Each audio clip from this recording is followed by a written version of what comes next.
to toe. Show you how the garden grows. Hold you steady as you go. Hold steady as you join the chorus if you can. It'll make of you an honest man.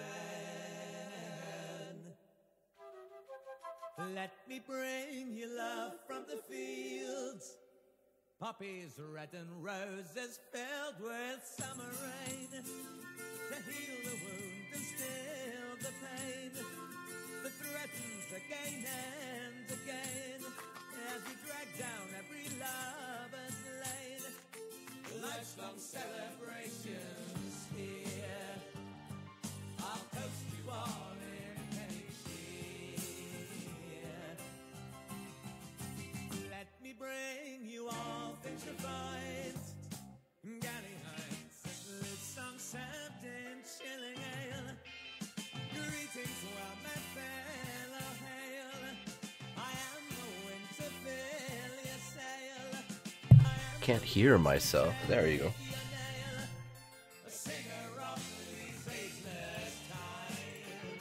Save as.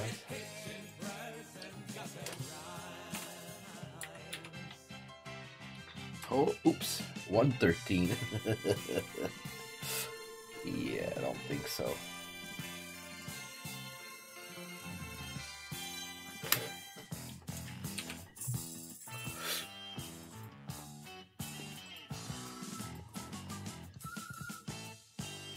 No, I put that under ASM illustration.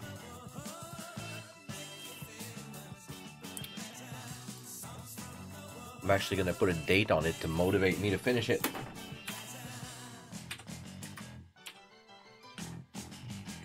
It's been a while. Alright. Oh shit. Can't rename it. Photoshop's open. Alright. That's fine.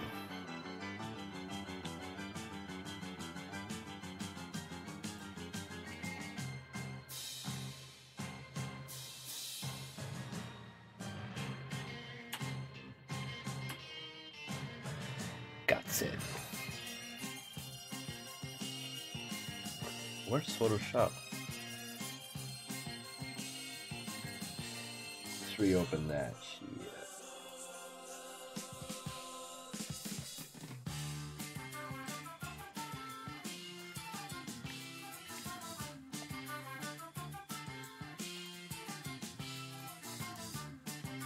Let's see if I'm live now. Videos. All videos. Where's my live now? Home. Come on, YouTube. Can't see myself. Live streams. Oh, come on. All activities. I gave you plenty of time. There you are. I'll be able to read your chat. All activities. There you go. Unlisted, of course.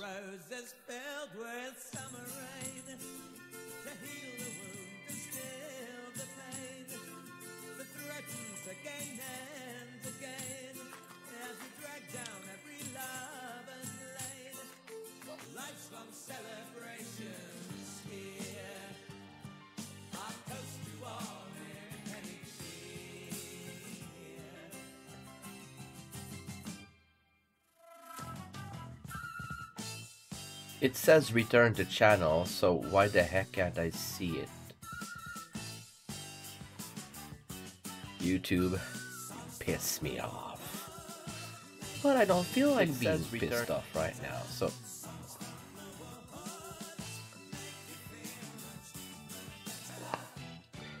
Songs from the woods.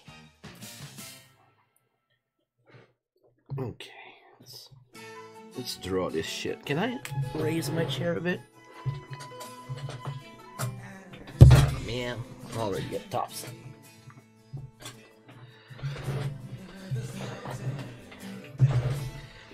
Down, down.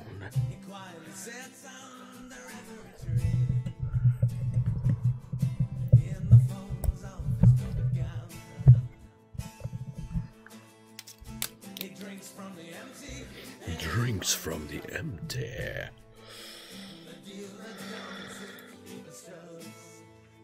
Mm-hmm.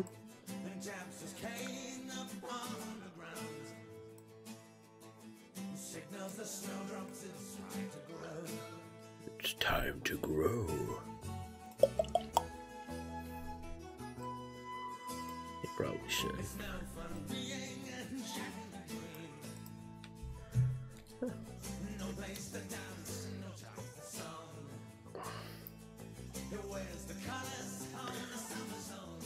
You know what? Gonna work on those trunks.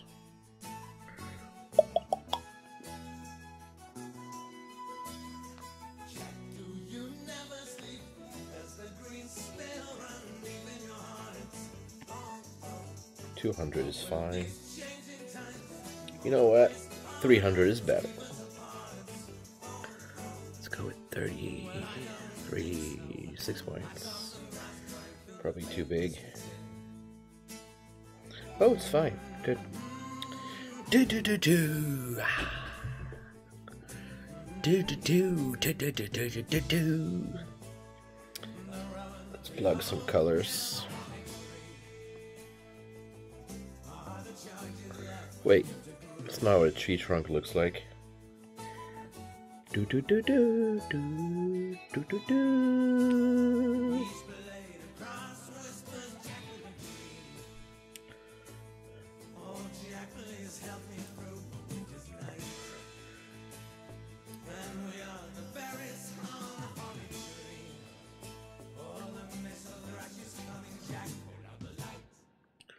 Put out the lights, Jack.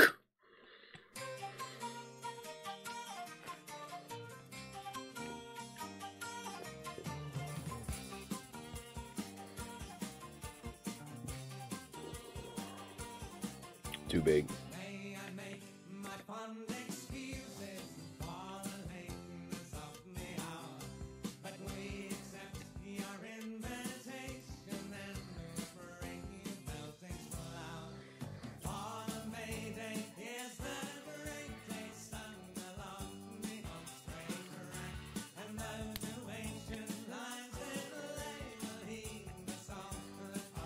Not bad. Maybe a third layer level.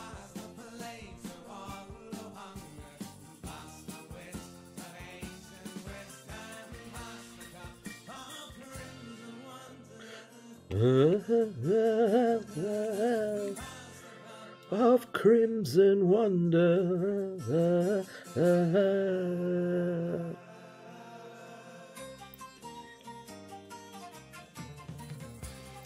Brighter.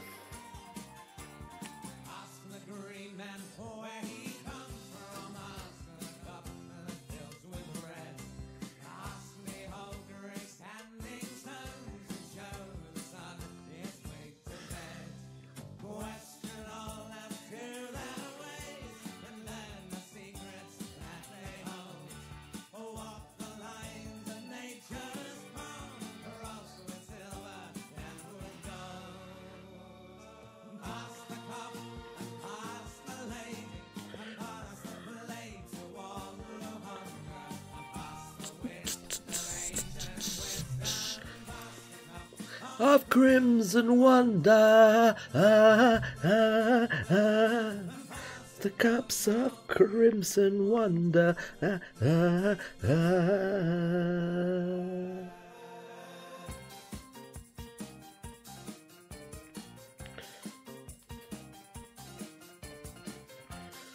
I like how the big trunk's sticking out a bit.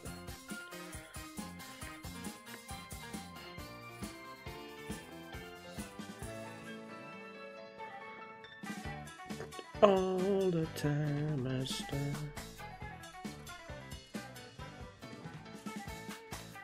Yeah, I think I'll start with the dark stuff first. I'll make a system.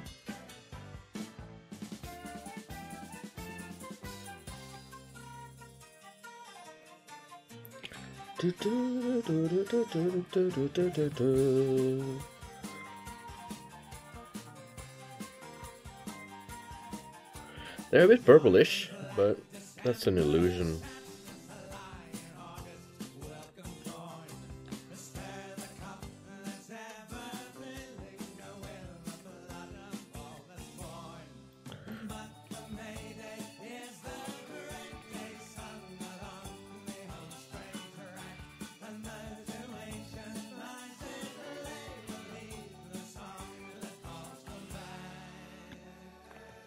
That's the cup.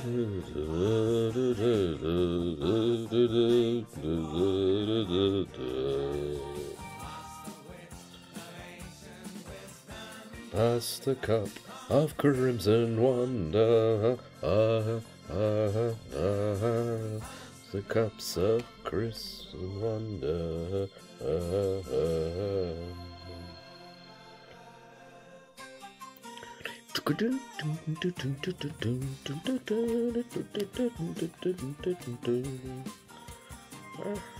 Don't know what to do with this. Maybe I should have some of those trees just sticking out a little bit. Oh, and these are bushes, so I should have some bigger things sticking out. Where is everybody? Oh, you forgot it's Friday night. Them people, they have lives.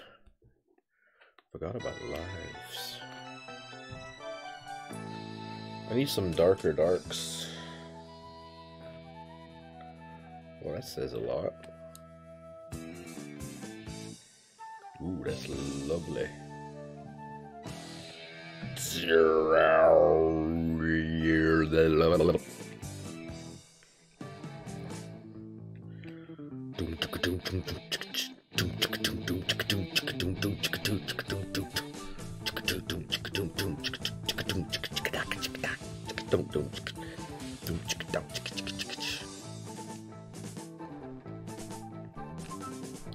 Am I still unlisted?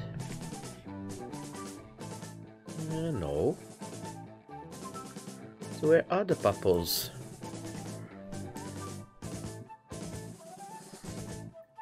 Let's look at this at 100%. Big fan. Though now that the trees stick out a bit more than the foliage, but that can be arranged.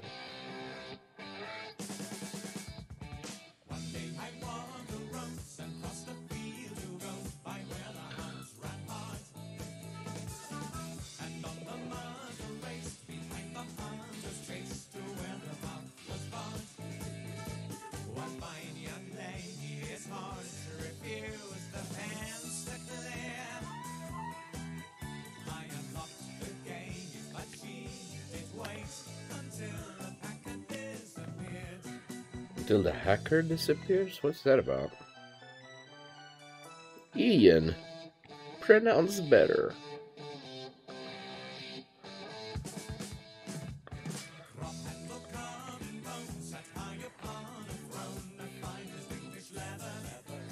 Leather. Leather pleather.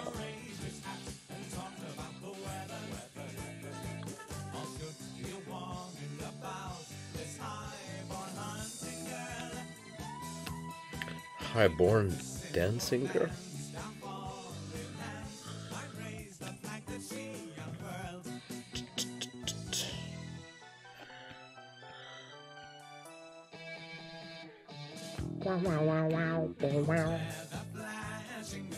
Whoa, that's a little bit far.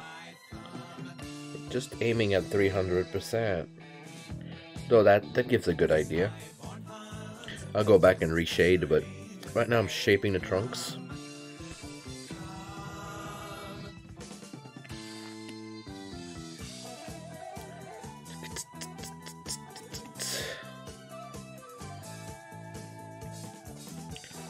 You are the so-called chosen ones.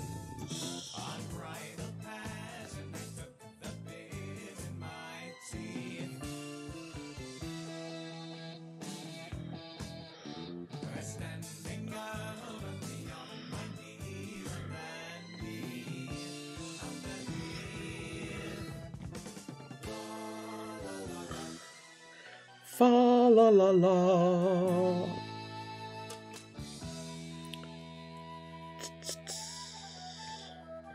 Darker, my friend. Darker.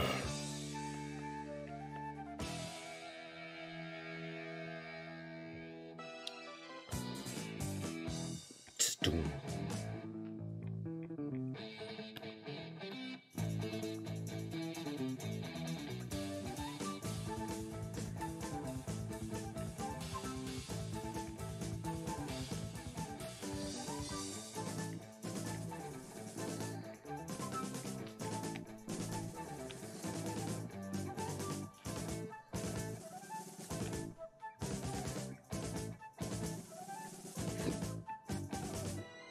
Why not? The dense forest, not very well, what did he call it? Shepherded? Stewarded. Taken care of.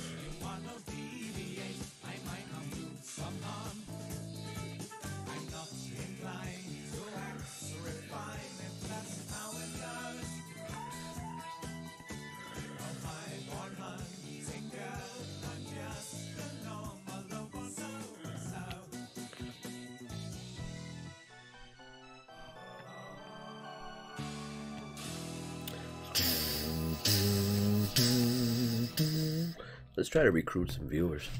I can do it. I have the power. What's happened to the Facebook tabs? Oh, you don't even try.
I was gonna mention that it's on YouTube, but discard the changes. It's compatible with most platforms. I keep forgetting. So, where's my face? I don't have a face.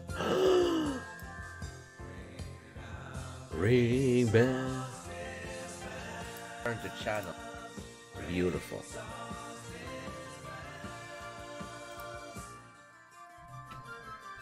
Where'd you put the marker? The digital pen. Where the Foreground? Alright. Alright. Did my best. I recruited some insomniacs like me.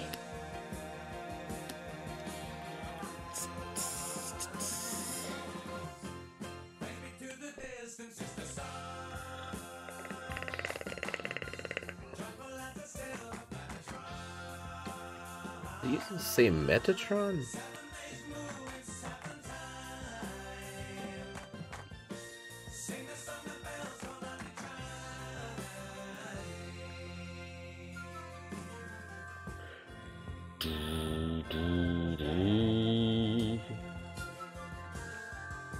Oh, ba, ba, ba, ba.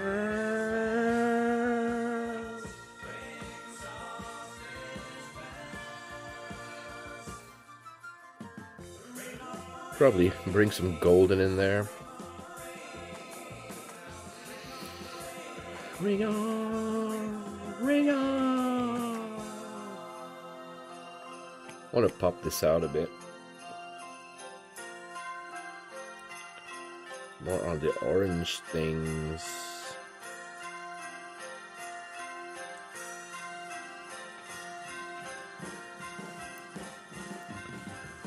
Oh, that's so much better. So much. Much butter. Don't you love the butter? Butter is better than butter. I mean, butter is better than butter.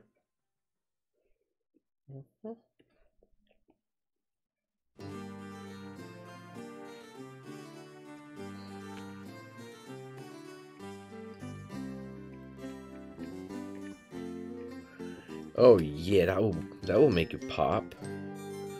No one can stop the pop.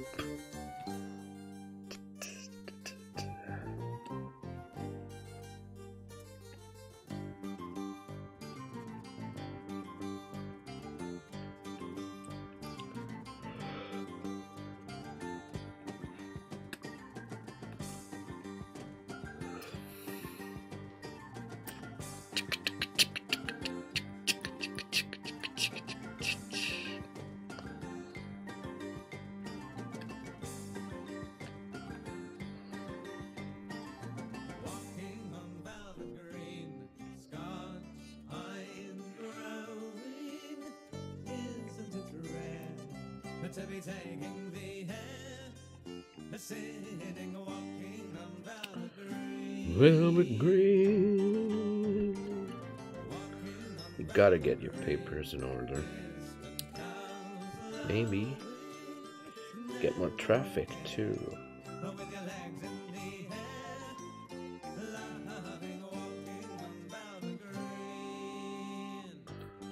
God, it's almost pink.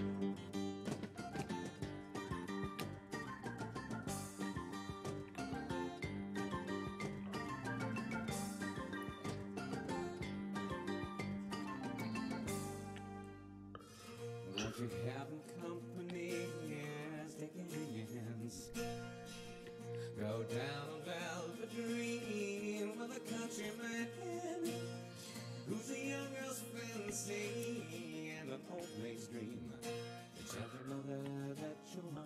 You should actually start with darker stuff. Hello, watcher. Working on this fantasy landscape. Looks like this.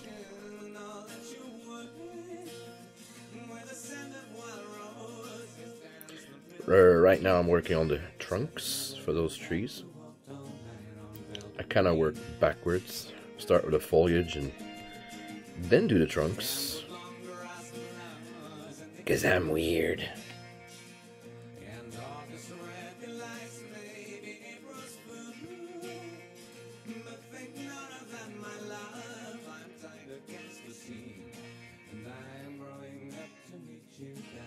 Velvet green.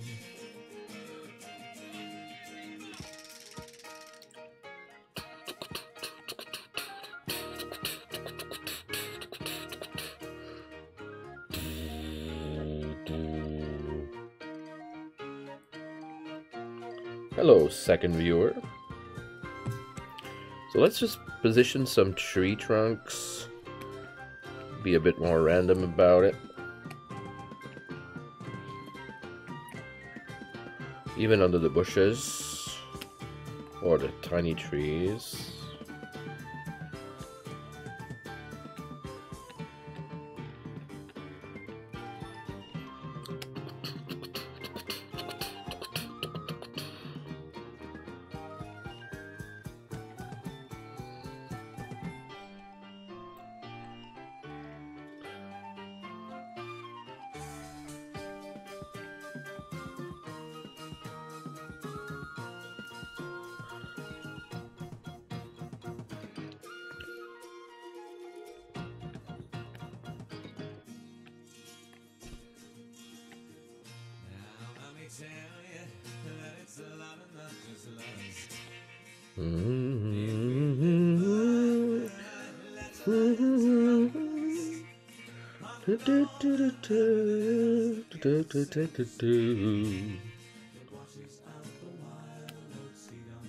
Let's look at 100%, see how sharp they are. Not too bad.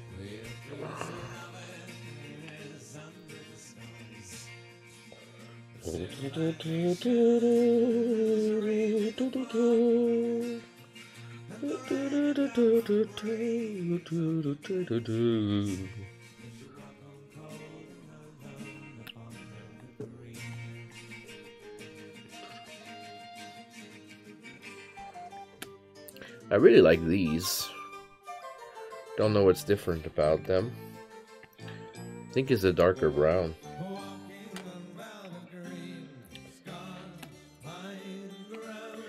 So my recipe currently is not fully figured out, but I'm gonna get there. Probably should add some more of that pure black in there somewhere. I like the contrast.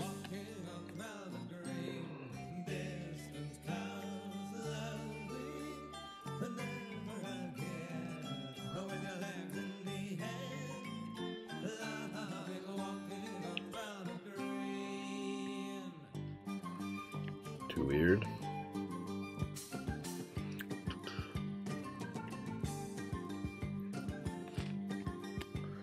We get a massive tree right here.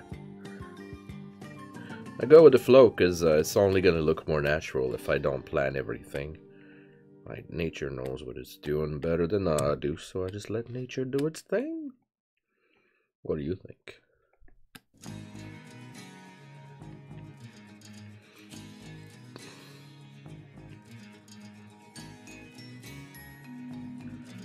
Heard that one before.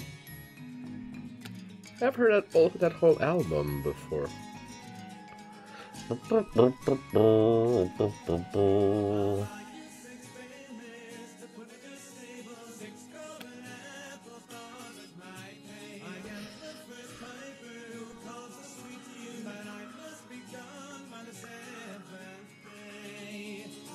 Come on, I'm the whistler.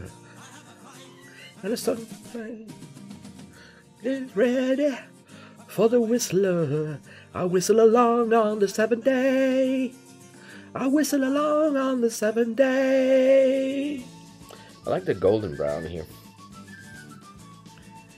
It's okay if all the trees are a little bit different. And that they're not super defined because they're from a distance. In fact, I do count on some fuzziness for that authentic look.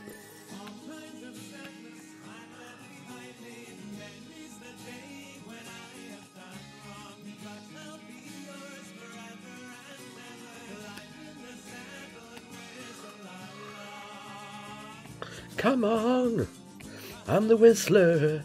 I have a pipe and a drum to play. Get ready for the whistler. I whistle along on the 7th day. I whistle along on the 7th day. Let's not make them all golden and bright. Just a bit of highlights here and there.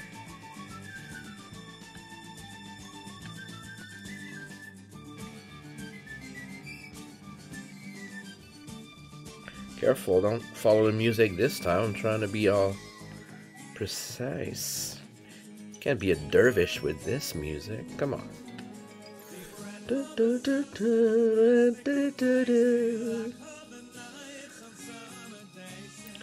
I'll probably go back with more foliage to hide some of those trunks, partially. Come on, I'm the whistler. I have a pipe and a drum to play. Get ready for the whistler. I whistle along on the 7th day. Come on.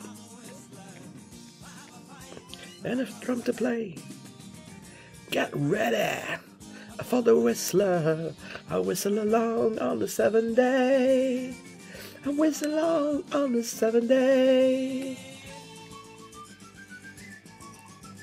Yeah, that one was a bit pink.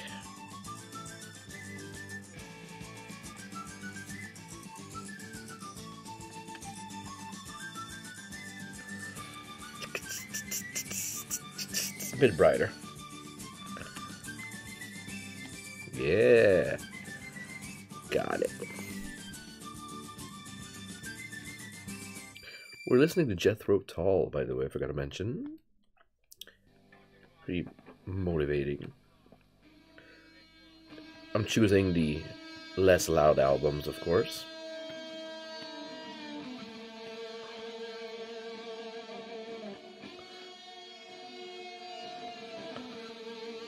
I just said that and then this song starts.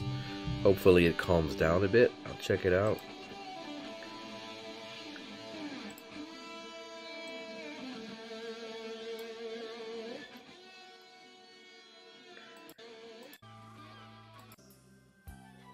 Thank you for that intro. Why did you close that? Need to see the stuff.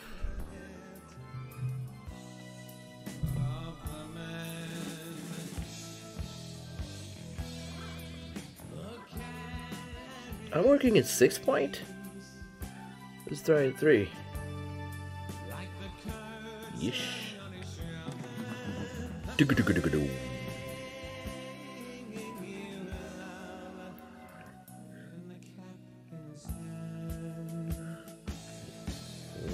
Sharper. Don't get too sharp. Just sharp enough. Happy sharp bits.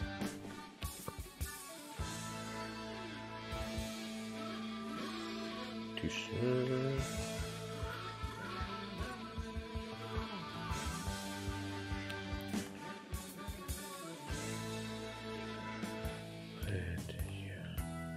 Boom, boom, boom, boom. Each step he takes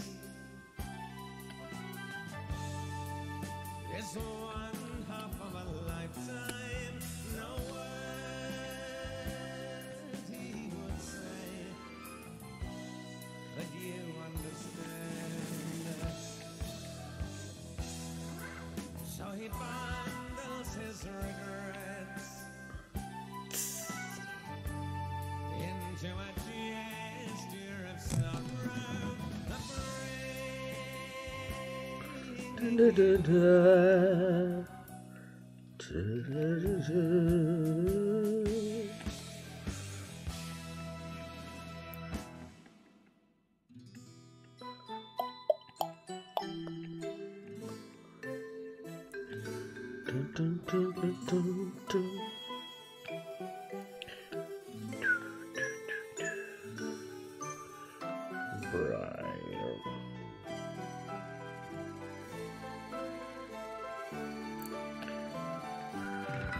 Gonna make those trunks a bit thicker. They're not branches. They're limbs, for crying out loud. Make them limbo limbs. Limbo lower now. How low can you go?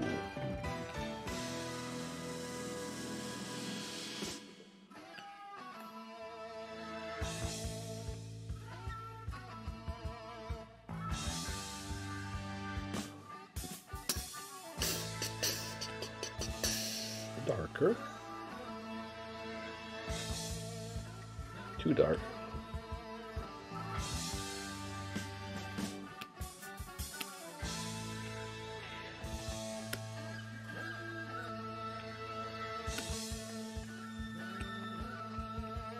Hey, hey.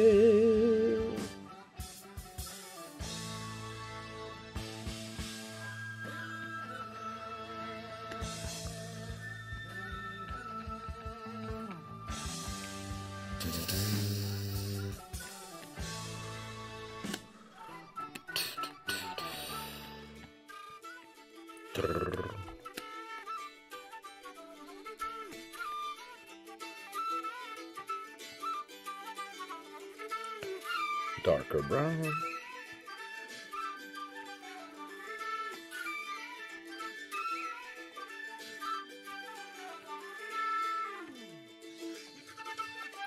Chicken it down, chicken it down, chicken it down, chicken it down.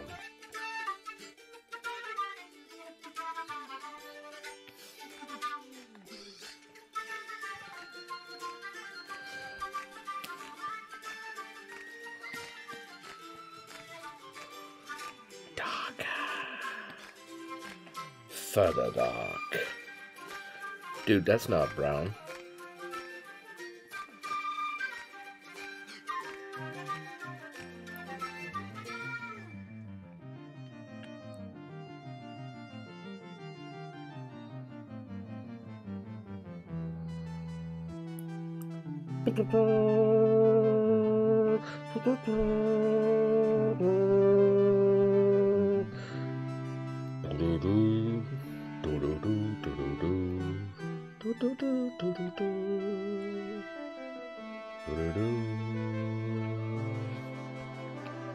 Some of those should be taller.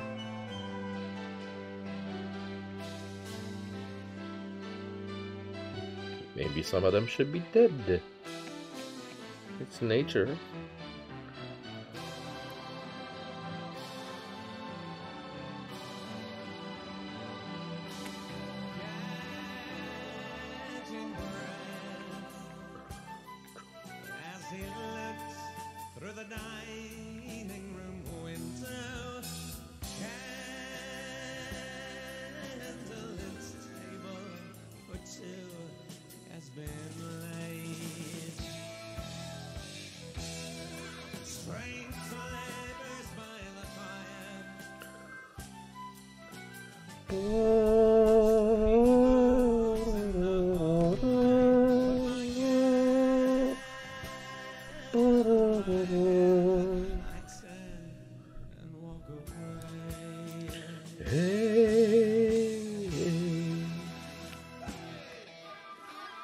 Oops, sorry.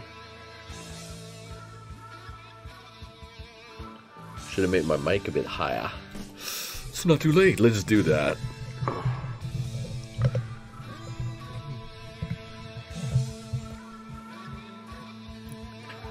That's better. Closer to. We're all cozy in the Umber Gnome studio. It's small but cozy. Getting a bit loud there, mister. Let's skip you a bit.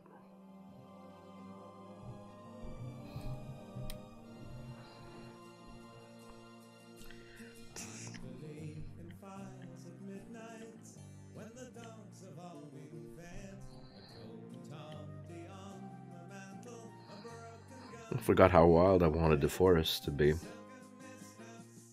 As wilder it. Make it more fun. More beastly branches.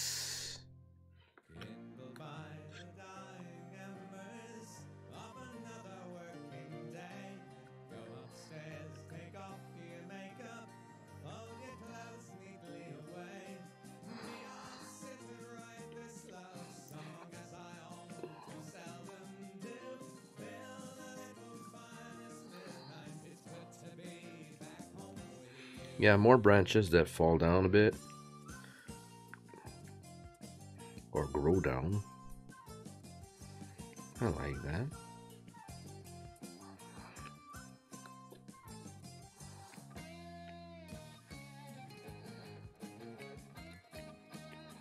There was a time when I stopped making branches too early and it just looked fake. Till I realized, hey, just double the number. Triple it. Get more complex. Starts looking like a real tree after a while. Just think about how they grow, like they catch as much of the sun all day long. And each branch flaring out from the trunk, trying to catch as much, because on each branch there's leaves, and those leaves are also oriented to the sun, so eventually all day long the tree can capture more than if it was just one direction, everything. It's pretty freaking cool, the kind of intelligence they have. You film them at, you know, in the time lapse, you find out how much they do to catch that sun. Pretty freaking smart.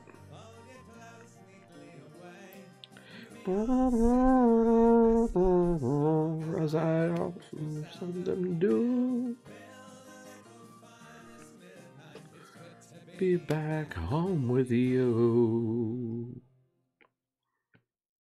Lovely. I believe that was the end of the album. Let's see if there's another one that's kind of gentle. This one was kind of gentle. Music folder, please. So that was Jeff Tull's Songs from the Wood. Heavy Horses. Eek, with a title like that. I don't know. Not bad. Certainly not bad. Not bad.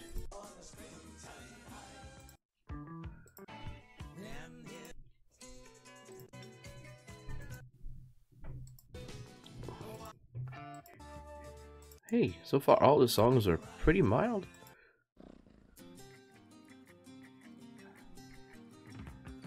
Yep. So let's restart this. Play the whole thing. VLC Media Player. Alright, let's look out for the trunks, see what they look like now. Not too shabby, Abby.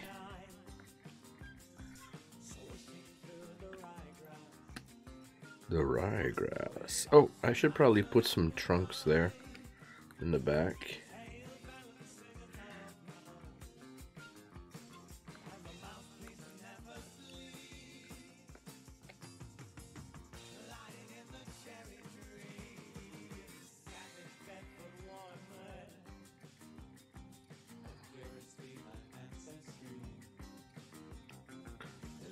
Brown is in the oranges, but I use it in the gray of the brown. Make it more like tree trunk. It's too bright.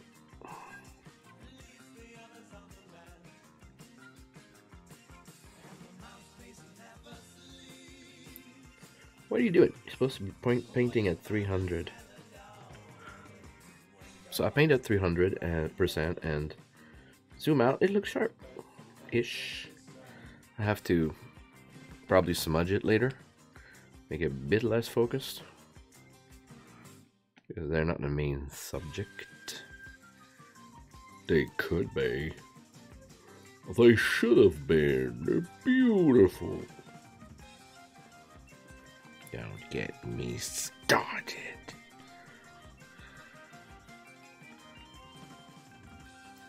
So I'll draw a few of them in that darker gray thing. Gray bark color. Even though it's a brown. And then I'll go back and highlight it and color it a bit. Just a bit.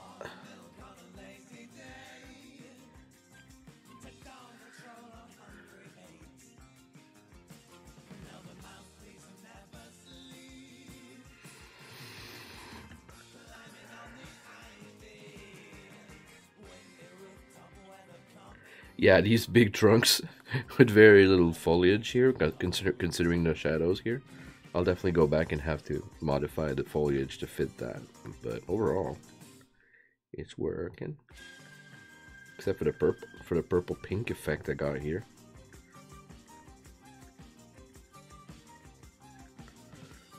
Well, it is a fantasy forest. Why the heck not?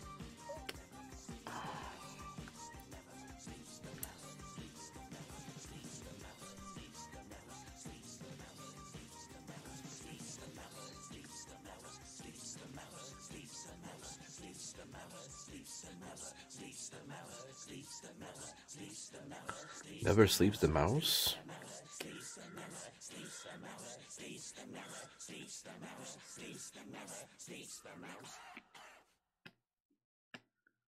These guys are psychedelic. I kinda like it.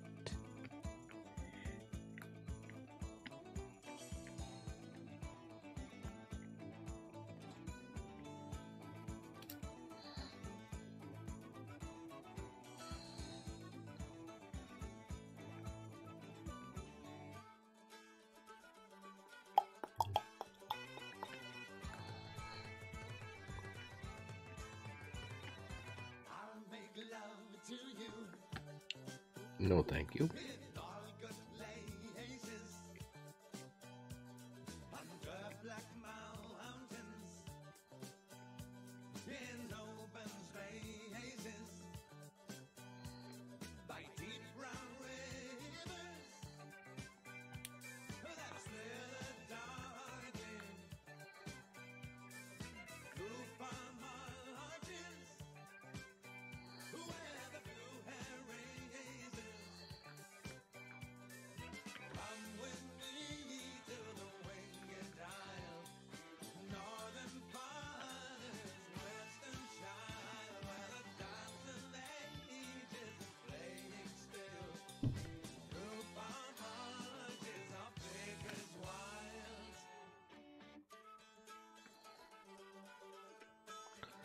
Pink tree trunks, the bane of my existence. Oh, quiet, shall you? Turn into a tree. Sing about anything. Doesn't matter here. Dun, dun, dun, dun, dun, dun, dun.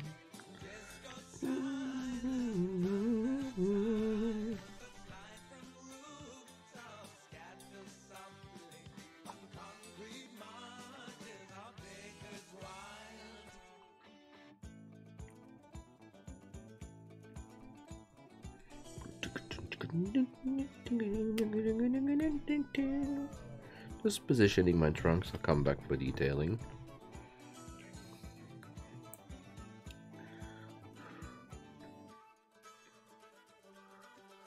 Still too brown. Bit more gray, a bit more dark. Yeah, getcha.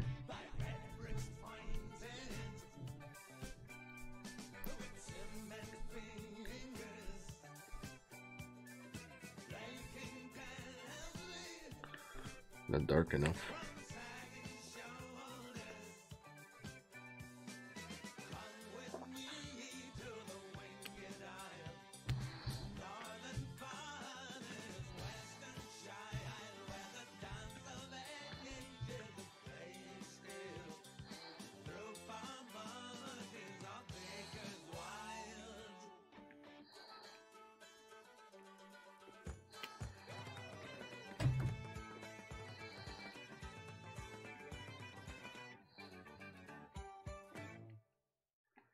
Thank you, Jethro Tull.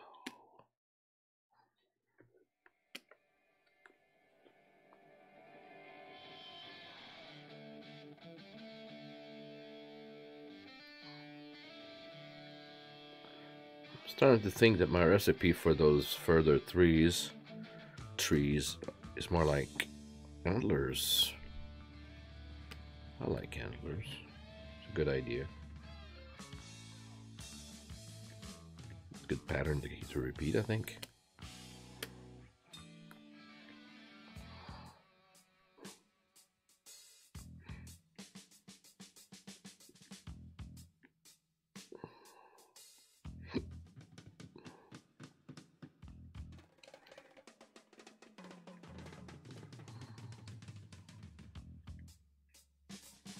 Ooh, that's massive. I love it.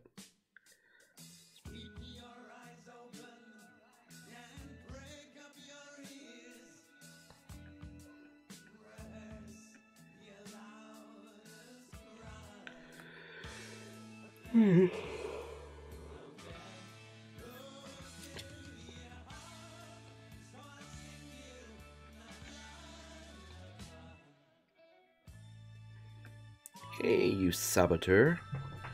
Jump on my lap if you want, but don't push my chair. Okay?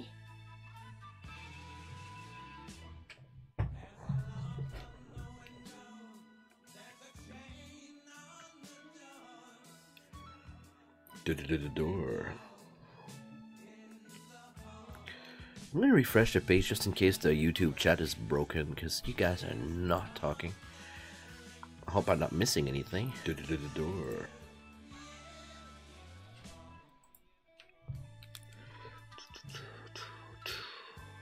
I can talk to myself. I don't have to be live for that.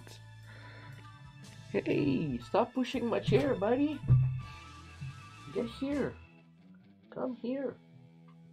I have a cat who's demanding some attention. I'm like, dude, I tried, but you went away when I did, so missed your chance for tonight. Jump. Join me, Dad. I know your brother does it. Okay, I'm gonna bring this thing here. How about this? You don't like to hang out on people's lap? Hang out here on the bench.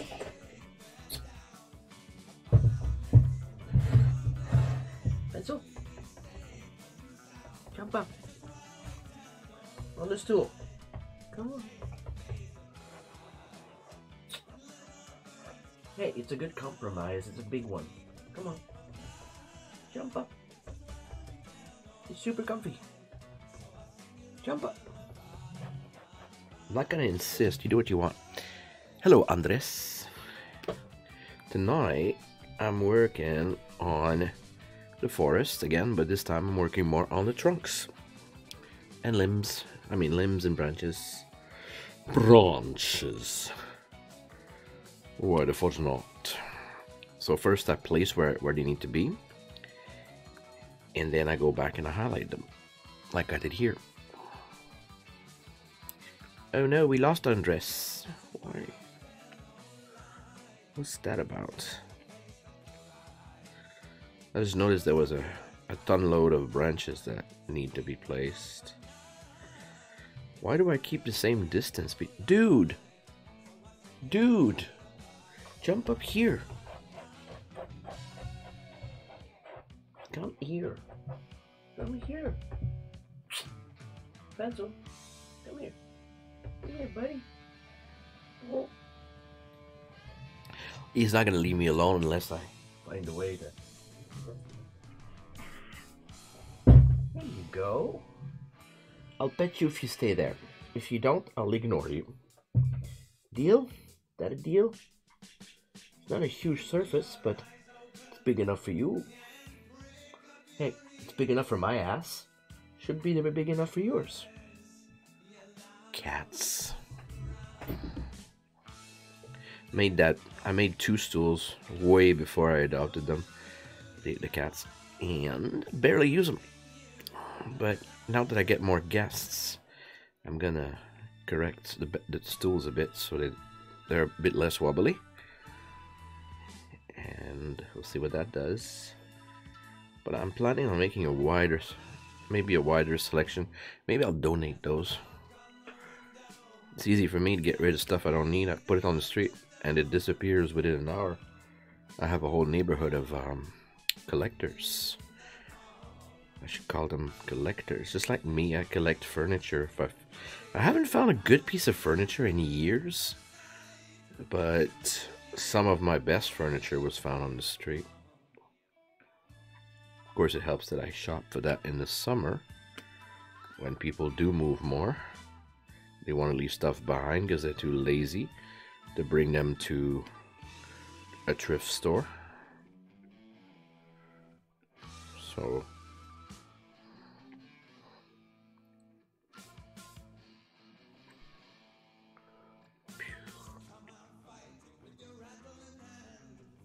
I never use this, but I guess I'll start to. This little slider at bottom, because I have one hand less. Because my cat has accepted my ultimatum.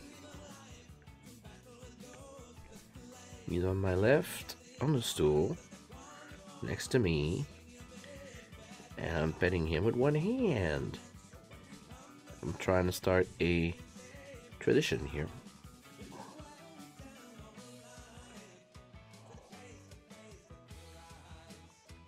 I was even thinking of creating a wider armrest on my chair so that the cats could hang out. One of them is already doing it on the armrest I currently have, but I figured it would be more comfortable if it was wider. Especially for this dude. The least accommodating of the two. The non-lap cat. Okay, I like this big one. I should definitely add more of those to the painting.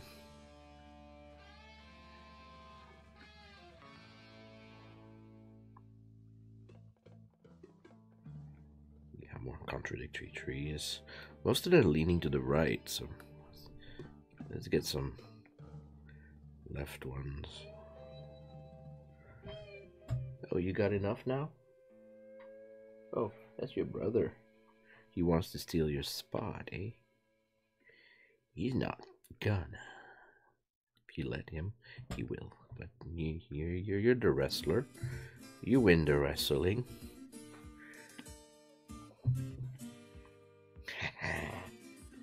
wrestling time.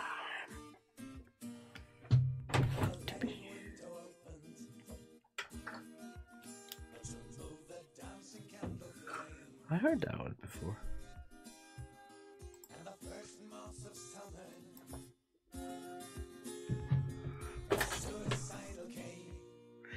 Boom, boom, boom. Boom, boom, boom. Boom, boom, boom. Boom, boom, boom. Boom, boom, boom. Boom, boom, boom. Boom, boom, boom. Wow, wow, wow. Bow, ba, bow, ba, bow. Wow, wow, wow. Ba, ba, dow, ba, dow. Do, do, do, do, do. Do, do, do, do. Do, do, do, do, do.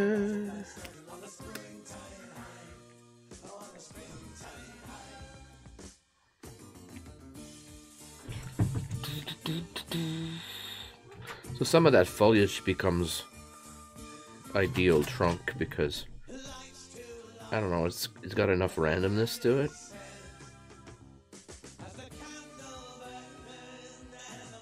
Hello, Gregory. Goodbye, Gregory. Why don't you stick around? What's going on tonight?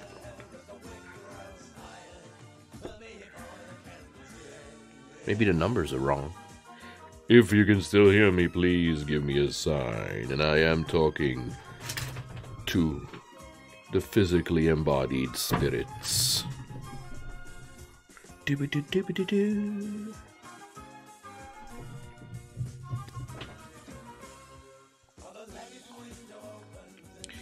Wow, wow, wow, wow.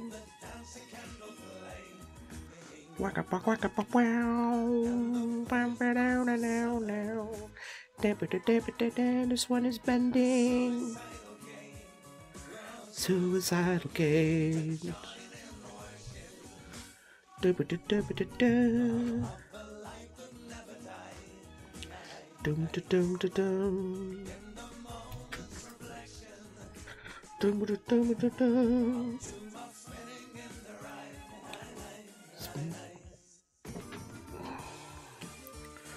Are we having an unstable connection tonight? I hear you, Kirk. You can hear me, Kirk. What? I can't understand what you mean. But it's okay. I forgive you.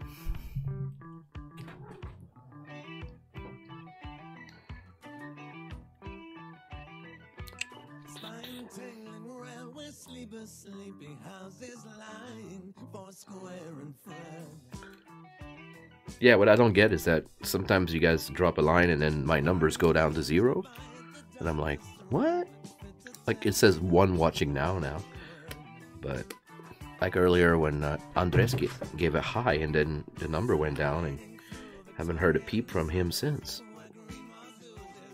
I know I made a bad impersonation of Kirk. Didn't you notice? Was it that bad?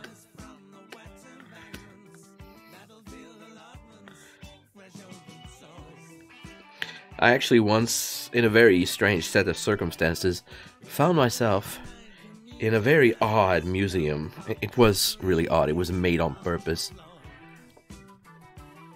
YouTube is stupid is not working as shit. Really? Maybe that explains why I'm not getting anyone. Oh no, I clicked on the wrong button. View deleted message. No. I didn't want to delete it. Anyways. Yeah, just earlier today I was telling someone, actually now it's yesterday, I was telling them how Facebook Live is shit in terms of stability and functionality, and YouTube is not so much better, except that there's more traffic here.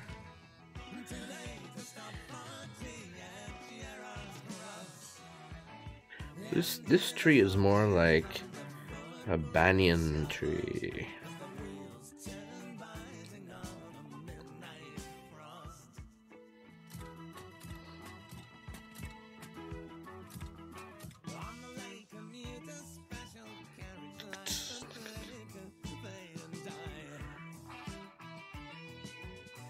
Dun, dun, dun, dun, dun.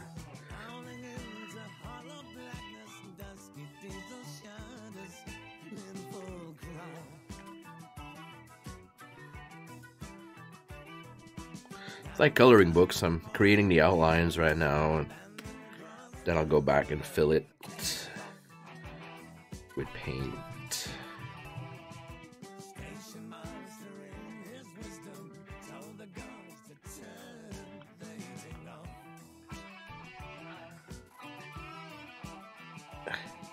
Don't say that. Don't bring him into my show.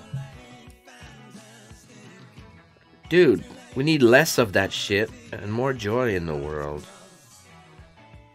Heck, tonight I was at a play. I was talking about the current conflict that's been going on for decades in Venezuela. And it was more joyful than what's happening in the news these days. Imagine that. So, in the American news, I mean. Oh, you got me talking about it. Stop it! I can't help myself sometimes. I went to the play because I helped to make the masks for it. I almost got free tickets, but then I forgot to ask, and usually I get them if I ask. And they offered after I bought my tickets from someone else. I mean, because I was going with a group. But that's okay. They deserve the money. $25 to help the cause. Well, at least now the shut... stop it! Let's not talk about this. Let's talk about art instead. Let's talk about, you know, psychological beauty and physical awesomeness and good recipes for hot cocoa, you know, stuff like that. Oh yeah, the play was good. It's the kind of play that hurts you, because, you know, it shows the wrong in the world, but then that's the goal. That's how you learn about shit like that. And like one guy from a special guest at the end of the show was there to talk. Two special guests, one of them from Colombia, because they're neighbor countries, and she's involved in a company that produced the show. And one of them is from Venezuela. And that guy was in the conflict itself. He became a leader of it against the government. He was accused of being funded by some foreign powers like the US or Russia or something. On the news, they accused him of doing so. And that he was an enemy of the people. And his life became in danger because of that. Even more so than before, because he was on the street fighting the illegal soldiers and, you know, the envoy of the government. You know, police are shooting at people on the street. And it's been going on for decades. It's just, now's the time that he says that finally they're seeing a hope of maybe this becoming, not just maybe, they're seeing a hope of this solving it, you know, with support from the outside. So plays like this show us the struggle, but they also may sensitize us to what's happening, because before I saw that, I had no idea, even though it's been happening for years. The crisis is as bad as probably as the one that happened not long ago in Nicaragua. And I know about that one because some colleagues of mine went to Nicaragua to help the victims of the surviving victims of that conflict, with bringing puppets to them to help them cope with the memories and the trauma. Stuff like that happens all the time, like people abusing other people's rights because they're greedy. They want to take control, and it's all about resources. It's always greed. War is always greed-based. If, sometimes they say it's a mission from God, but you dig a bit deeper and it's all about greed. Venezuela is supposedly now the biggest reservoir of oil, you know, under the ground.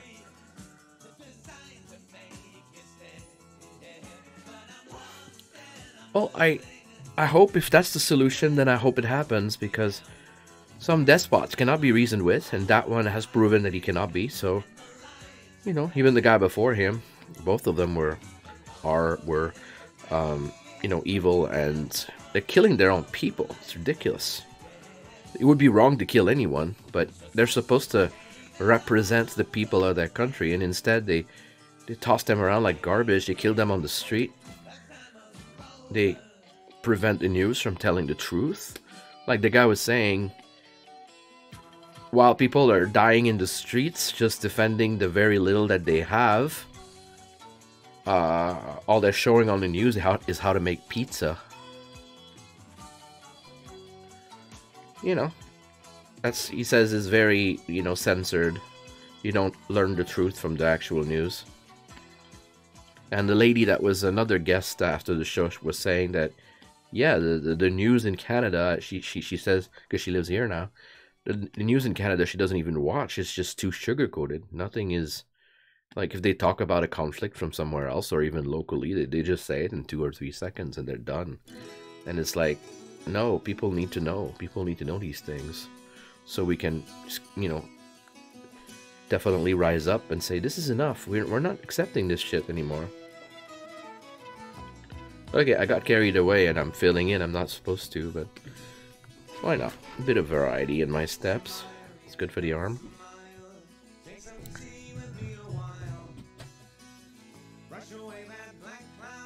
Yeah, well, for decades I thought, you know, I was a defender of the idea that people should not be killed. I was against the death penalty. But I'm thinking now, in certain cases,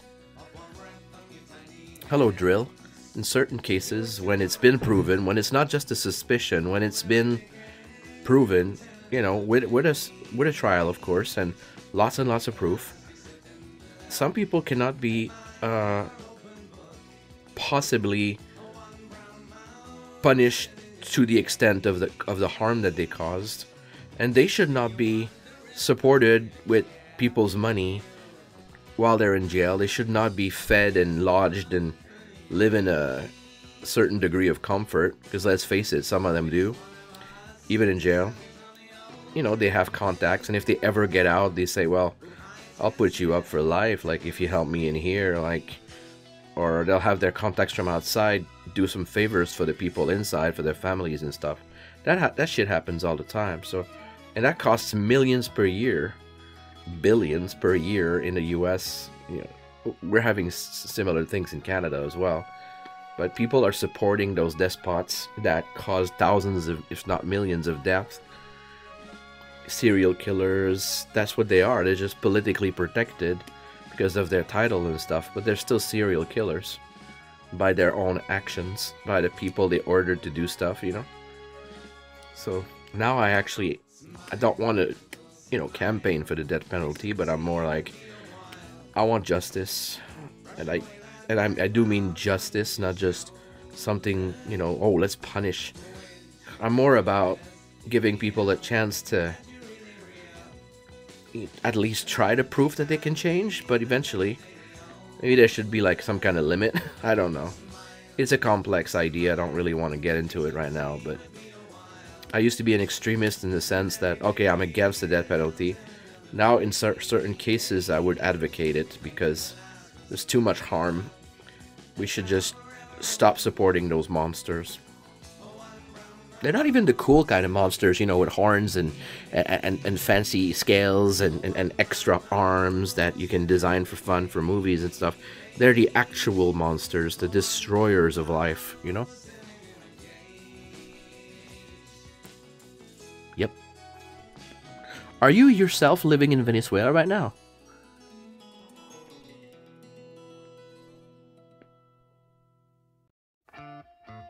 No, we should not send those to a third world country, because that would just, you know, make the situation there even worse. Because those people know how to convince other people, and they'll just start abusing those people. It's just going to make it worse for everybody. Eventually, they'll be powerful enough to come back and get their revenge. So we need to make sure that if we do send them somewhere, we give them the opportunities to, live a life that's acceptable, but not the power to ever come back and cause trouble. In some countries in the world, they have actually started doing shit like that. The prisons are no longer like places of, criminal schooling.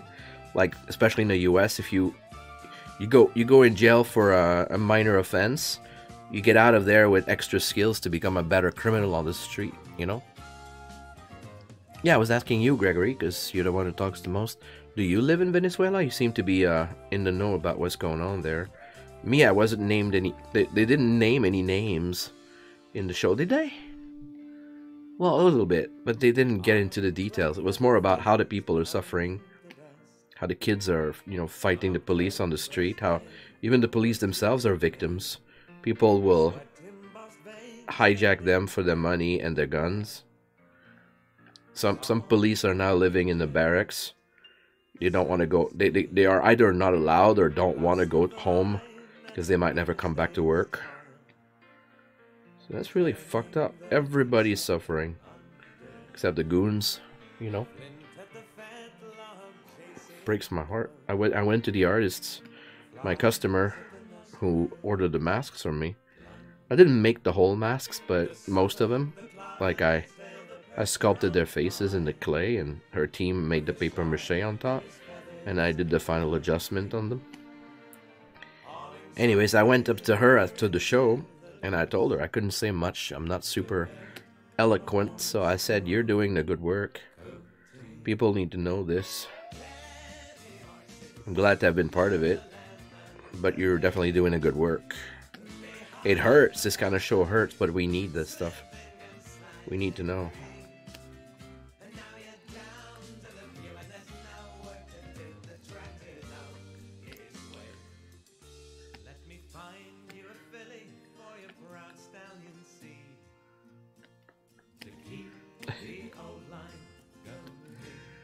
Let me find you a filly for your seed? What the fuck?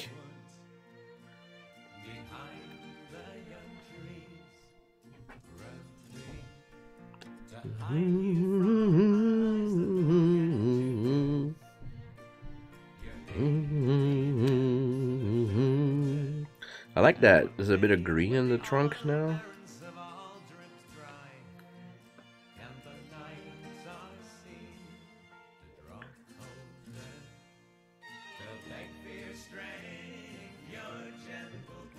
Wow, dude, you're impressing me right now. I can't stand it anymore. It's like, I am generally aware of some of the shit going on, but if you're that aware at 21, then please keep it up. It can get a bit overwhelming sometimes, especially if you're the kind to really care. But just know that just knowing about it and talking about it helps. We're not helpless. It's just because we think we are, we don't do as much as we could. And by we, I mean the people at large, not just individuals. But that's what they want us to do. Like, they want us to be discouraged. They're hoping for us to feel paralyzed by fear and discouragement. But, we can show them. Look at what happened with the unions in the beginning of the 20th century. People died for people's right to vote, for people's right to have a weekend off, for better working conditions, for kids not to be allowed to work anymore. Before those people stood up together and fought the abuse from the management at large in the US and Canada, and of course other countries followed suit. They got this, we want that too, because of those brave souls, we have rights, we have working conditions improved. We still have to fight, of course, it's not perfect. That's why you get strikes often, but man, if we don't actually act upon these injustices, then they won't change. They won't be fixed.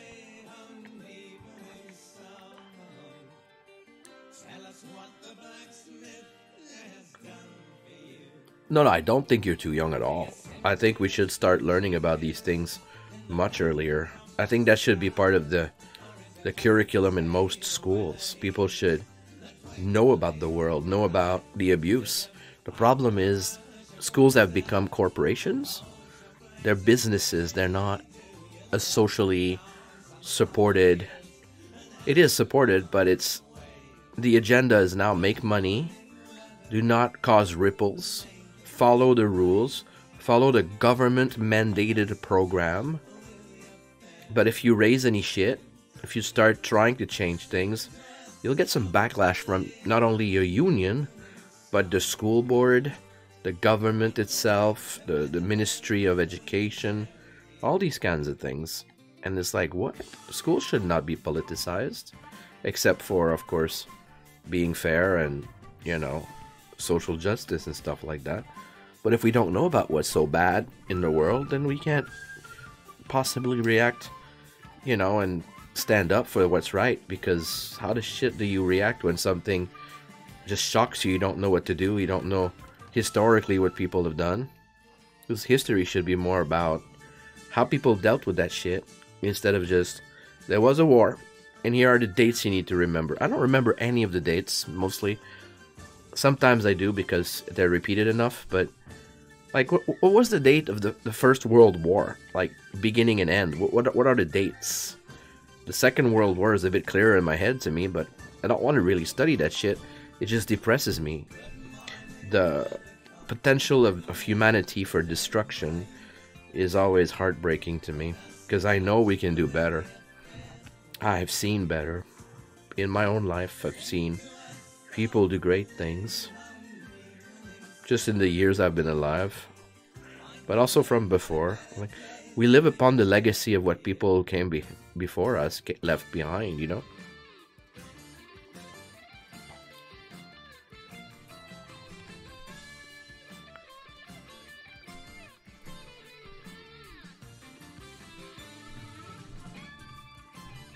Yep. Some teachers get fired for getting their students into the spirit of things. But they feel they have to, because who else is gonna show them this stuff, As students, we also have to stand up for what's right, what we believe is right. Once I had an assignment in a history class. Well, a teacher, it was not a history actually. It was there was a bit of history in there, but the class was philosophy. I just remembered. And the subject matter that was given, we had an assignment, and I think, it was half and half in the class or something. Don't know how she decided who did what, but my assignment was to defend the point of view of the Nazis or something similar. And of course I would not do it. She was like, she didn't even explain that, oh, this is a mental exercise. Like, how could they justify? No, she did not explain anything. She just said, you defend the point of view of the Nazis for this question. And I'm like, I'm not doing that. I can't bring myself to even consider faking it. I'm not doing that. So here's my assignment. I gave myself another assignment. I was not going to shirk my duties as a student. I gave myself an assignment. I wrote a whole essay on something similar, but on the other side, of course. I just can't justify their actions at all. I can't even put myself in their shoes.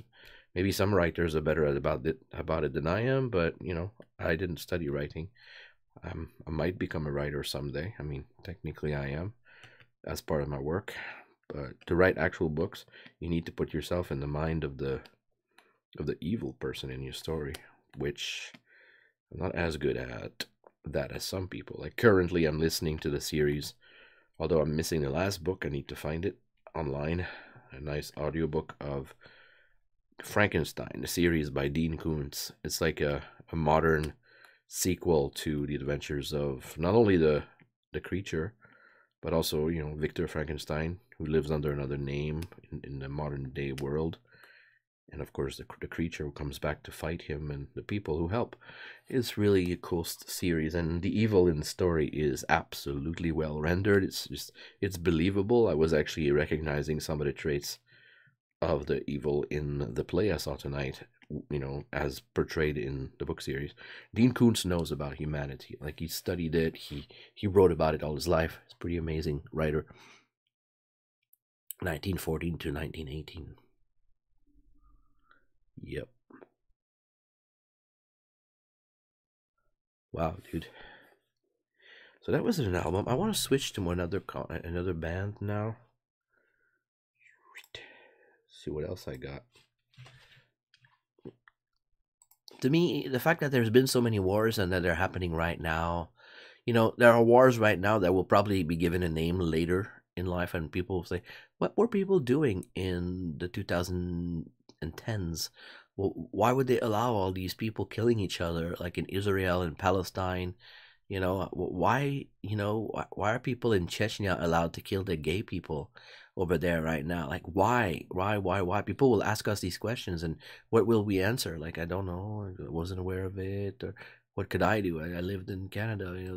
What the fuck are we able to do? Nobody tells us these things. Like, how do you get involved? How do you change things?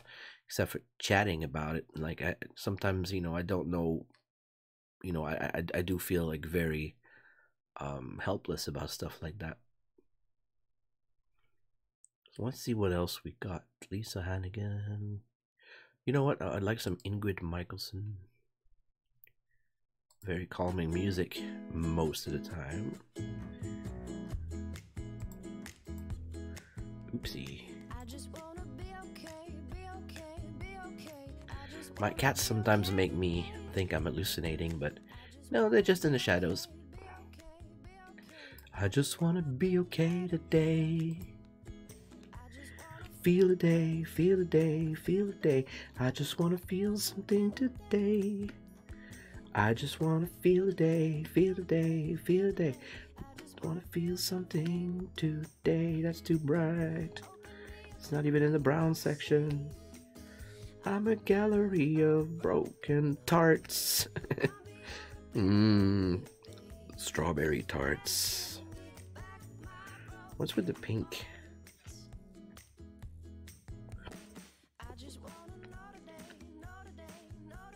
Oh, that's it.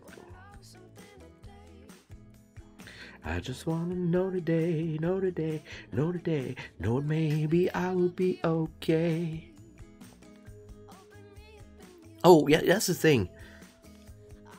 I make the difference. It took me years to figure that out for myself. I'm 41. I make the difference between starting a war and finishing it. To me, there is no justification in starting a war. But once it's started, once somebody has declared war on you and threatening everybody's life, people have got to step up. Not just the people directly attacked, but their allies, the people around the world, need to stand up against the bullies. It's not just, oh, Venezuela's being destroyed from within by their own government. No, we need to stand up and say, you know what, this is unacceptable. You stop it right now or be deposed, and we will go by force and stop you. That's what people should be doing. That's what the UN should be doing. But what kind of power do they have except for some political pressure? So we need to. I'm not saying we should arm everyone. I'm saying, like Dean Koontz, the writer, is saying in his stories, at least his characters are saying, there are two evils. There are two types of, extremism that are, both as dangerous. He says there's pacifism, which is really dangerous because you're letting stuff happen. And there's the extremism of destroying everything. The control freaks. I forget the terms he used, but it's basically that. On the one side, you get, on the right side, you get, the far right, you get the control freaks, the despots. They want to control everything. And they're violent, and they're doing everything they want. While on the other side, there's the pacifists, who will not even raise their hands to defend what's right, to stop the abuse. They just go, turn the other cheek, because that's what they've been taught. Like, you have to be peaceful. You'd rather die than defend yourself or someone else. And I know what that's like, because I was a pacifist for so many years when I was a teenager. I was being bullied every single day of school, during high school, and I had put into my mind, following the religion I was in, that it was better to turn the other cheek than to fight someone. If I hit someone else, I'd feel worse than if I would just defend myself. And that, of course, is fucked up, because you don't defend yourself. I was actually more willing to defend someone else than to defend myself. But even then, sometimes I should have done something and I didn't because I was afraid. Or too much of a pacifist. So Kuntz was saying in his story, several stories actually, that you... Like this, in a recent book I listened to on an audiobook of his called Lightning, a mother tells her son, they just lost their father, the father of the family. He was defending them. He used to be I think he used to be a soldier of some sort. He got killed by some evil Nazis from the past. And she was explaining to her kid, who was like 8 or 9, about how the world works. And that's when she was saying, like, pacifism is just as bad as, as the warmongers, as the control freaks, because you refuse to defend yourself. You'd rather die than take up arms and stop the insanity. So I think she's right. Like, as an ex-pacifist, I'm peaceful, but I'm not defenseless. That's the difference right there. That's how I see it nowadays. Equilibrium, a balance between the really bad shit that you should never do to another human being and stopping the really bad shit from happening in the first place. Somebody has proven that all they want to do is hurt someone. They have to be stopped. What I strongly believe is the bullshit keeps happening because we let it. I can justify, what the I forget the political terms people use now to describe the World War II, but who were the bad guys? I think the bad guys were called the Axis, and I think the other guys were the Allies. Am I right? Were the good guys called the Allies? Anyways, whatever they were called, the good guys stood up against the Nazis, and of course it's pretty black and white when you say it like this. There were people who suffered for no reason during the war. Some people who were not supposed to be victims. There were consequences to all these wars, and civilians getting killed in all that madness. People bombing cities. In my opinion, nobody should ever bomb a city. You want to wage a war? Wage a war in places that are not habited, that are uninhabited. Thank you. Because it's unfair. Like you got soldiers, they're paid for that. It might be their calling, but don't you fucking go and bomb hospitals and schools and people's homes. To me, that's like the worst crime. It's like, what the fuck? Those people did not ask to be in that conflict. Nowadays, someone messes with me, I defend myself. It's simple as that. So, in the Dean Koontz books, his characters often know how to use like super dangerous weapons. And at first I was really, really pissed at that because I like the author, but he seems to be all about the guns sometimes. But then, that explanation that I just repeated, or at least paraphrased, kind of makes sense. Like, you don't have to like the guns. Like one character was saying in the book I was just finishing today. You don't have to like the guns. I'm the one carrying them, but we need to defend ourselves. Just because you don't like the guns, it doesn't mean you can't, use them. Maybe you should educate yourself on, using the kinds of weapons that your threat is using too. Like, you'd be stupid not to if you have access, I found out when I was a teenager that I have a really good aim. I never actually went out of my way to practice. But when I tried guns, especially like a BB gun, and I did also archery and stuff at school. But it's scary how you can be good at something that you don't like. But, in terms of survival, I probably have to take up something. Hello, David.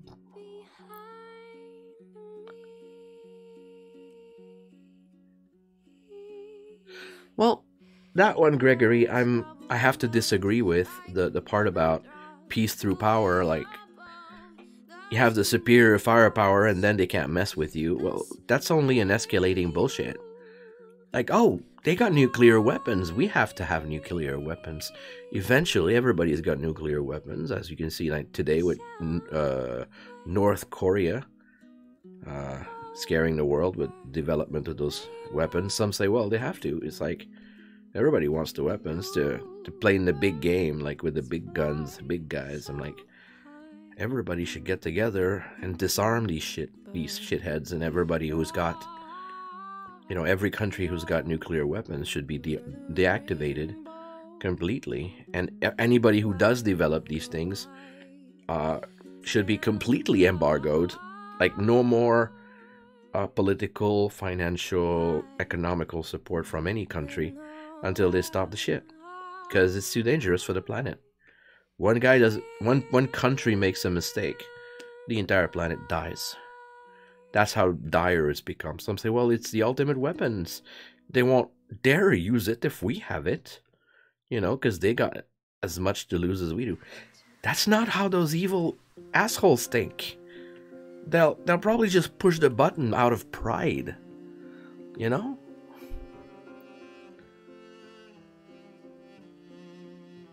Oh, yeah. Extremism is the problem. Like, I'm a lefty, but I'm not an extreme lefty like I used to be. Like I said, I was a pacifist. To me, that's part of being an extremist on the left side. But I always campaign for the empathy. I'll always campaign for putting yourself in the other person's shoes, with the exception of, serial killers of any kind. Once it's proven they've done so much harm, like, they need to be stopped, and it needs to happen with empathy as well. Like, don't give the executioners, don't turn how could I say? If there has to be a death penalty at some point, and I do think there is, for some exceptions, then that needs to happen. Either those people who already are psychopaths, they're already sick, they already have that tendency, so those should, probably be the executioners. And then there shouldn't be any other witnesses, because it just increases the rage. It increases the the pleasure for destroying life. We don't want any sadism in society, so if you find someone who's already a killer, maybe that could be one way to put them to use, in the rare cases where that's useful. But you don't want to, punish murder with murder and take pleasure from it, because I see a problem with that. It just escalates violence. So we should find non-painful ways. Some people are disagreeing with me, like, no, they should die in pain and suffering, to pay for their crimes. No, punishment is not the goal here. Stopping the wrong, preventing it from happening again with that person, with that perpetrator. That's the point I see here. I don't want to, inflict pain and take pleasure from it. On the contrary, I want less pain in the world. So if people are gonna be killed because they did something horrible and they're not repentant, and even if they are, they're still gonna do it because they're power-hungry monsters, then we need to find a non-cruel way to end their life, and let's find ways to not take pleasure from it directly. Some people will find relief, of course, because these monsters are gone. But if you just kill the killers, what happens, Especially with the pain involved, you become a killer yourself. There's a difference between killing and murdering as well. Some people don't see the difference, but, there is a difference. You just killed someone, maybe self-defense, maybe defending someone else. Murdering someone is, premeditated. That person is gonna die, and I'm gonna do it this way and that way, and this is not in defense, This is assassination. It's like, what the hell? Yeah, and that censorship, you said, like, I know someone on Facebook who's really smart, and he's good at debating, and he's all about that freedom of speech thing. I'm also about that, but he pushes it further than I ever will, because it's very controversial what he says, to me anyways. And he says, well, the hate speech should not be stopped, because that's freedom of speech. And I'm like, yeah, but this is hate speech. it encourages people to do that. He said, yeah, but they're already gonna do it. I'm like, okay. I can't really testify to what he said exactly because I don't remember perfectly. But in his mind, you have to be able to debate these things, and you have to be able to debate it smartly yourself. Like, people need to know how to debate. I'm really bad at it personally. Like, people don't listen to me because I'm not very eloquent about stuff like that. And I'm like, I don't have all the terms, all the history, and certainly not the convincing way of talking that some people do. I kind of get shocked and blocked by these. Like, they say something so shocking, so hurtful that I don't know what to say. So sometimes I just shut up and think about it, and later I know what I should have said. But I guess we need to educate each other and, you know, figure out ways to, you know, express ourselves and be more convincing, you know. I got nothing against educating yourself to be more convincing, but some people do the convincing thing way too much. Because just because you're convincing doesn't make you right, technically. It's actually scary how some people sound right because they're convincing and people fall for it. And I'm like, what? Those same people can lie completely. And when it's proven that they lied, people don't even want to believe that they lied. You're just trying to tarnish their reputation. I'm like, dude, this is a quote. Here's the video. This is what they said. And they're right now doing what they said they would be doing. They're at least consistent in what they do and what their motivation is. But of course, supporters of assholes, they don't want to admit that they've been wrong because then they look bad. So I think that's probably one reason why they keep defending the assholes. I don't know what side you're in. I'd rather not guess. Like, one of my viewers, one of my regular viewers on another platform is a Trump supporter. And we basically agreed not to talk about that shit because she doesn't want to debate it at all. Not that I go into a crazy debate with her, but she's so, you know, solidly ingrained in her, like, she has to support the president. It's her president. She's proud of him. Despite everything he's done and whatever argument I can come up with, whatever fact I can state, you haven't done your research. I'm like, I don't need to. It's right there. I see it scroll by on my Facebook. I can double check it if you want, but that is a quote. That is not someone putting words in his mouth. That's actually from him. And you still support that guy? Yeah, but it's out of context. No, it's not. This is what he said. This is the kind of hate that he's publishing out there. He's using his influence, and it's making all the nasties come out of the woodwork, which technically might be a good thing because at least we know they're there, you know, and we might be able to fight them more with words, with actions, not necessarily with violence. Maybe with political pressure, like, let's not give service to any of the haters. Let's see how they deal with life if they can't get any service anywhere. Let's not date the Nazis. Instead of punching a Nazi, refuse to date Nazis. Don't sleep with a Nazi. Don't have sex with Nazis. That could be a pacifist way of making their lives more miserable. And tell them why, of course. Like, hey, if you stop hating, maybe people will want to be with you. But in the meantime, you're an asshole. Get away from me. Well, there you go. Some people call themselves liberal, and in some countries, liberal means one thing, and in another, it means another. Like, American liberals, I can't be associated with that. Canadian liberals, I cannot and will not be associated with them, because I am in Canada, and the liberals have ruined the country several times. And I'm like, they're doing it right now, actually. So, yeah, the name doesn't mean what it should. Like, the official meaning, like if you look at, you know, the definition of liberal, it's not the same as how they're acting in their political parties. So the Liberal Party in the US is definitely not the same as the Liberal Party in Canada, but they seem to have the same kinds of roots, you know, the same kinds of interests. But the thing is, not all of them, but some of these things in common. But the conservatives in Canada seem to be very close to the conservatives in the US. the problem with what I see, at least in my perception, I might be wrong, but what I see in their decisions and the laws they're passing, both in Canada and in the US, I see that conservatives usually side with the corporations. It's all about making money, defending the interests of the rich and powerful at the expense of the citizens at large. They are corporate puppets. They defend their own elite agenda. That's what they do. And when you look at Democrats, they're not perfect. You know, in both Canada and the US, Democrats are definitely not perfect. But at least they pretend to try to support social agenda, like better education, better health system, you know, less pollution, you know, trying to fix the planet, stuff like that.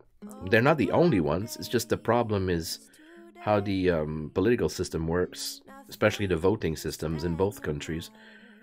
It's not proportional. People can't just vote for, this is my choice number 1, choice number 2, choice number 3, like they should.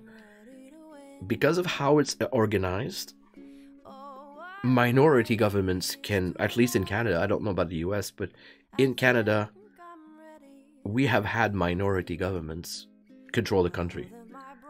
Minority in the sense that they were not voted in majority. They were not the party that got the most votes, but they still ended up controlling the country for a while. And that is fucked up.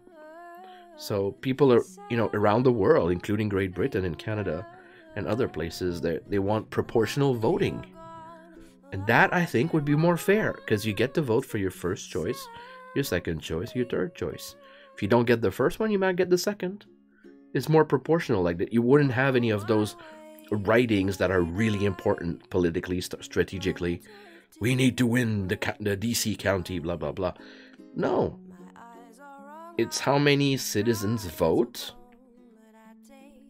and whomever gets the most votes wins. No party, no area should be more valuable than another in terms of counting. It should all be even. It should all be equitable. People have studied that for decades. It seems to be the fairest way of doing it. There should never be a minority government. And there definitely should never be prime ministers or any kind of ministers with so much power in their own one person. Before any big changes be done, they should have checking. They should have checks and balances. Some people say they are, but see what just happened with the US and the shutdown. Thank goodness it's over.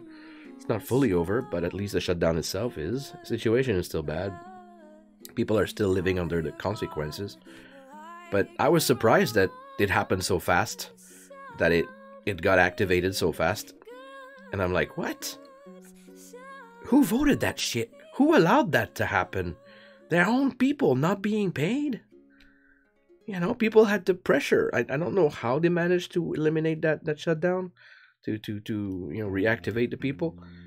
But I'm like, what? Just today, yesterday, the one airport was actually canceling all flights because lack of staff and stuff.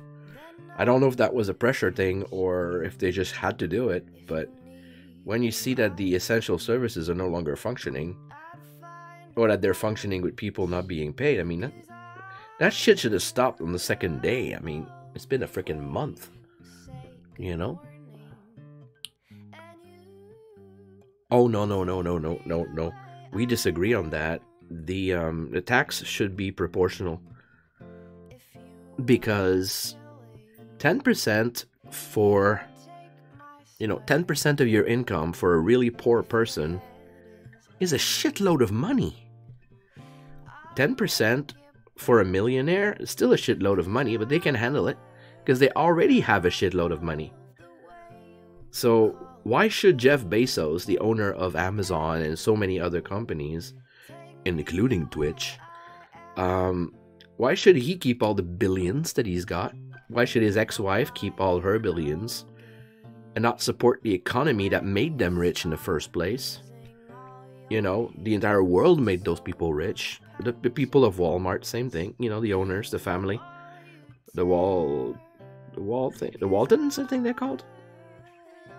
All those people with so much money just sitting in the bank, so some of it being put to, projects and stuff, but overall they're wasting opportunities for a lot of people because they're hoarding all that cash.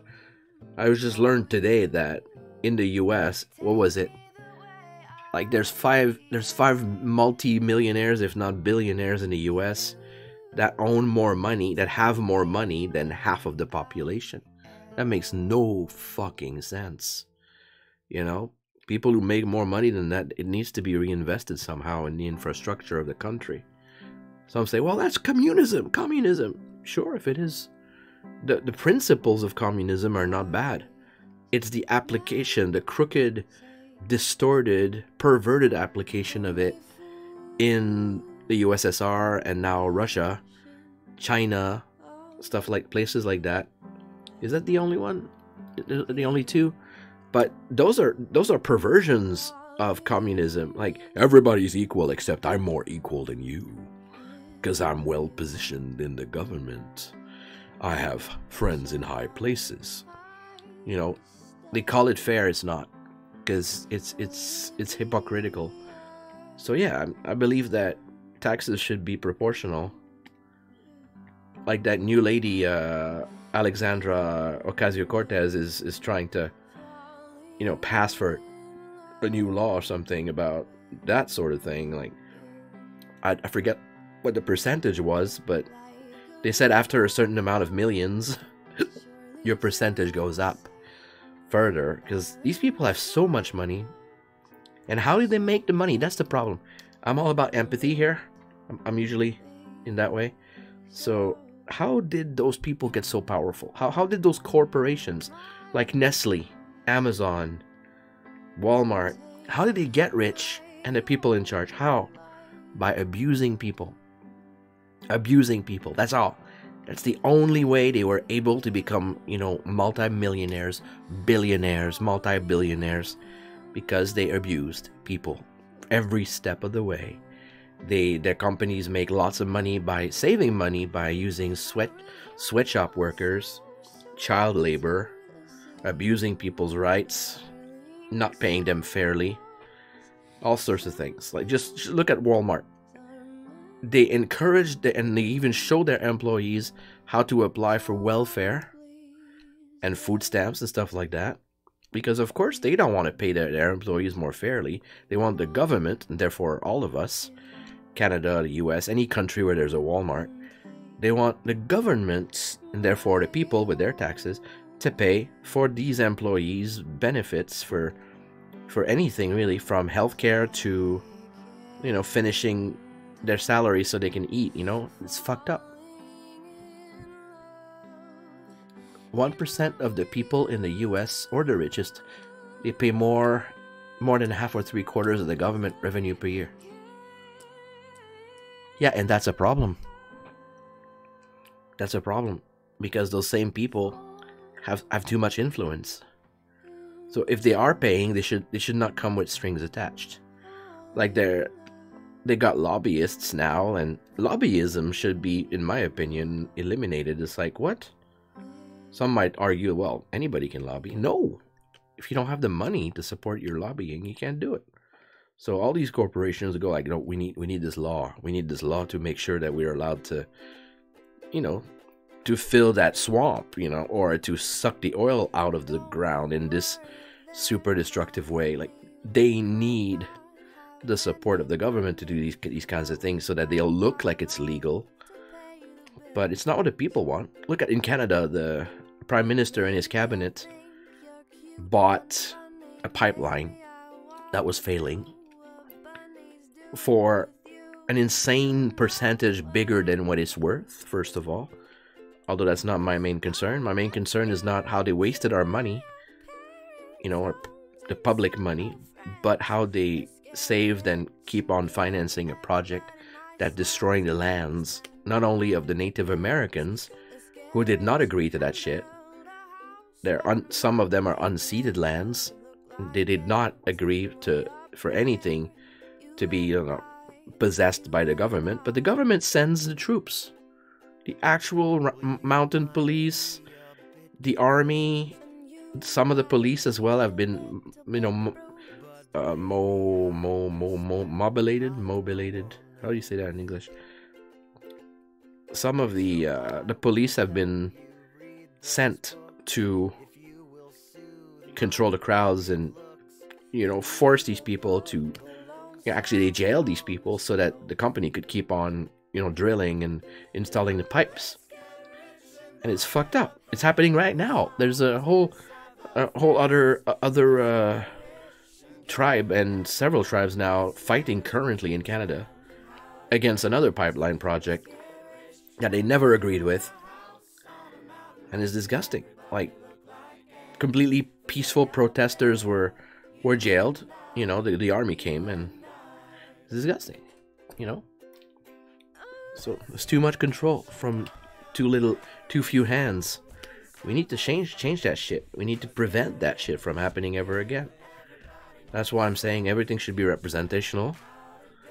You know, should be proportional in terms of voting. There should be rules set in place so that more than two parties can be, you know, given a chance to debate, given a chance to be voted on. Like, technically on paper, people can have ballots for several political parties, but these are just, they just became symbols. They're symbolic gestures, because you know that your Green Party will not be elected, at least not in Canada, because unless there's a massive voting on their behalf, but that never happens. It never even came close. You know, there are some more ridiculous parties, you know, that are just sometimes just a political statement, and it makes people smile, like the Hippopotamus Party or the Pot Party. Yeah, in Canada we have that.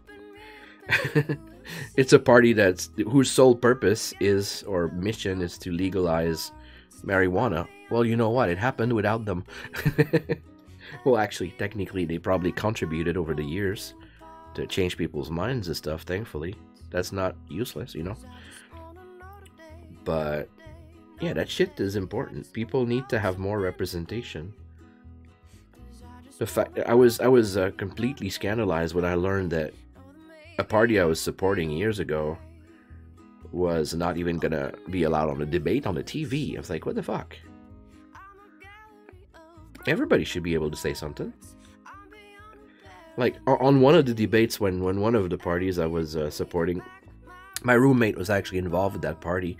She was running for to be like a representative of our borough in town, and so I helped her out a little bit, you know, distributing some pamphlets and stuff.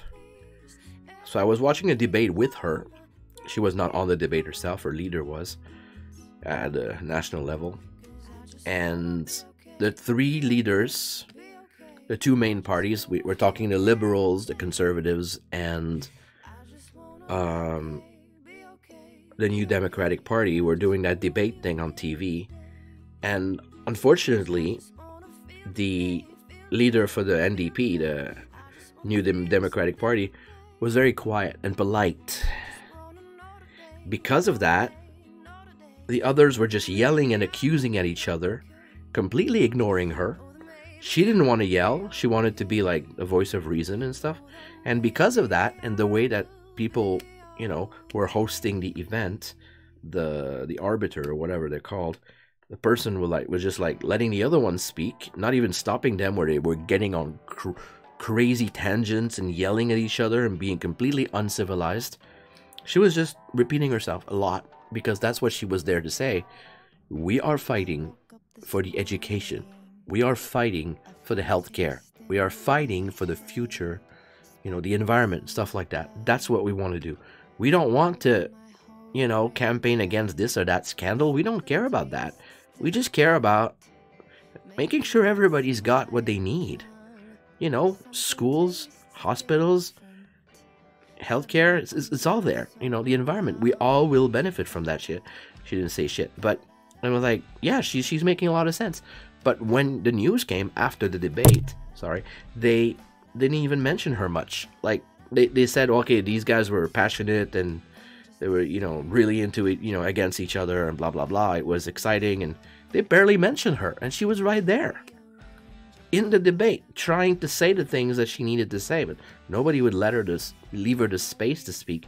Some might say, well, that's not a leader. She should be able to take the space. Not necessarily.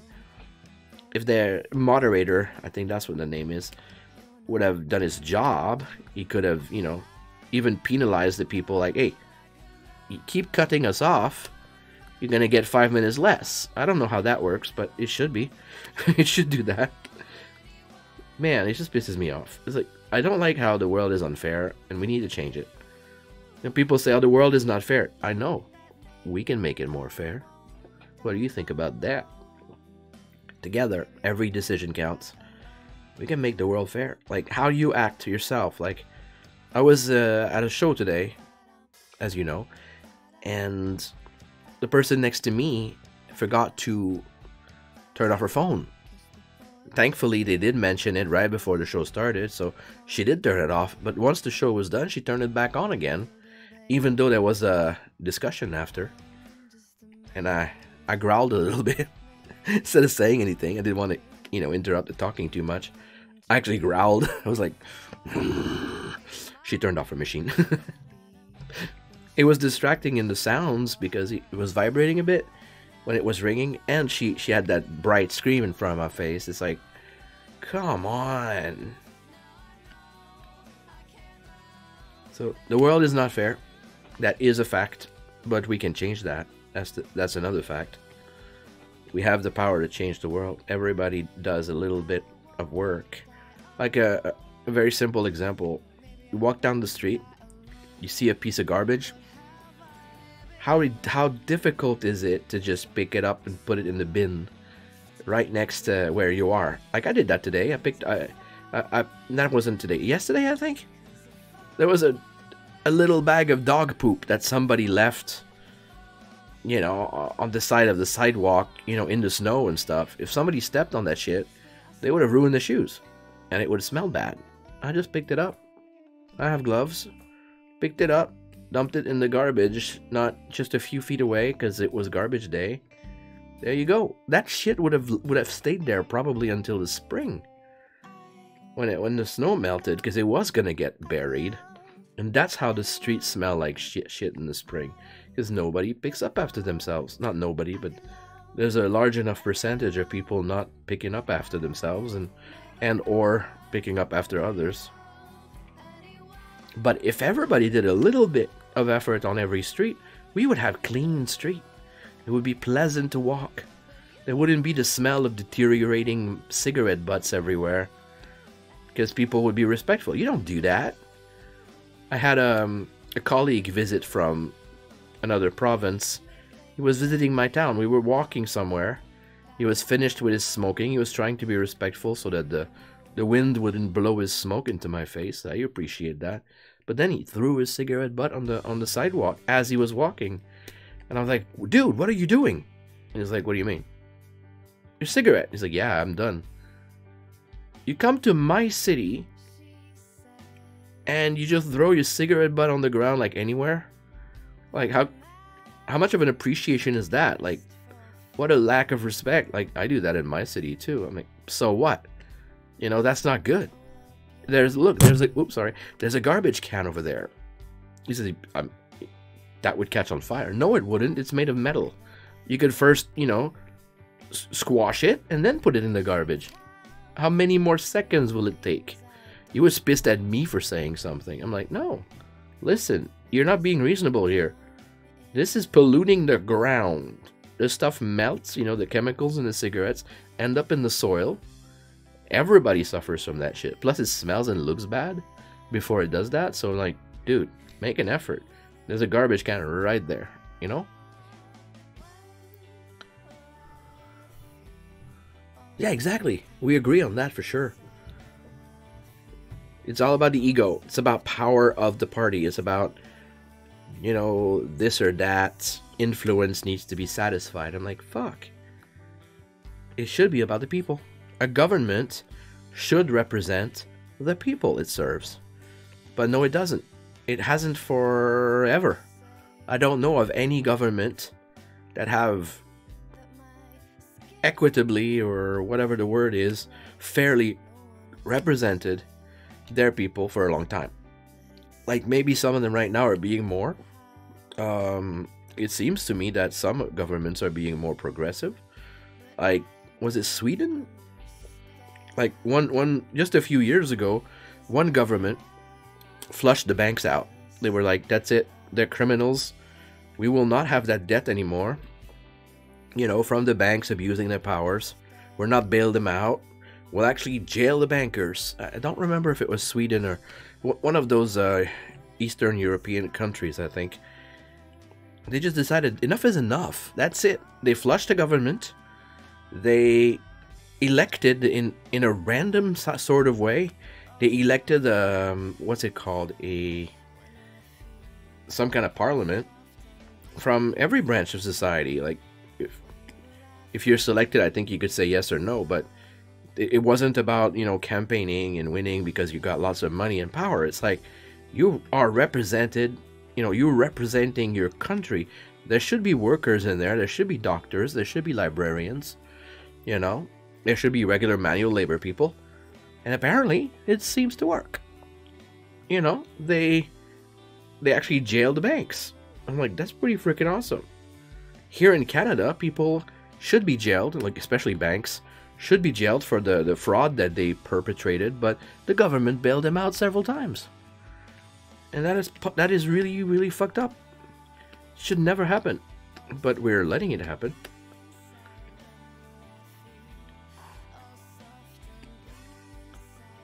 Anyways, I'm pissed at these things and these people. We should just go with empathy all the time. Like, hey, is there suffering going on? Let's stop the suffering. What are the consequences of this decision? Well, greenhouse gas, you know, carbon emissions. We need to shut that shit down. We need to shift to renewable energy. It's been proven now. People were arguing not long ago that it wouldn't work. Like, solar energy in some countries, like the US, there's not enough light all year round to make the solar work. And then Germany comes along and builds their solar arrays, and bam, they break records, even though their weather is probably more gray than the US ever is. And they still, you know, broke records and were able to supply their whole society with energy. There are countries that have gone over the limits, you know, they beat records, you know, of all time. Like, the shit is working right now. Some people don't want to admit that. Like, hey, it's happening, it's working. Let's go with that full spin. Like, it's been proven now that it creates jobs, literal jobs, not just promised jobs, like the politicians keep saying and never fulfill. It creates jobs. You need people to install those panels, but you need people to make those panels and improve those panels and troubleshoot and repair and all these things. This is the future. Not just solar, but wave energy. Like, when the waves are, you know, in the sea, they're moving anyways. You got some pumps that you put on. Not exactly, well, they are kind of pumps. Put them on the waves and they go up and down at slow speeds, and that generates power for the turbines and stuff. You create power that way. The wind power, the thermal power. There's so much. Like, some people claim that you could get power from the air. So it hasn't been proven yet. Some people say that was the intention of Tesla. Like, we have all the energy we need in the air. Like, the very warmth of the air we breathe should be enough to power everything, you know? Or, like, some of the Tesla experiments were to send energy into was it the ionosphere? One of the spheres, like one of the layers surrounding the planet, and then we could just put some receptors, some devices in the ground, and we could just capture the energy again, because they beam the energy up, and then we would have those receptors to get the energy where we need it. It would be wireless.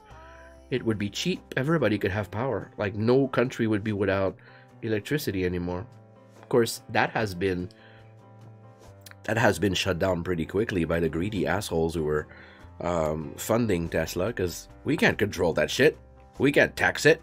We can't charge people for it. They shut him down.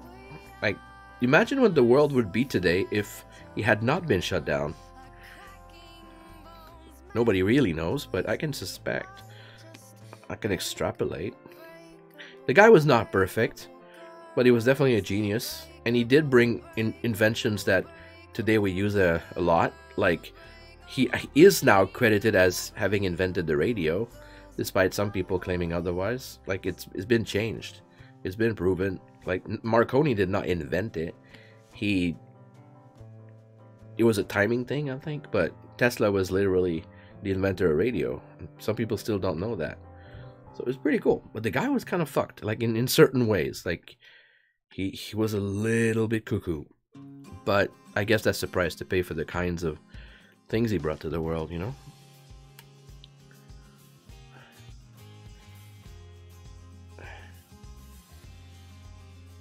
Yeah, Sweden burns the garbage. And if I'm not mistaken, they're having to import the garbage from the neighboring countries because they ran out.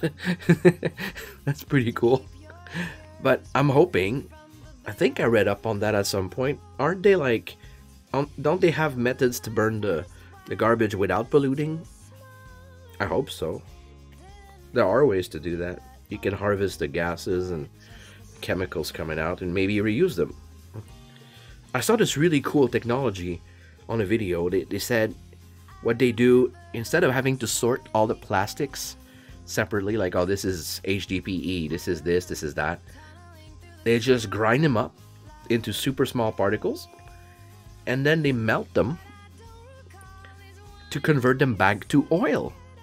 And then from that oil, you can make them into any plastic you need. So technically, they didn't say that, but my idea of that is, technically, if we do that enough, we'll never need to dig for oil again. Because we have so much plastic out there already. We just recycle what we have. If you need more plastic, you just get old plastic. Until you get enough to make enough oil, and you make new plastic again. And again, you can make that into a non-polluting way. In the video, they did say that the way they burnt it was non-polluting. So I'm like, I hope that's true. So what I'm doing right now is I'm going between the branches and creating some spots of shadow. Create that depth. I don't want to bring it back to how dark it was before, but you do have to vary it a bit.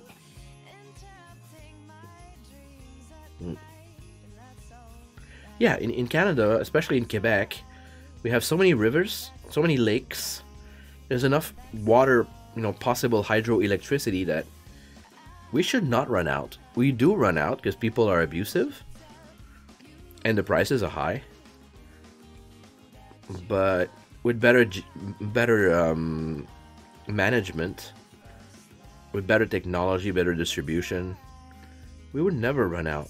We have enough wind, we have enough sun exposure to have all these resources combined. Like, I saw just 10 years ago, I think I saw a video of that guy in the middle of nowhere who was already innovating with his turbines, and he had 3 different kinds of power. He had wind, he had solar, he had hydroelectricity from the river.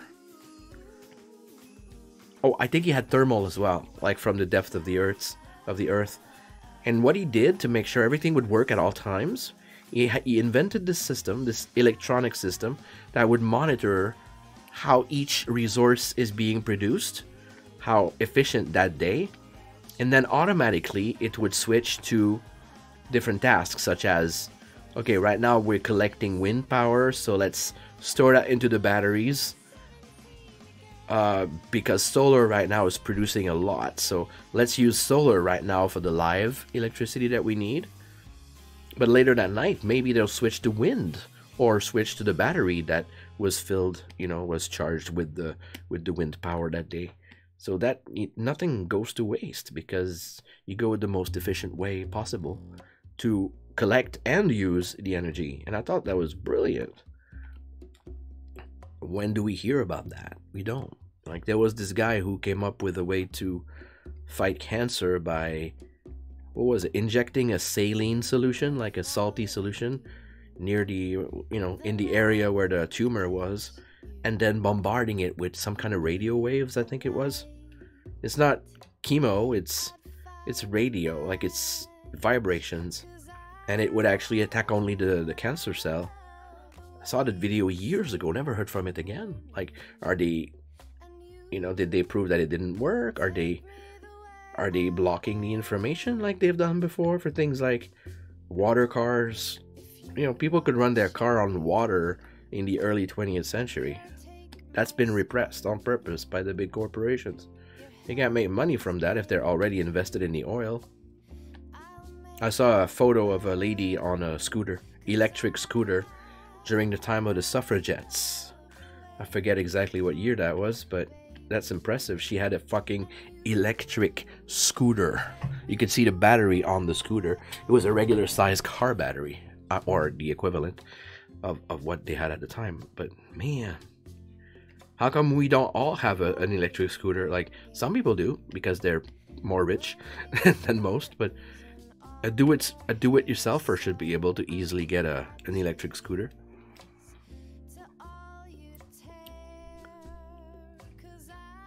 The waste of power, yeah. Energy production for this country and other countries in the world. Recycled plastic for creating more. Personally, I'd like us to divert away from plastic as much as possible. Like, I'm at the supermarket and I feel guilty for shopping. I don't want to feel guilty anymore. Like, I want some mushrooms for my spaghetti. I love mushrooms, but I reduced my consumption of them because at all the stores I go to, they sell the mushrooms in those plastic containers with plastic wrap on top. That's two types of plastic that's not necessary. There's three types of mushrooms that they already sell in those bulk bins.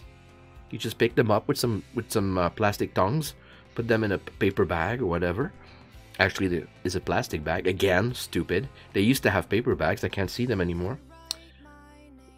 And for a little while, just a short while, they had the smaller mushrooms that I like to buy, the cheapest kind, the white or brown mushrooms. They taste about the same. They're inexpensive. For a little while, they had those as well in bulk. But then they started only having the expensive ones in the bulk and none of the cheap ones. So they blame, when I ask, they blame the manufacturer, you know, where they're coming from. But if the store, especially that big of a chain, demands that this is how they want them to be packaged, then that's how they're going to get them. They should get them by the bins. They should just dump them carefully in the plastic bins for the bulk food, which they're already doing. It's possible because it's right there. They've done it. They just reduced what gets presented that way. But I don't want to not have to buy mushrooms because nobody seems to sell them loose. I want to buy loose mushrooms. Mushrooms don't need special packaging. Put them in a basket. People will pick what they want. Put them in a paper bag. The paper bag can go into the compost. It's easy. It's stupidly easy. Before the era of plastic, that's what people did. You don't put plastic wrap over a vegetable. What the kind of fucking stupid person does that? Oh, it's convenient. It's cleaner. No, it's not cleaner. You're polluting, you asshole. You know? It pisses me off. It's not relaxing, is it? Sorry. I get carried away. So I've been thinking of ways I could convince them to, instead of being bitchy and moany and yelling at them, I need to find a way to convince them to go back to selling all the mushrooms. They never did all the mushrooms, but some. So I'm thinking they should sell all the mushrooms in bulk.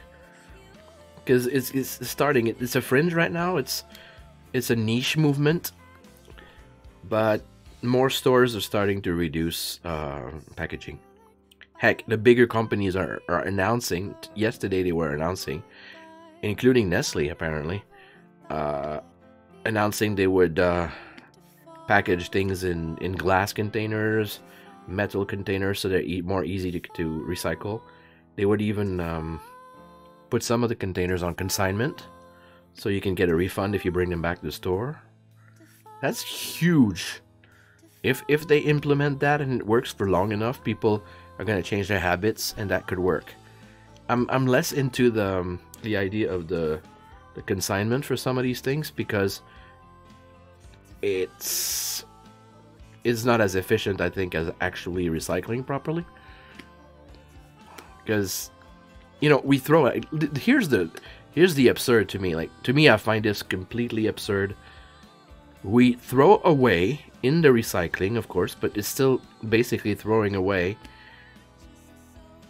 materials, prime materials, you know, primary materials like glass and metal and plastic. We're just throwing them away without getting any money out of it. You know? We bought the product, we bought the packaging, we have to buy it, it's part of it, you know, but then we just put that in the recycling bin and somebody takes them away. Those companies are supposed to be making money with those things, and I would approve if they were actually going to recycle everything, but a lot of that shit, even though it's supposed to be recyclable, ends up in a landfill anyways because they run out of space or funding or whatever. But if it was efficient for recycling, I'd be okay with it. But it's not. It's not enough. There's still places where, including Canada, where what they claim is being recycled is not true. There's constantly been, over the years, studies and, you know, deep investigations as to where the stuff is going and how much of it. They even put some probes or sensors in the garbage that they did not detect, and they would just follow the garbage, and they end up in the landfill. It's supposed to be recycled, and I'm like, what the fuck? Even people who follow the rules end up being screwed. It's like, we're supposed to be making our effort, and our own government is sabotaging our results. So that's disillusionment, of course, but we need to move past that and say, let's do better together, you know? So those supermarkets now, smaller markets I should say, supermarkets are very slow to change, unfortunately, unless they see a profit in it, you know? You know, it's if they see a big, huge profit, they're gonna get into it real fast. Like poke bowls. Last summer was the first time I saw poke bowls at the supermarket, and there was a lot of it every day, freshly made every day. You had like 3 or 4 varieties of poke bowls, and I don't mean Pokemon. I mean the Hawaiian dish. It's a mixture of it could be raw fish or smoked salmon or stuff like that, plus rice, plus potato chips, sometimes something crunchy. You need something crunchy in there. Usually it's tempura plus rice, but could be something else. A whole bunch of veggies together with some, you know, spicy mayonnaise and maybe some slices of orange. There's always a whole bunch of different things. It's pretty inspiring. That was my first time tasting it. I had never even heard of it. Once I had that bowl for the first time, I ate it at the park that afternoon in the summer. It was a nice break. I went back home and I looked it up. I was like, what's that from? So they got into the poke bowl business because it was getting really popular. If they could, of course, it was overpackaged. Again, those plastic dishes for takeout, plus plastic wrap, stuff like that, plus too much labeling, and a plastic fork if you want to eat it. I started carrying my own utensils now. Feel less guilty about eating out now thanks to that. Although now I lost my straw. I have a big straw and a small straw. I have the big straw for bubble tea if I want to go out for that. But usually in my bag I'm supposed to be carrying a regular sized long straw. Like it's narrow, but it's, you know, it's a regular thin straw, but it's stainless steel and it's super long, so it will fit in my water bottle if I want to use it for that. But yeah, it's pretty exciting to see the changes. Like, instead of, you know, focusing on the bad, I can see the changes. So there are smaller markets that decided to go to measures to become either less packaged or no packaging at all. Like, they go no waste. So what they do is they let people bring their own containers, which is awesome. But also, for those who didn't bring anything, they have jars. They have glass jars. They even have reusable bags that you can buy or rent and stuff like that, depending on the place. I think that's brilliant, you know? I just discovered a new store recently. I never stepped foot in there before. I knew they were there, but I never felt the need. But I went there a few days ago, and they were serving fresh juice in there. So I'm really excited about that, because the guy made me a really good apple beets carrots mix that I like. It's a classic for me. I always get that when I don't know what to get. Very refreshing and sweet. But he knew exactly what kind of proportions to use to make it, you know, tasty and sweet, and you know, I told him on the sweet side, please, and he totally knew how to proportion everything. So I was impressed. I'm going back there.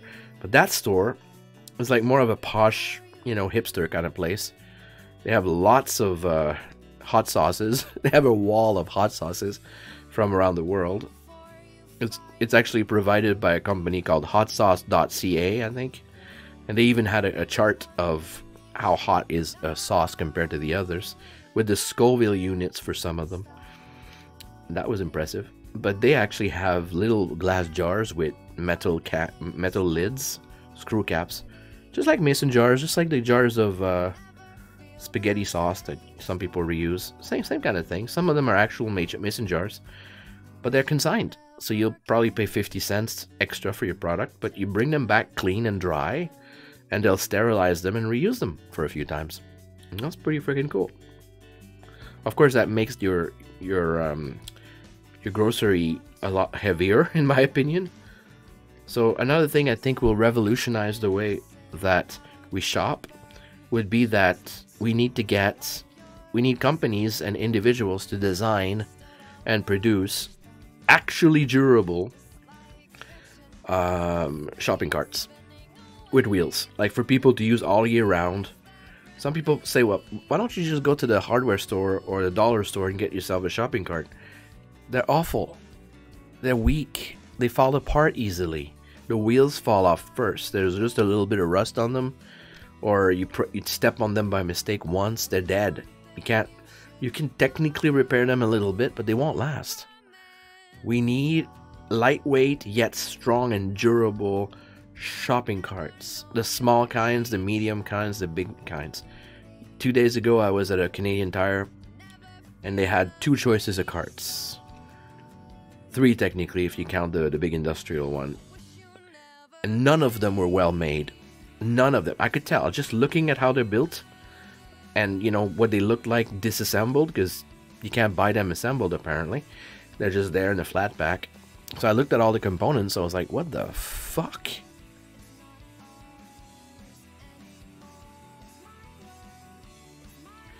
You still think I butt too much time? What do you mean? I don't understand your sentence.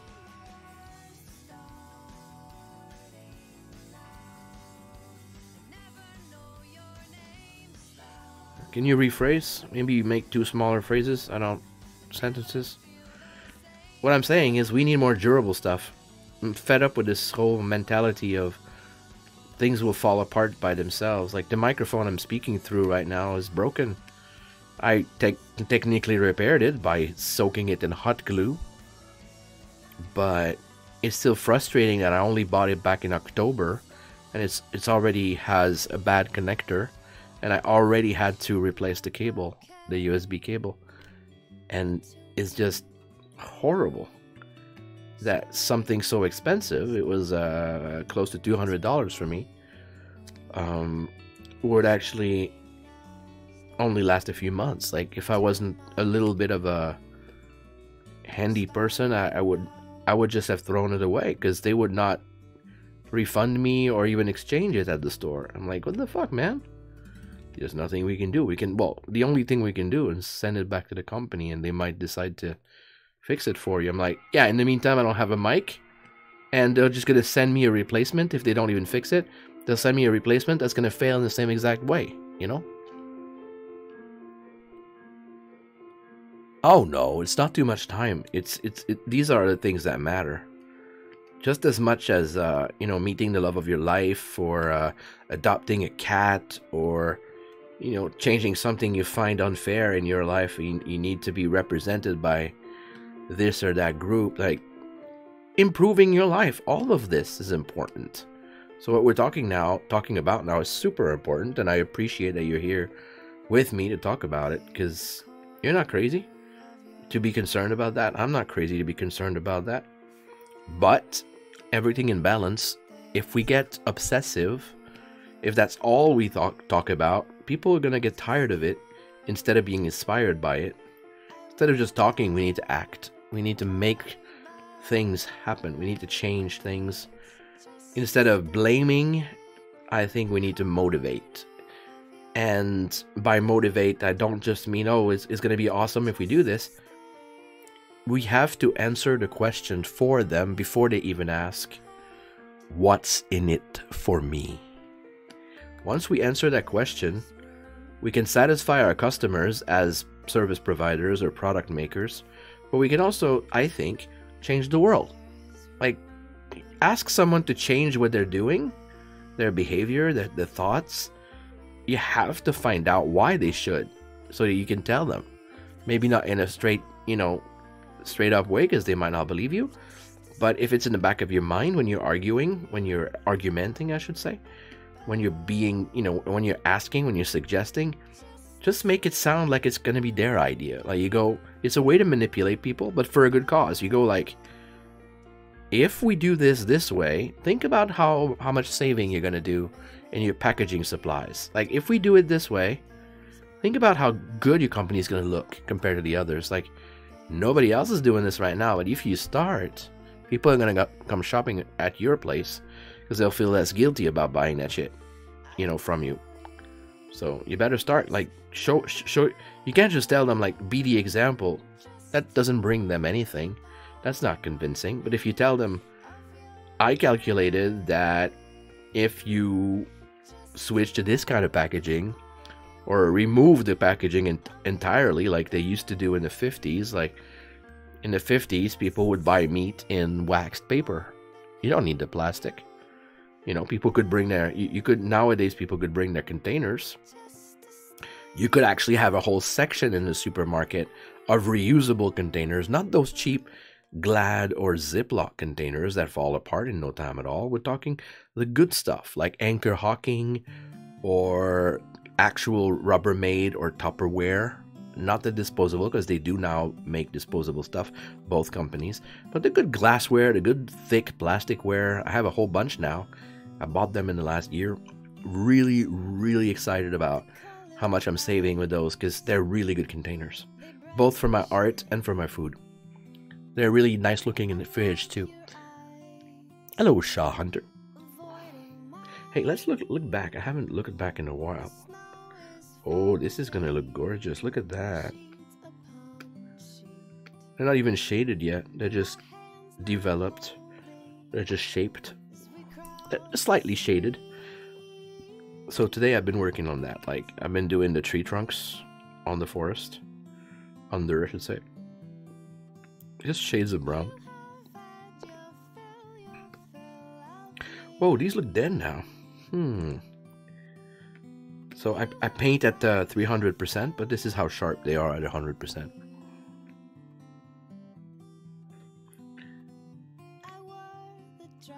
Yeah, these are too pale compared to the others, so I'm gonna color them.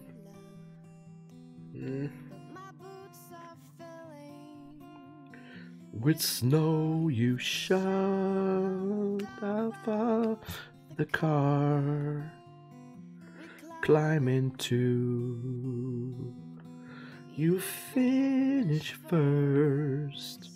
I must catch up to you. Oh, I shouldn't use that mode. Go and multiply it. You have had your fill, They don't have all to... You don't need to be all the same color. I don't want them to, actually. But these looked a little bit bleached. I want them to look rich and alive. Probably go back with some more colors later. This painting has taken me X amount of time times 3. I don't know. I stopped counting a while ago. But I started this painting in 2016. That gives you an idea. And every time I work on it, and that's more recently these days, I've just done like three painting sessions on this in the last 2 weeks. So I intend to finish this sometime soon, because it's been too long already. I'm excited about it. It's the most elaborate painting I've ever done. So better finish it, you know? The person who's paid me for it is getting a lot more than what they paid for. They paid me $150 for a quick drawing, and I fell into the painting. I kept it enlarging and expanding and making it more complex. And I said, if you're willing to wait, you know, I could give you a version right now. Because the deal is I'll print it for her and send it to her. She lives in the UK. She's like, no, I want to wait. I want to wait to see what you do with it. So I sent her some updates, of course, regularly, whenever I work on it. Show them what I changed, and she's like, all right, you take your time. I love to see, you know, I love what's happened so far. So that's really motivating for me, because when this painting is done, it will give me not one picture to sell and to use on my portfolio, but several, because I want to do at least 2 versions of it. Just a landscape. And then that landscape as a backdrop for the flying zebra with the fairy that's riding him. Yeah, very green, very idealistic. I'm into that. Lord of the Rings was much darker in the films. But yeah, you know, mystical trees. I have a cave. Let me give you a tour. That's too big. Let's go with a 50%. Okay, this is the... yeah, no, that's plus. I need minus. No! What have I done? No! Stop it! Stop it! I hate those shortcuts. I don't know what they are. Ah, there it is. So let me give you a tour. I did some changes recently. Some of you might have not seen them. So I changed the fairy village in the tree. How big of this painting folder on you custom? Wow, that's a strange sentence. I'll answer that in a moment. The tree did not used to have other vegetation at the bottom except for grass, so now I'm going to build more of those huts. They're made of gourd, giant gourds. So there's a few there I need to finish painting. But that's a fairy village in the tree, top the tallest hill or a mountain. It just, okay, I am at 100%. Let me try again for that minus. Oh, it's out, it's actually out. All right, I eliminated that. There was a lot of fog here. I still have fog, but it used to be like solid stuff here. But I wanted to feature the sea a bit more. That still needs work, but I cut that out. This was here as a mountain, or, you know, distant land. And I cut it out and turned it into an island. A nice green island with just a little lump of rock sticking out. Somebody, it was David, I think it was David Besa, one of my regulars here, suggested some willows. They're not willowy enough yet, but I put them there because I like the idea. And that's a dragon cave. And this is where people can come up and trade with the dragon. He's got advice. He might have some magic to trade. So they put the food there or whatever it is. That's the trading post right there. Or platform.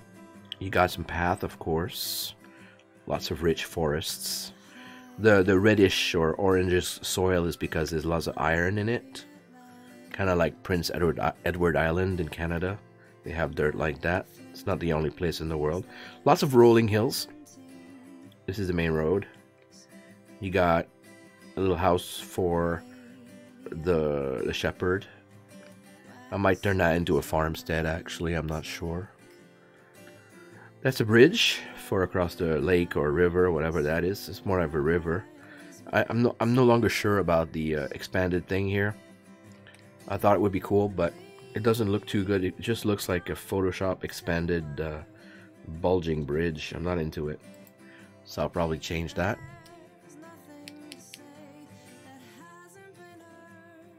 How big of this painting folder on your computer? Oh, there's a lot. I just understood what you asked. I'll show you. First you got, well, let's bring that window down. You got a shitload of naked ladies for the fairy that goes on the landscape for reference. You got zebras, you got horses, you got lots of reference for the forest and how the textures work and the colors. You got several versions of the painting. I'm at version number 13. 13 versions of this painting so far. And that reminds me I should save while I'm doing this. I have not saved a single time today. That's about time. So that's a lot. And, you know, other animals I might need. some hands, stuff like that. So that's how big the folder is. Of course, several versions of the zebra plus the fairy, because I can't just paint it on top of that huge landscape. I have to do it separately. So the most recent version of zebra plus fairy, I think, is number 3.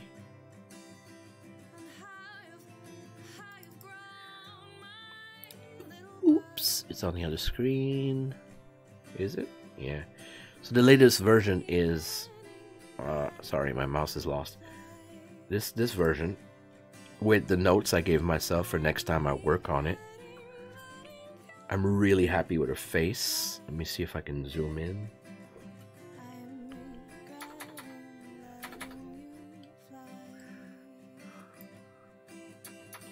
Her body proportions are still, you know, in big need of change, but like that's my hand. I actually took a screen cap of my hand in the webcam just as a temporary fix because I couldn't figure it out. Her skin color has been moved around a bit, so I'll work on that. But there's a whole bunch of things that need to be changed, like that hair needs to be behind her neck, and probably needs to be some loose hair there. So it's going to be a lot more fun. Like, look at that texture on the tail. That's the kind of texture I want her to have, at least partially. You know, more animal. Maybe I might even give her some hooves. I don't know. I don't like the texture on this zebra. It's just too artificial. I'll go back and redo it by hand. This was done by hand, but not one hair at a time. It was a brush hair, like supplied by Photoshop. So yeah, I should not have done that. Or at least not that sharp. I should have gotten more smudging out of it. So we'll see. We'll see what that becomes. But as you can see, an earlier version of the landscape in the back, it was a lot rougher. You think that is too big for that painting? I don't know what you mean. Define your pronouns. It's a lot of work. This painting is huge. Let's see the number of pixels. It's only 10,000 pixels by 5,000. You know, average. It's not huge, but it's not small. You know? So this I can print on a large poster. I'm planning on doing a large poster version. Just for my own self and see what it looks like. But the thing is, her face is too small. If I put that fairy with the zebra, like I have a placeholder of an earlier version of them, and if I zoom in at 100%, it's still big, but it's not as big as it could be. Her face tends to disappear how small it is, especially in the printed version. Like, this is how sharp it can be if your printer is really good. It cannot ever be sharper than this, because we're looking at it at 100%. I know that's not a full explanation, but that's the best I can do. That's what I've noticed since the 1990s when I first started digital painting. If everything looks sharp at 100%, then if you have a good printer, your print will be sharp. So I paint it until everything that I need to be in focus is in focus at 100%. Like that landscape in the back, that's gonna be a shitload more fuzzy. Like these brush marks will disappear, or at least be blended a lot more. Like maybe something like this here.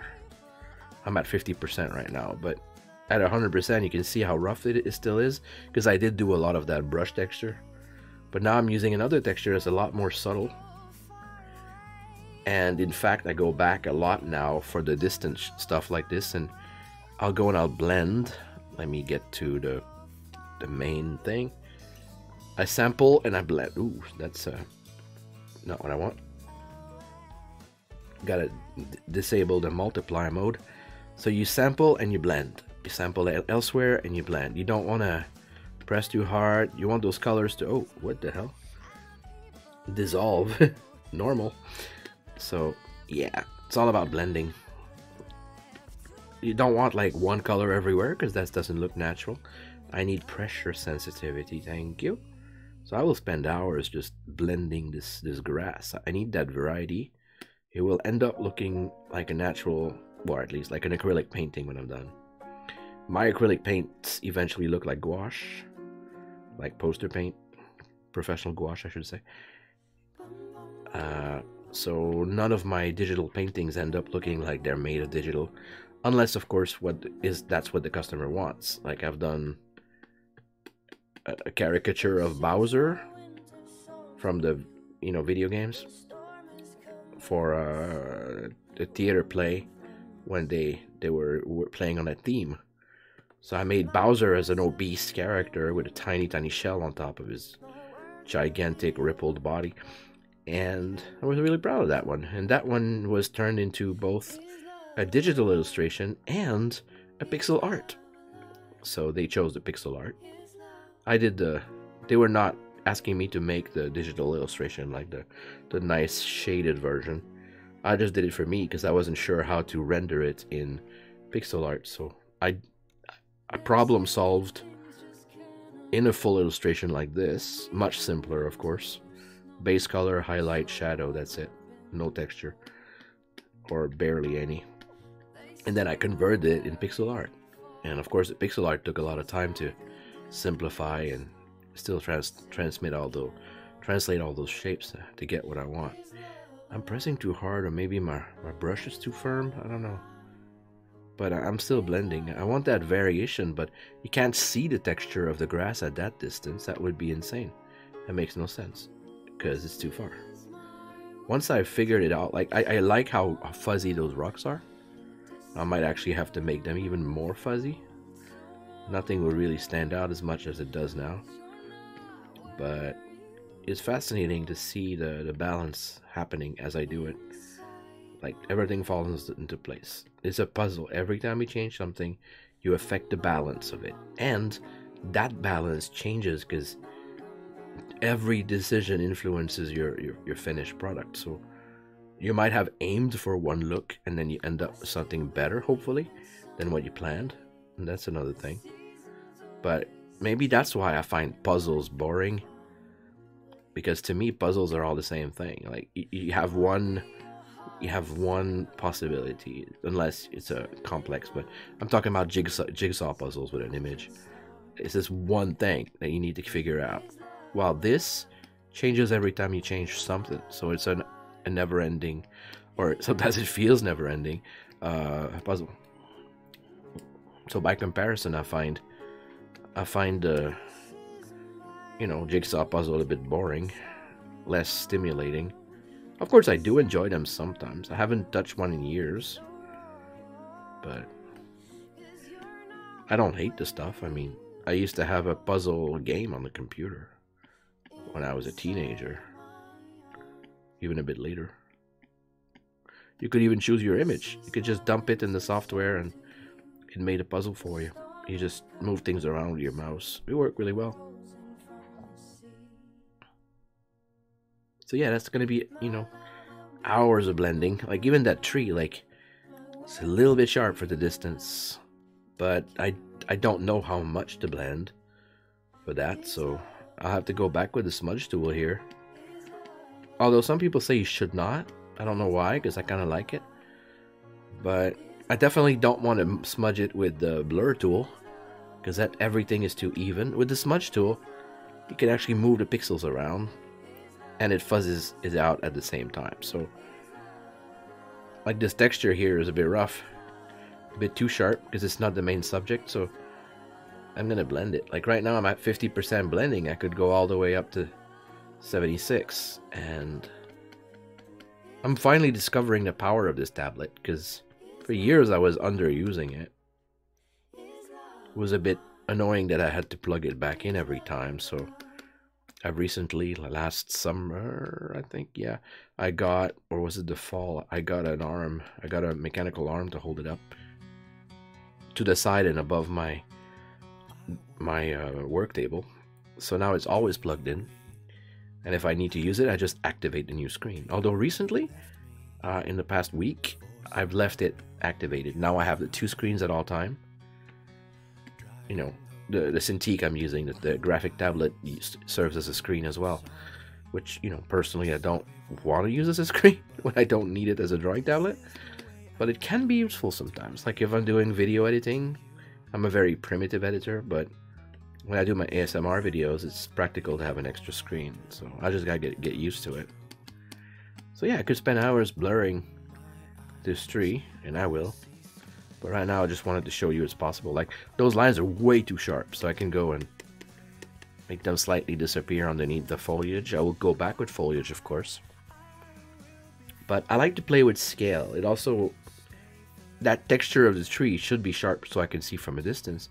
But look at those rocks, how big they are. Like, in real nature, some things like that happen, but mostly if they had that much detail to them, they would be much closer to us. But these are giant rocks. Same thing with the trees. I have giant trees. Look at these guys. These yellow trees, they're huge. They have as much detail in them as... Actually, they have more detail in them as the closest trees in that forest over there. So I play with that a lot in my work. I like to play with scale. Like, if people are that small, like look at that guy, then how big everything is. Like this, at first it was just a path, a little footbridge, but now considering his size, a small wagon could go through. So yeah, I do want to, you know, the more I look at it, the more I want to solve this bridge thing, bring it back to a single thickness. Because technically, I wanted this to be like some kind of magical gathering place, and or a place for people to take off and land if they have flying powers. It could have different purposes. I wanted a circle, and I couldn't figure out how to make it look like a circle in perspective at that angle. So it just looks like a bulge. I'm not in love with that. So I do love the shape of everything else of that bridge except for that bulge.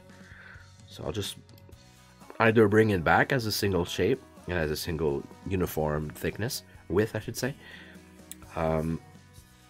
or find a way to separate this bit and justify it. Like, what the hell happens here? How do I make it into a circle that still looks like it's in the right shape for how slanted and upwards of it we are? Because we're flying above it technically as a viewer. That's the perspective thing. I'm sure my perspective is off, but doing my best on this thing. This is my witness. It's my witness piece of work. Best work I've ever done as a digital painting so far. My most elaborate painting ever of any medium I've ever done.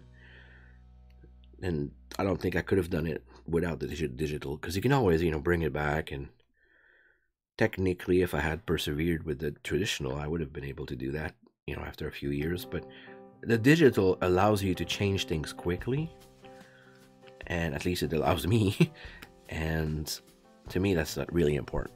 It's not a waste of time. Like that house, I changed the shape of it 3 times without having to repaint it completely. Like anytime I go back to it, I go, okay, this is a little bit too fuzzy here, so I'll go back with the shadows and add some lines. But I don't want them to be too dark. That's just insane.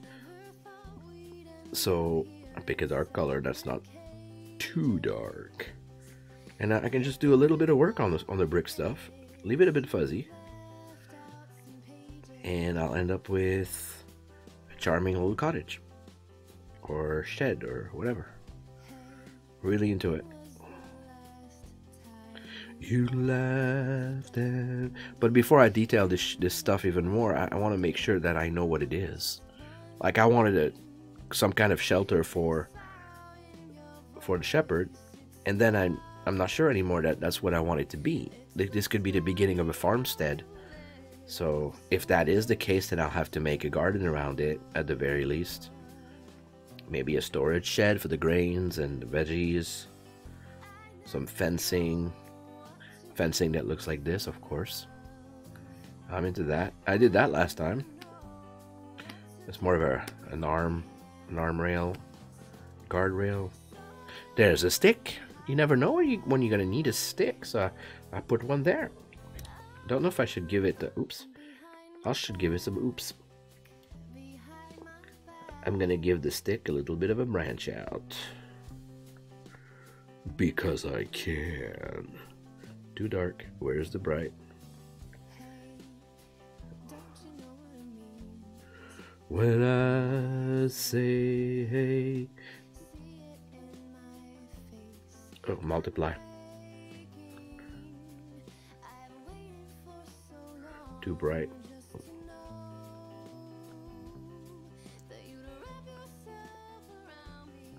If you just let go, I never know what to do with my hand, with my love. I never know what to do with my hands. So I'll put them behind my back. I'm working around the stick now. It was too much, so I'm making it skinnier. And when you zoom out, you see the difference. It's pretty cool. Behind my back. Okay, that stone needs some rounding. Tomorrow, and I move into the way. Oh, she's sneaky with that song. I don't like to, because we talk about all sorts of topics. I'd like to control what I put out. You know, I like to keep quality stuff out there and make it relaxing. So these shows are not as relaxing for some of my viewers. They have told me, so I listen. So eventually I'll go back to making videos with these, like without being live. Or maybe with being live, and just make sure I control myself, like avoid the political discussions, for example, which we had earlier tonight. And that way I can be comfortable leaving the videos on the channel without, you know, stressing people out with my tangent conversations. But I have done, if you want to see stuff like that, I have recorded some painting videos before. It's just that right now I'm doing a lot of repetitive work, which is not a big problem for ASMR. I could totally do that on purpose. But, you know, I'd like to maybe advance this a bit more before I do that, or take a break from it, because that's something that happens a lot in my live streams. I touch the mic without meaning to, so. Plus my music is not, you know, my own sound. I don't want to get in trouble with YouTube because of the copyright issues, so I like having live music when I'm doing live shows, but for the recordings I leave on publicly, I want to make sure that I don't get problems with it. Sweet, simple smile, I'm in trouble. Let's do a smudge. Upside down and around. I'm just fuzzing the edges. They looked a bit too sharp for the distance.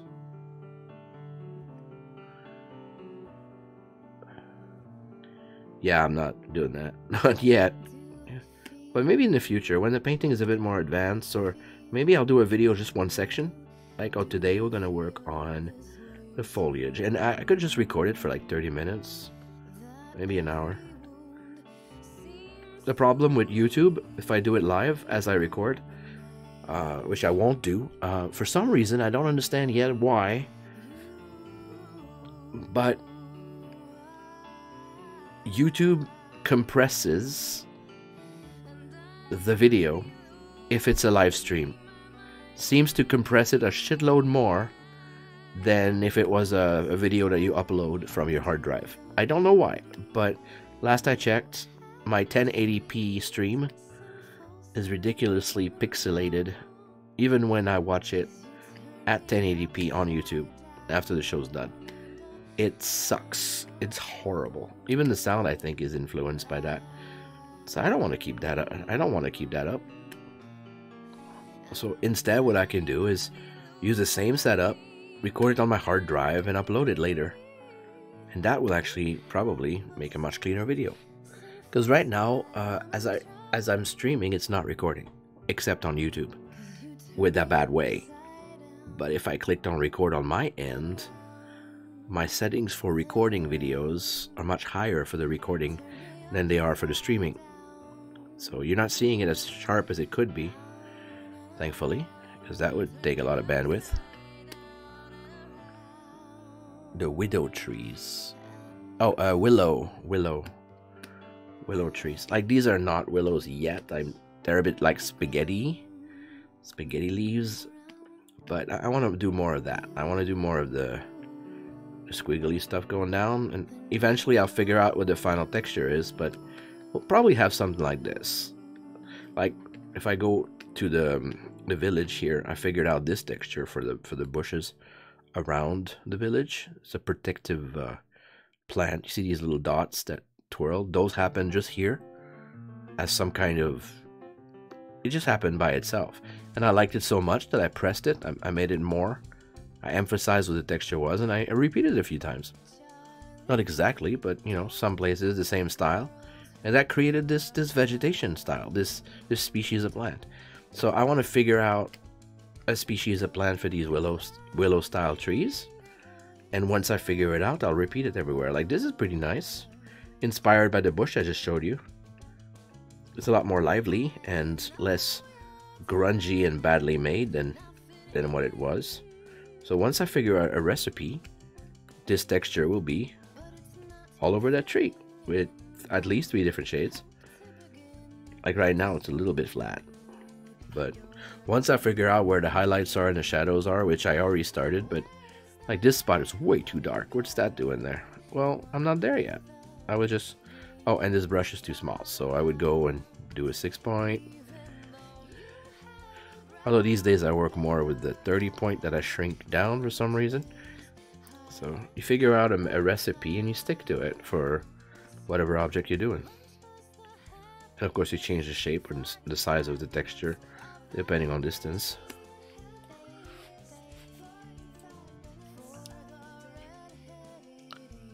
Yeah, I understand.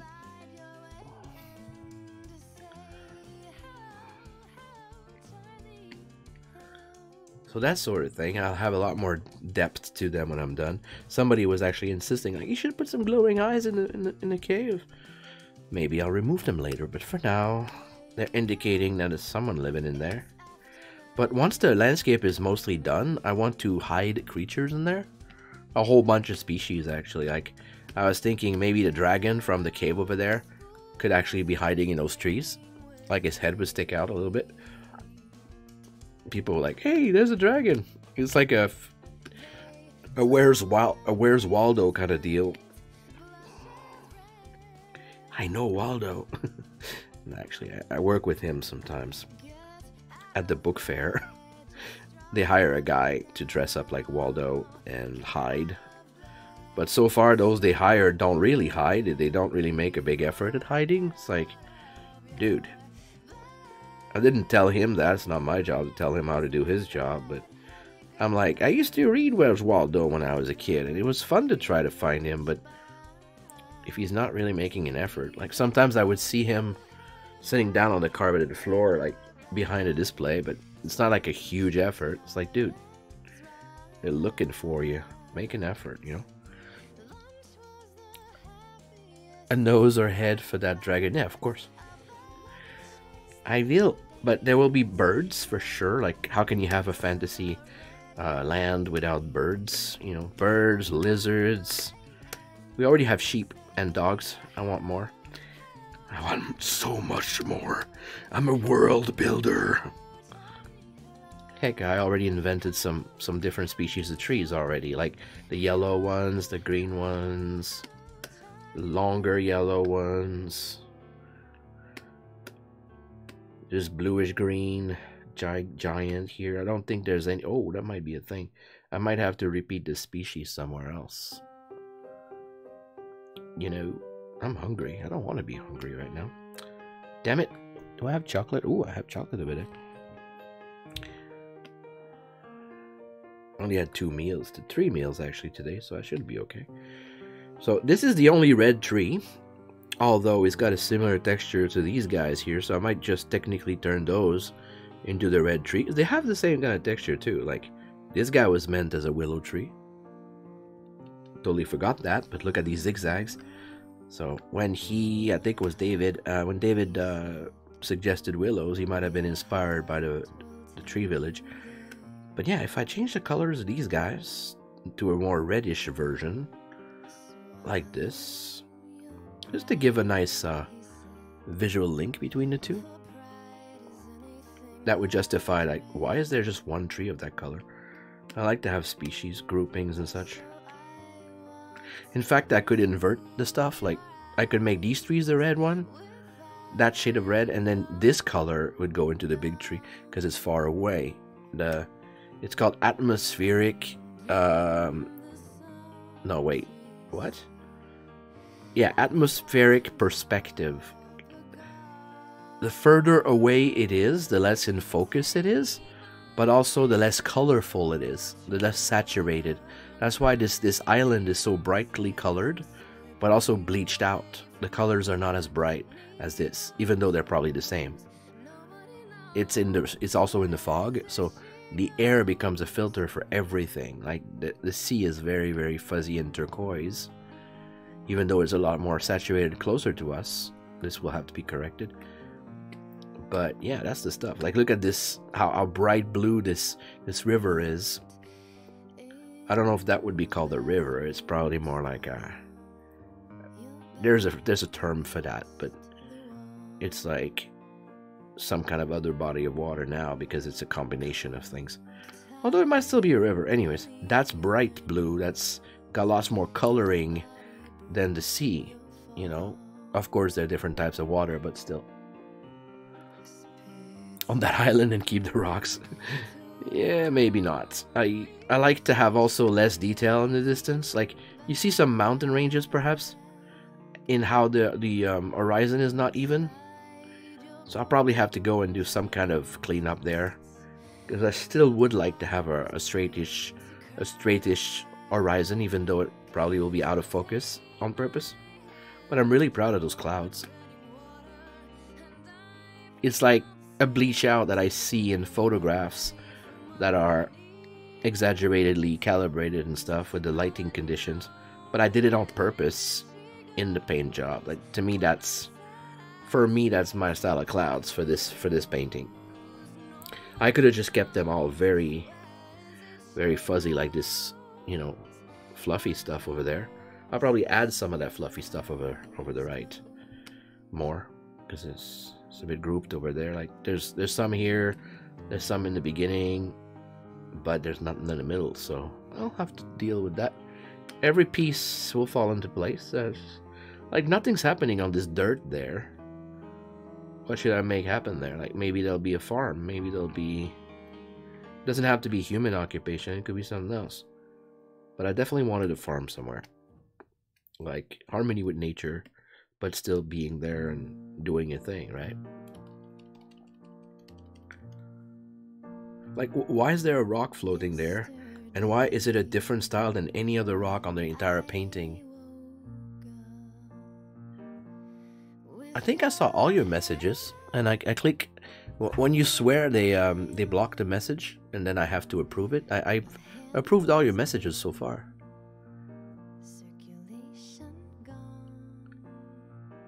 Oh, the masterpiece. Sorry, I just skipped it for some reason. How many you are selling? I don't know how many. I don't want to count. But when it's done, I'll decide how big I'm going to print them. First, I'll have to print them for real. Like, I don't want to deal with an online printing service until I see that the print works. So if I print it out and I see that some stuff is too fuzzy, then I'll have to correct it until I'm satisfied. And when I am satisfied, I'll decide if I do, like, only print them myself locally and then send them out, like ship them out, which I try to avoid because it's a lot of work. But a lot of artists do that. There must be a reason why they do it. Like, maybe there is money in that. I'm not sure. A lot of illustrators are complaining that it's too much work to ship it yourself. So they deal with an online printing solution. They call it print on demand. There's different companies that do that for you. But since they're doing most of the printing work, they're charging you a shitload of money. So you don't make a big profit, which I think is a shame, because you create something that's unique and that's never been part of the world before, and then you make less money than the service that you hire. That, to me, that's unfair. That's totally unfair. So we need to change that, of course. So as I do business, I will change it. For me, anyways. If others want to follow, that's up to them. It might be out there some companies that are respectful enough to give us what we need instead of abusing their power. Like, look at a company like Zazzle. They offer lots of options for your products. Like, as a customer on the site, you can decide how big your image is on your t-shirt. That's freaking impressive.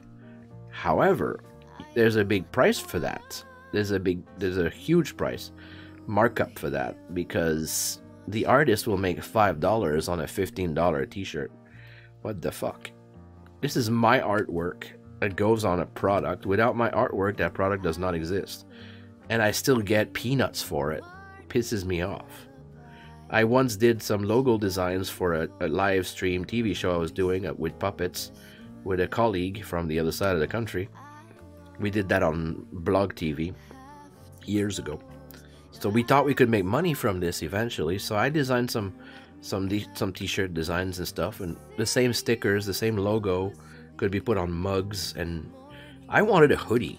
I really wanted a hoodie for, you know, with our logo on it, because I was proud of my logo and what I did with it. But even I did not get any of that, because the sweater was like $50, I think. Heck, now I would pay. They don't even give you a rebate if you're the artist, I think. Like, you pay the full price. So I'm like, what? I'm gonna pay them money to have a sweater with my design on it?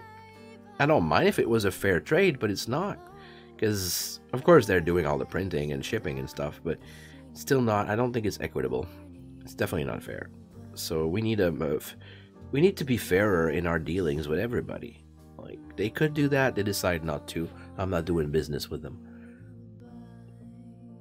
Yeah, I hope that it will work. I hope people will want that on their wall or whatever. I don't know if they'll want that on a t-shirt. I wouldn't. But I'm not my customer. That's the thing I have to understand eventually. I am not my customers. I build my worlds. I will build my images until I'm satisfied. And in that sense, I am my customer. But besides that, I need to adapt my selling strategies. People want this, you know, as a rough sketch without framing borders or whatever. If that's what sells, I'll probably do that, you know? Don't want to be stubborn about it. But I still want to control the quality of my work.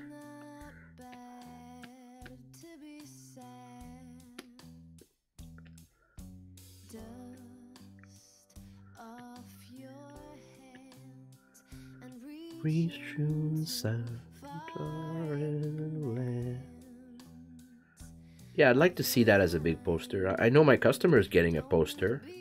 My first one. The first one who believed in this project. She paid me $150 for it. So she already paid for her print. Whenever she decides that's what she wants, then that's what she's getting. Like I told her, like, I could send you a copy right now. But that's going to be your copy. You know? If you want to wait until it's finished to my liking, you'll get something better. It's time to repaint myself. I was like, why is that purple looking? Because I wasn't working in brown. Actually, this one should be a bit more yellowish brown. There you go. Heck yeah. Oh, no.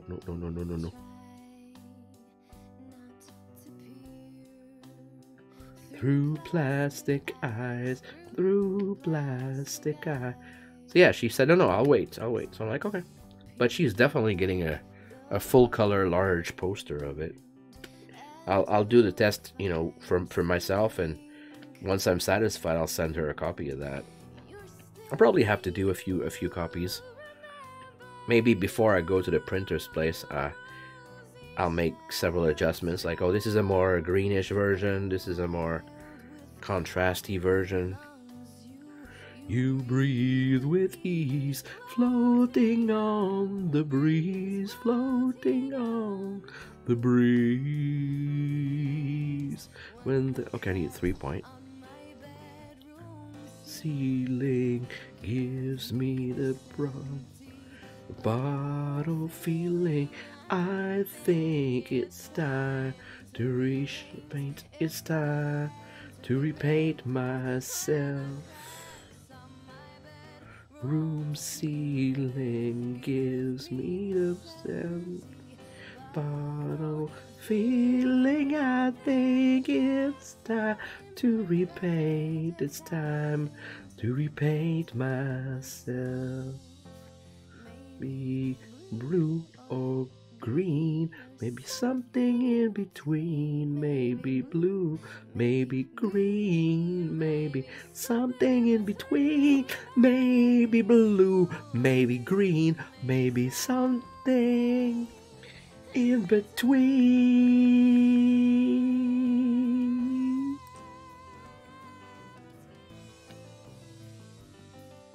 I was just having fun. But yeah, definitely excited to see what that looks like with all the textures. It's cool on the screen. It's made on the screen and stuff. Sometimes it would be cool to just have a screen and display it that way.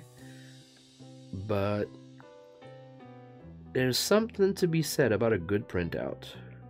It's flat, there's no glare. You can put it under glass if you want the glare. But I prefer a matte glass, personally. People can put them under glossy stuff if they want, but I find the gloss finish distracting from the work.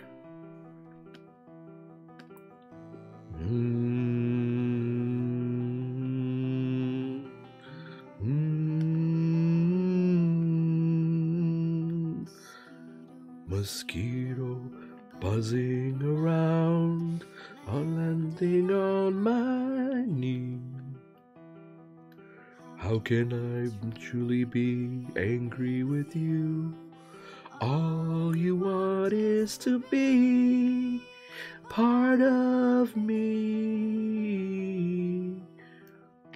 I'm shading it and texturing it at the same time. Underneath the tree, truly be angry with you.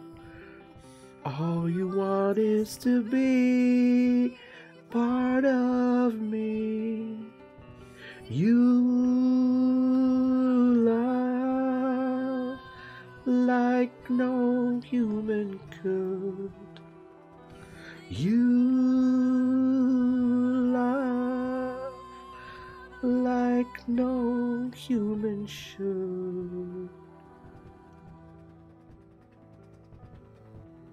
Pretty creepy song, but I love it.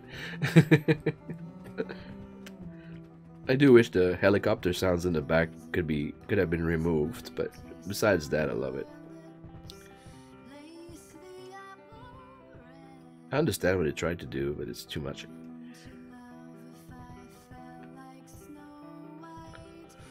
Somewhere in my bed, you love like no human could. You love like no human should. You like no human should.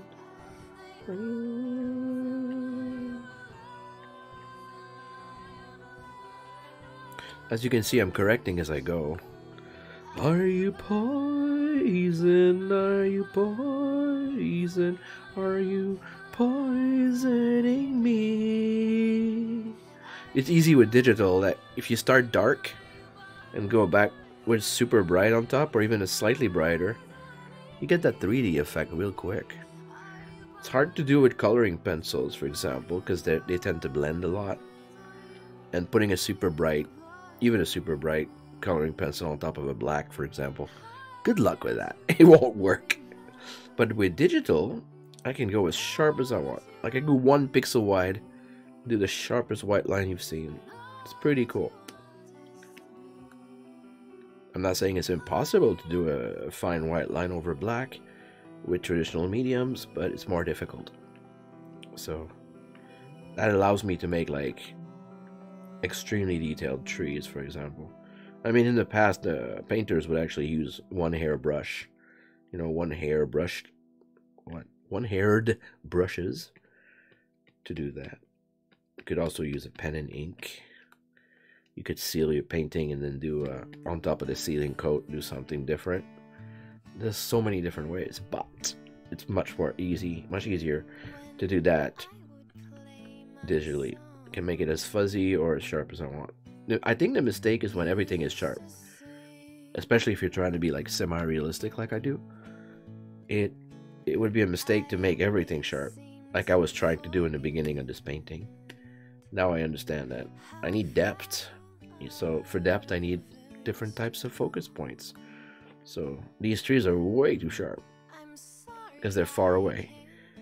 I'll go back and blur them out. But before I blur them out, I mean, technically, if I knew what I was doing, I would paint them blurry. But I don't know how to do that yet. So I'll do what I did on the stones. I'll go back and complexify until they're simplified. Or I'll just go with the smudge tool and semi-randomly apply it. Like, just make sure those lines are still there, but now they're stumped out a little bit. They're softened. Of course, I should not be doing that at a weird percentage. Always do that at a sharp percentage. 25, 50, 75, 100. You know, implements of 25. Because if you do 66 or 33, you're fucking up your visibility. It's not going to be sharp. It's not representing your drawing or your painting properly. I don't know why. It's just a fact. At least with those older versions of Photoshop. Nowadays it might be different. But this is CS6 from years ago. And all the versions of Photoshop before that one, including this one that I've used, and I've started with Photoshop 5, I think. Years ago. Many years ago, like 1996, I think. First time I used Photoshop. And yeah, it's always been like that, like 25, 50, 75, or 100, and upwards like that. Slices of 25. It extrapolates properly. Otherwise, you get distortions. The texture's wrong. Sometimes even the shapes are wrong. Like these branches, like super sharp before. Now I'm blending them with the foliage in the back. And when I zoom out, they're still there. They're a lot softer. Same thing for the foliage. I like the foliage the way it is, but they're too big. They're big chunks. I'm going to have to reduce the chunks first, but not too small. I still want them to blend. Because right now it looks like these trees have gigantic leaves. They're not clumps of leaves, they're giant leaves. I'm like, that makes no sense. It's more like these trees that I worked for a long time. They're still not broken down enough. I'd like this here. Right here, this level of complexity, I think is what I'm going to reach for. Like this is way too big of a green contrasty area right here. So I have to put some secondary and tertiary shapes in there. I don't count them, but yeah, like I want this tree to stand out from the others because it's way in the front. But I need those back trees to be a bit darker so that this guy stands out. So it's a lot of back and forth. Like right now it looks like it cut out. But now that I've figured out what colors I want my tree trunks to be, I just get into the orange shade of things.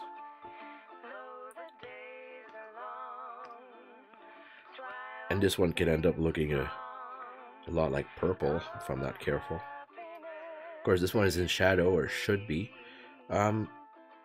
Technically some bounce light could make him brighter. My eyes would close soon, and in dream. Whoa, too sharp. See what I mean? I work at 200 or 300%. You in my dreams, hold you in my. Those rough zigzags, they actually look good once you're done blending. I'm trying to find a shape as I do it. Eventually I'll figure something out. Like right now I'm shaping the tree like if it was clay by doing these rounds. That's how I did the big tree. The fairy village tree. Tender eyes that shine, they will land away tonight. I'll see you in my dreams. I probably should go to bed. What time is it? I don't know.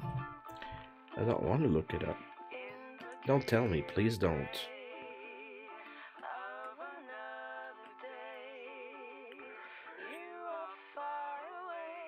And I am blue. Maybe that's too brown, but still I hope and pray. But that's a start. Of you, see you in my dreams, hold you in my dreams. Too brown. Gotta go into gray shaded things. It's bark, it's not chocolate. Although some trees are very brown in this world. Most trees are more gray. And I like to stick to that until I master it. And then I can go crazy with purple trees and stuff. One of my favorite paintings I've ever done, and it's not even finished. It's never been.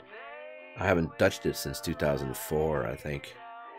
Has trees like this, almost exactly the same kind of tree. But it finishes as a dragon's claw. That's why I call the painting Gathering at Dragon's Claw.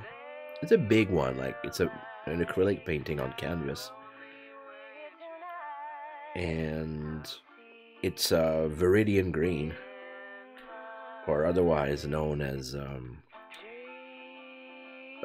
emerald. So different shades of emerald green and white. The whole painting is emerald green and white, two colors, and a bit of black. Blended in a touch of red. It's extremely mysterious. And I would probably... I don't know if I'll ever finish it. Oh, you can't see it. I've never been able to take a photo of it properly. Nowadays I might be able to. I have the equipment now. But it was... because it's acrylic paint, and because of how I painted it, it was very difficult to photograph. Now, with my LED panels and the diffusing paper, I might be able to do it on a gray day outside with the tripods and the lights.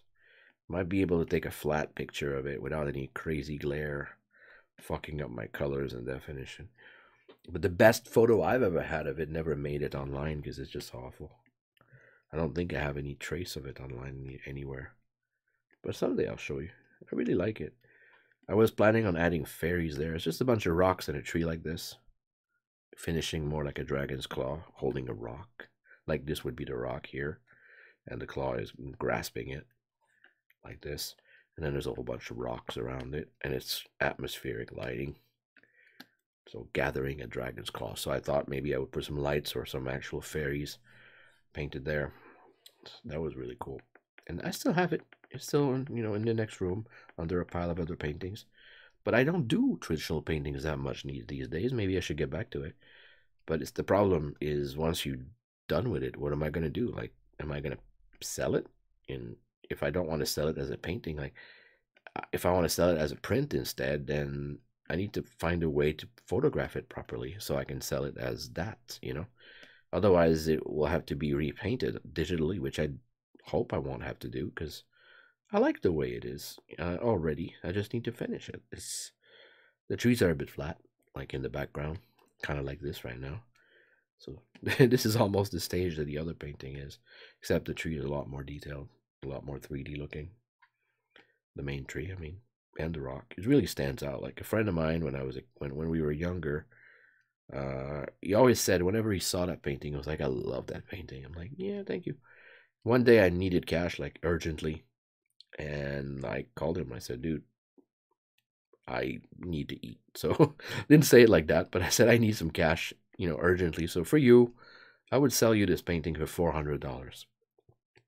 And he was like, oh, I would never spend $400 on a painting that I would put on my wall. I was like, well, that's insulting, which is totally true. It's insulting because how much time did I spend on that thing, but he didn't understand the value. Maybe today he would, but back then he didn't get it. And then like a week or two later, he spent the same amount of money on a bunch of DVDs, you know, Japanese animation DVDs, like a series or something, and some video games.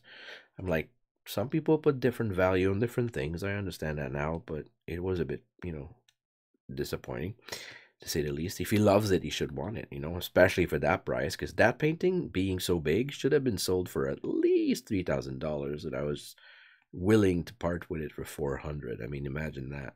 But he didn't see it that way, and I didn't really insist either. So yeah, I could have, been pissed at him. Like I could have been like, "You asshole," but I didn't want to lose a friend over that, so I just kept the painting, and I found another way to make money. Mm. You think I am very smart and understanding the world issue about life? Well, I think you are, because you're asking yourself the questions. You're paying attention to the situation in the world. That's a start for sure. A lot of people don't want to even try. They just go like, "Ah, it's too depressing. I don't want to. I don't want to know it."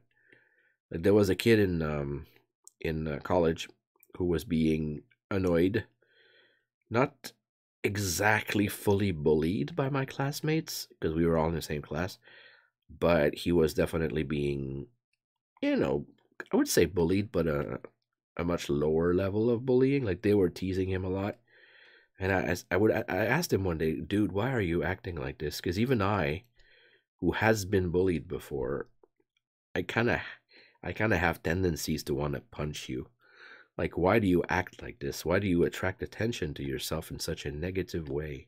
Because he does. Like, he would be the kind of jokester that makes like jokes that are really not good, and feature his flaws on purpose. Like, oh, look at me, I'm so lame. So I asked him, like, why the hell do you do that? Why do you act like this? Even I know that this is not the way, to get people's attention and stuff. And I was pretty clueless about these things. So I'm like, why? Why are you like this? Like, why are you overwhelmed like this? Like, I know you're trying to fit in, but that's not the way. I even know that not much. Oh, look at that. I like how the green is going on this tree. Um, so the guy, we had a serious discussion. He was like, you know what? I think it's because I think too much and I feel too much. Like, what do you mean? When I go to bed at night, I can't sleep. I'm always hyper because I'm exhausted. I go to bed at night and I just think about the problems of the world and I don't know what to do to fix it. I want to fix it. I want to help fix it. I don't know why. I don't know how I could even start. So all I have is anxiety. I just, I'm overwhelmed. That's all I think about. I'm like, dude, that's, commendable that you want to, that you care, but don't destroy yourself like this because I hope he got it. I didn't keep in touch with the guy. We never were actually friends. We didn't, run in the same circles. We just sometimes hung out in the same party and stuff. So we had that conversation once, and that was the end of it. But I'm like, that guy, I saw that guy evolve over the years at the school. And after that conversation, we didn't talk much about anything. But I'm hoping that over time he got into his own groove and stopped trying to please so much by depreciating himself in the eyes of others.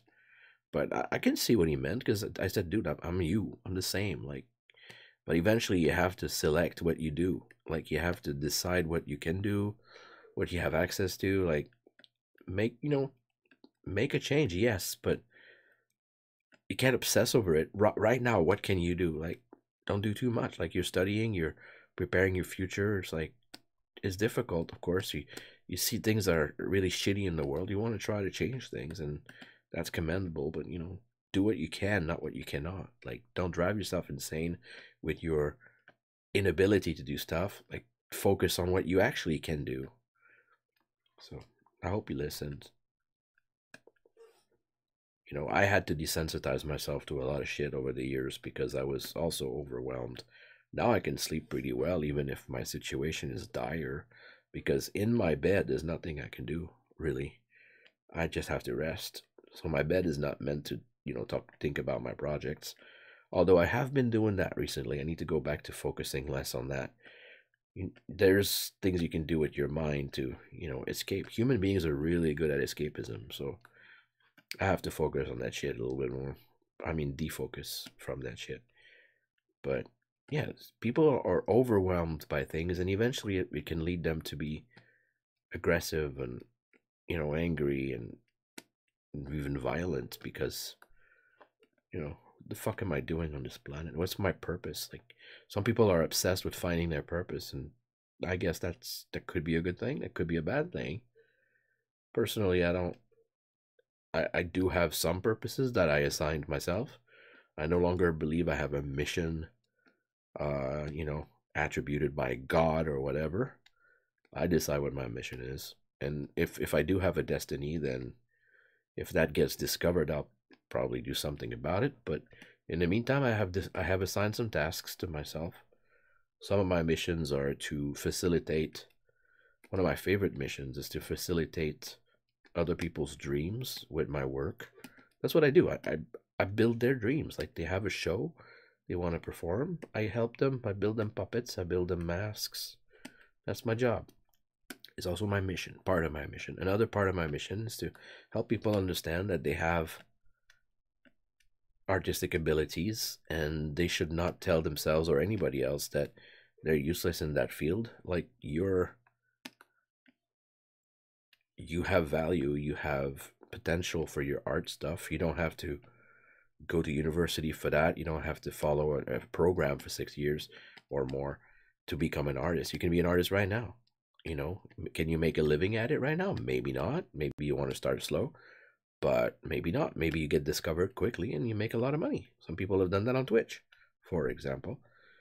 Don't you go and drop everything, but if you gradually change, that might be safer. But yeah, people think, oh, I wasn't born an artist. I can't do it. I'm like, I wasn't born an artist. I don't have any natural talents for this. Everything I do, I've learned. I never had like anything handed to me. I never had like this gift of making it easy for me. Nothing like that. I have known people who were geniuses, who had the gift. I don't have the gift, except for determination. My one gift is I'm pig-headed. I'm determined. Those are the flip sides of each other. I'll work on something if I'm passionate enough about it. Like this painting, for example. I'm not fed up. I'm not tired of working on it. It's complex enough to keep me interested, and that has not happened in years. In fact, I have a whole bunch of paintings that are like that now on this computer, which I should back up. How late you planning to go? I don't know what time it is now, so it's probably 6 o'clock in the morning right now. It is 4. Oh, it's not so bad. I hope to not go to bed, later than 6. So I got lots of work to do today, so I will sleep an 8-hour shift and get to work after that. But thank you for the reminder. I didn't want to look at the time, but eventually I got to. So yeah, what was I saying? World issues. My missions, yes. So one of my missions, because I have 2 main ones, is, or I used to, I want to shift those around because I've given enough. I'm never going to stop giving, but I have focused most of my adult life as a giver, as a provider of other people's dreams. And I will keep doing that, of course, because, with my work. But first, I want to fulfill my dreams. I want to tell my stories. I want to illustrate my stories for sure. I want to perform a puppet show, at least one, because I've been building up to that. I've actually started building it, but I'm not sure exactly which direction it's taking, which is exciting instead of scary now, because everything I've done on that show is improvised. I don't know exactly. I know a general direction for it, but it's a bunch of rocks, and recently I decided there would be some trees. And at first it was rocks and driftwood, and eventually I was like, I want some bushes, and I was like, how about some trees? So now it's going to be a more complex world. Maybe not as complex as this, definitely not as complex as this, but it's a solo performing show, although I will be inviting people on stage with me sometimes, especially if I know there's a colleague in the audience, like, hey, you want to jump in? Like, I have a show in 15 minutes. You want to make some puppets move with me? And I'm like, oh, yeah, sure. Oh, I've never touched a puppet before. Oh, it's going to be easy. Just improvise with me. Like, you're a dancer. You can do it. So Man, it's exciting. But I was almost giving up recently. Now I'm not sure I should. I'm pretty sure I shouldn't, because I got really excited 2 years ago when I started thinking about it and sketching on it. I actually got accepted into a puppet fest, very small and modest puppet festival to perform it, or at least a rough version of it. But I gave up. I actually had to cancel because I was realizing how busy I was with other work and how much more work I should do before I can present it. So yeah, not happening anytime soon. But I've started building now, so I have a few fake rocks, big platform, one of them. I need to make at least 3 large platforms. But instead of platforms, at first I was going to make giant rocks in paper mache, like realistic paper mache rocks. I mean, really realistic rocks, but made of paper mache, on top of styrofoam. But I realized quickly that those things will be heavy as heck. Much less heavy than real stones, which I definitely don't want to carry around, except for the smaller formats. But I was like, yeah, just those small stones I want to carry. Because the smaller the stone, the more volatile it's going to be. It's going to move around too much.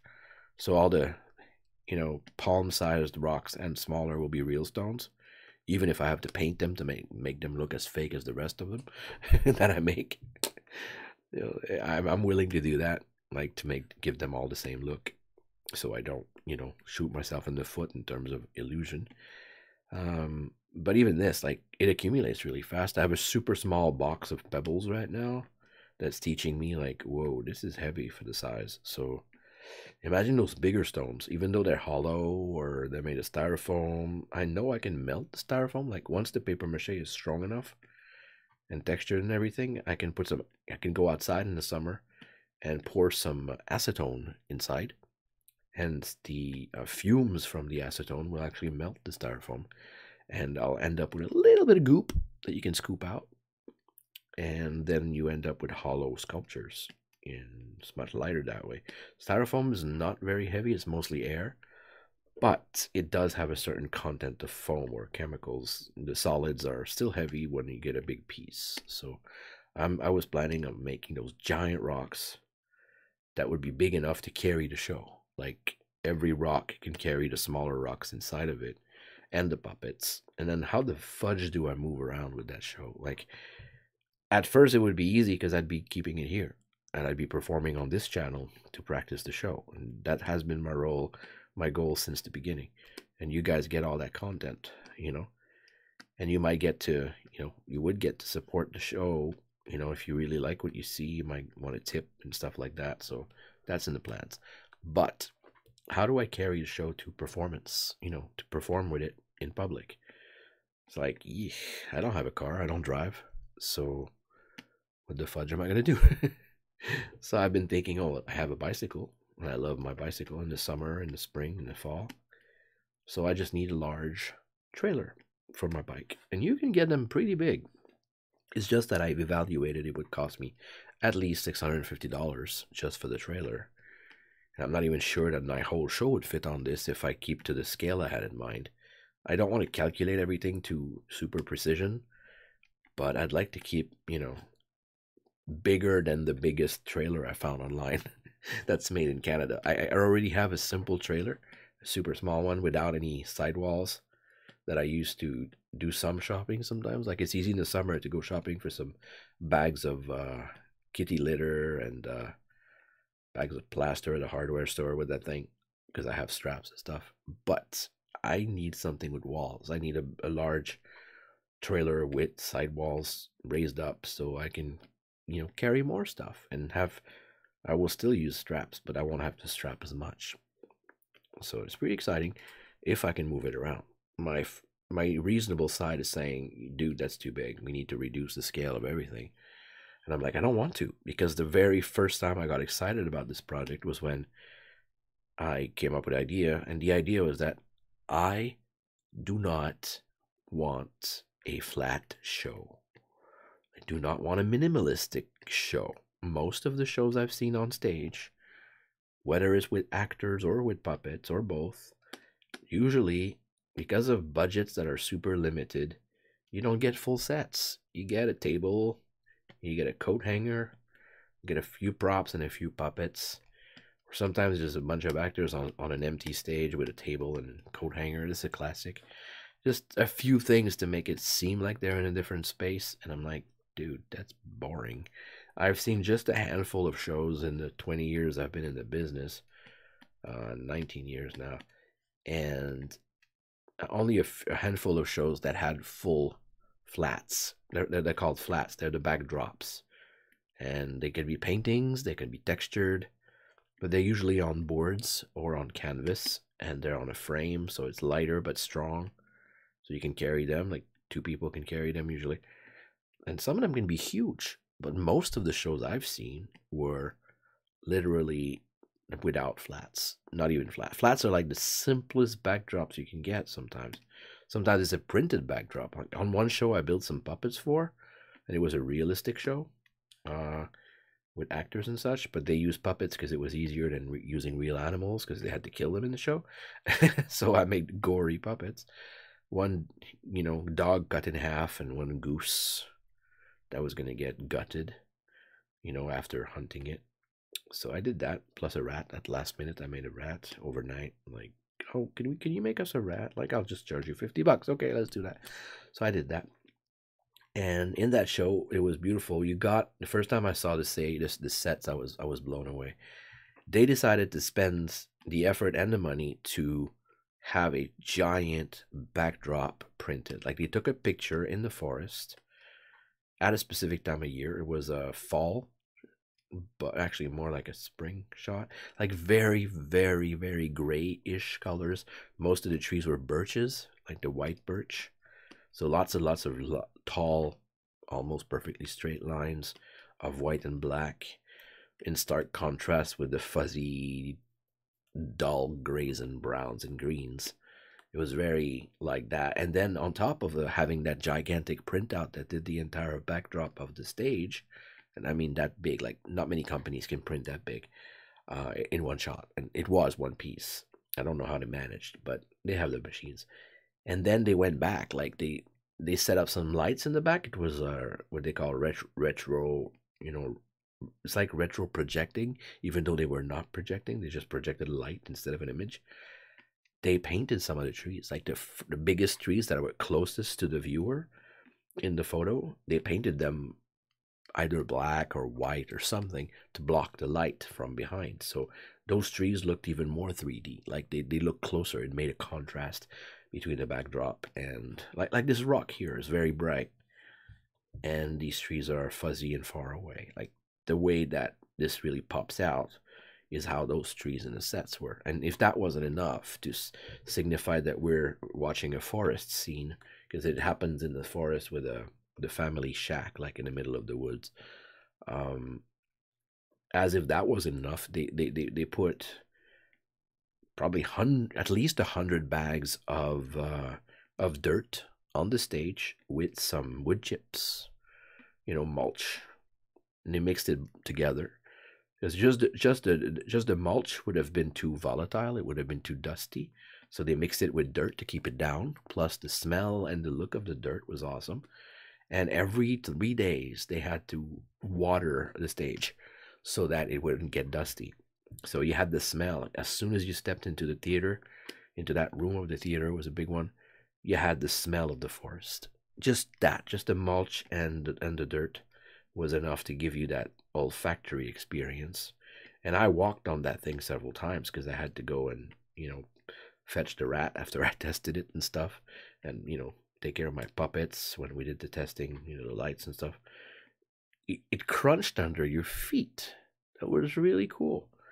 So anyways, that just made me think that, if I ever do a show someday, I'd like to have some kind of backdrop. But not only for that reason, I also want more levels. I don't want to just perform on a table that's straight. I want to be able to go higher and lower. And here is one place, like I'll draw this here.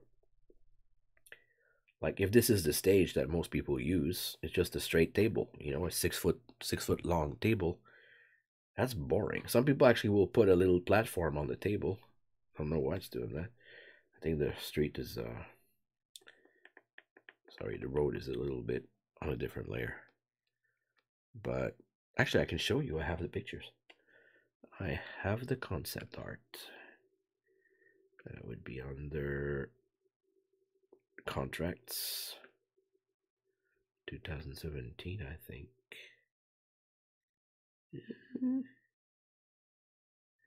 Maybe not 2018. I think I moved it.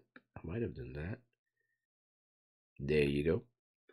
I'll explain it instead of redrawing everything. I can show you that. Are you still here? I don't want to say these things if I'm not there.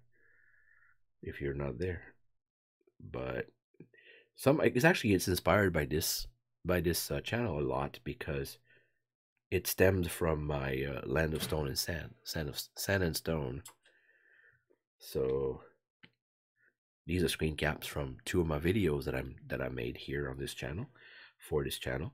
And I figured this is like a Zen garden. It's my version of a Zen garden. Like you place those stones, place some action figures, place some light sources, including tea lights and LED lamps.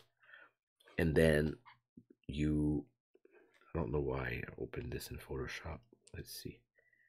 I know where that is. 2018.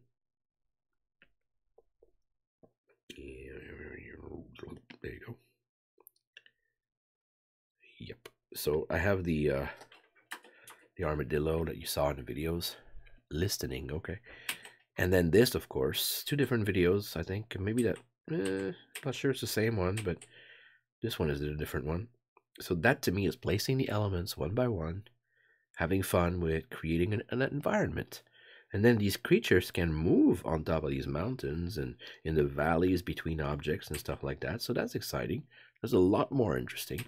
But I wanted to push that further. Like this guy has fake tall grasses on this planet when he's, doing his thing. That was not on this channel, but I do intend to bring him back. I still have this puppet. That was a prototype of mine.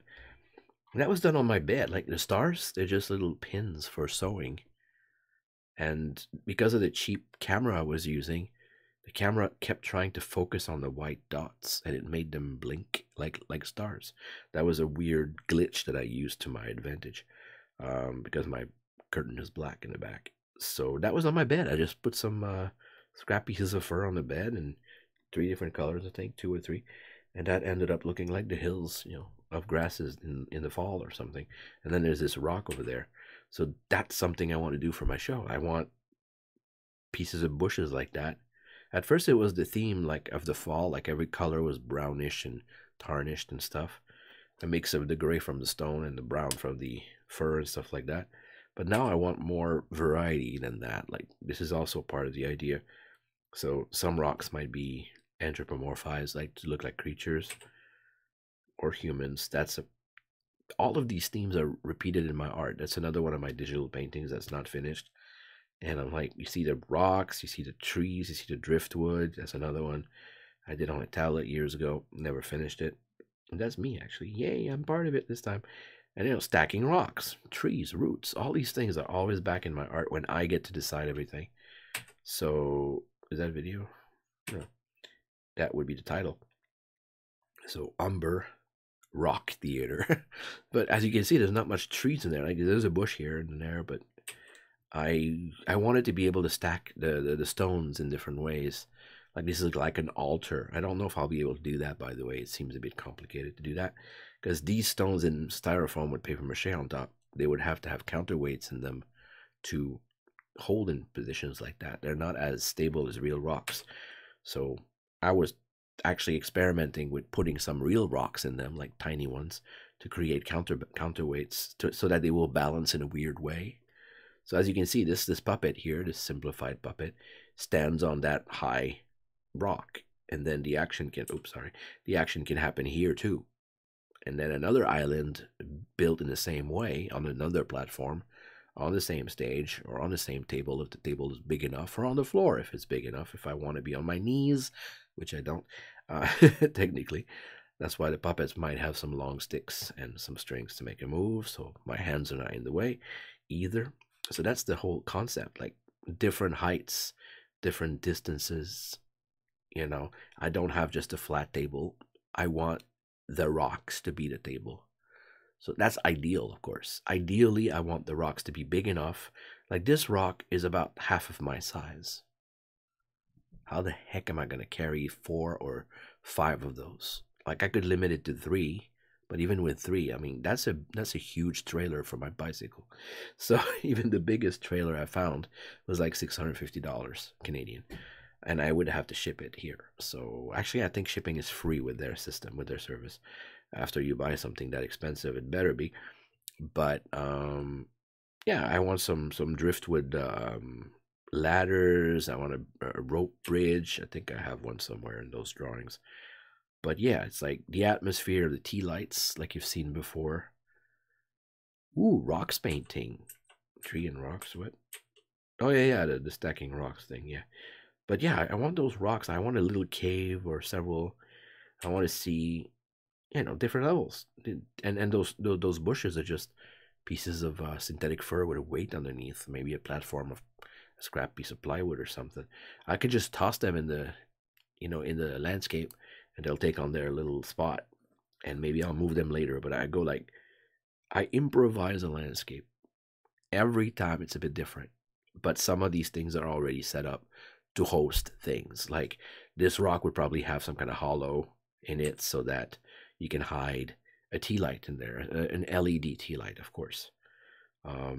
I would eventually love to have the option to light my whole show just with those practical lights instead of having a stage, general lighting to see everything, which is still possible, like just an ambiance lighting.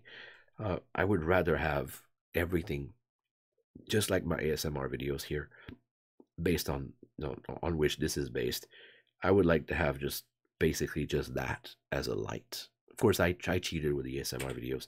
They do have a general light to help with the camera. Even though it was a bit grainy, it would have been even worse if I had not turned on the ceiling lights, I think it was.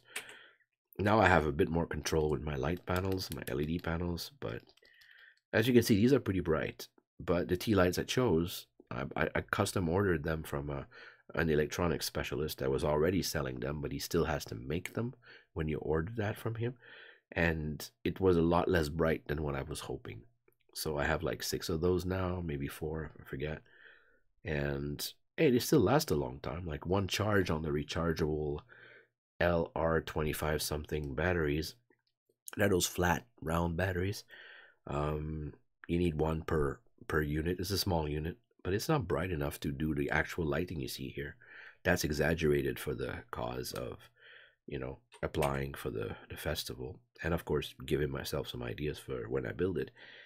I was accepted right away. They're not difficult, but I canceled because I knew, like, not last minute, of course. I canceled like 2 months before, but I knew it was going to be too difficult, to do that on time and do it well. They were okay with me presenting something rough, but it would have been too rough for me. I would have been ashamed because I didn't even have the puppets. So I'm like, yeah, I know that the puppets will be simple. Most of them will not have legs. They'll be like bag puppets, like you saw earlier. That's the rope bridge I was talking about.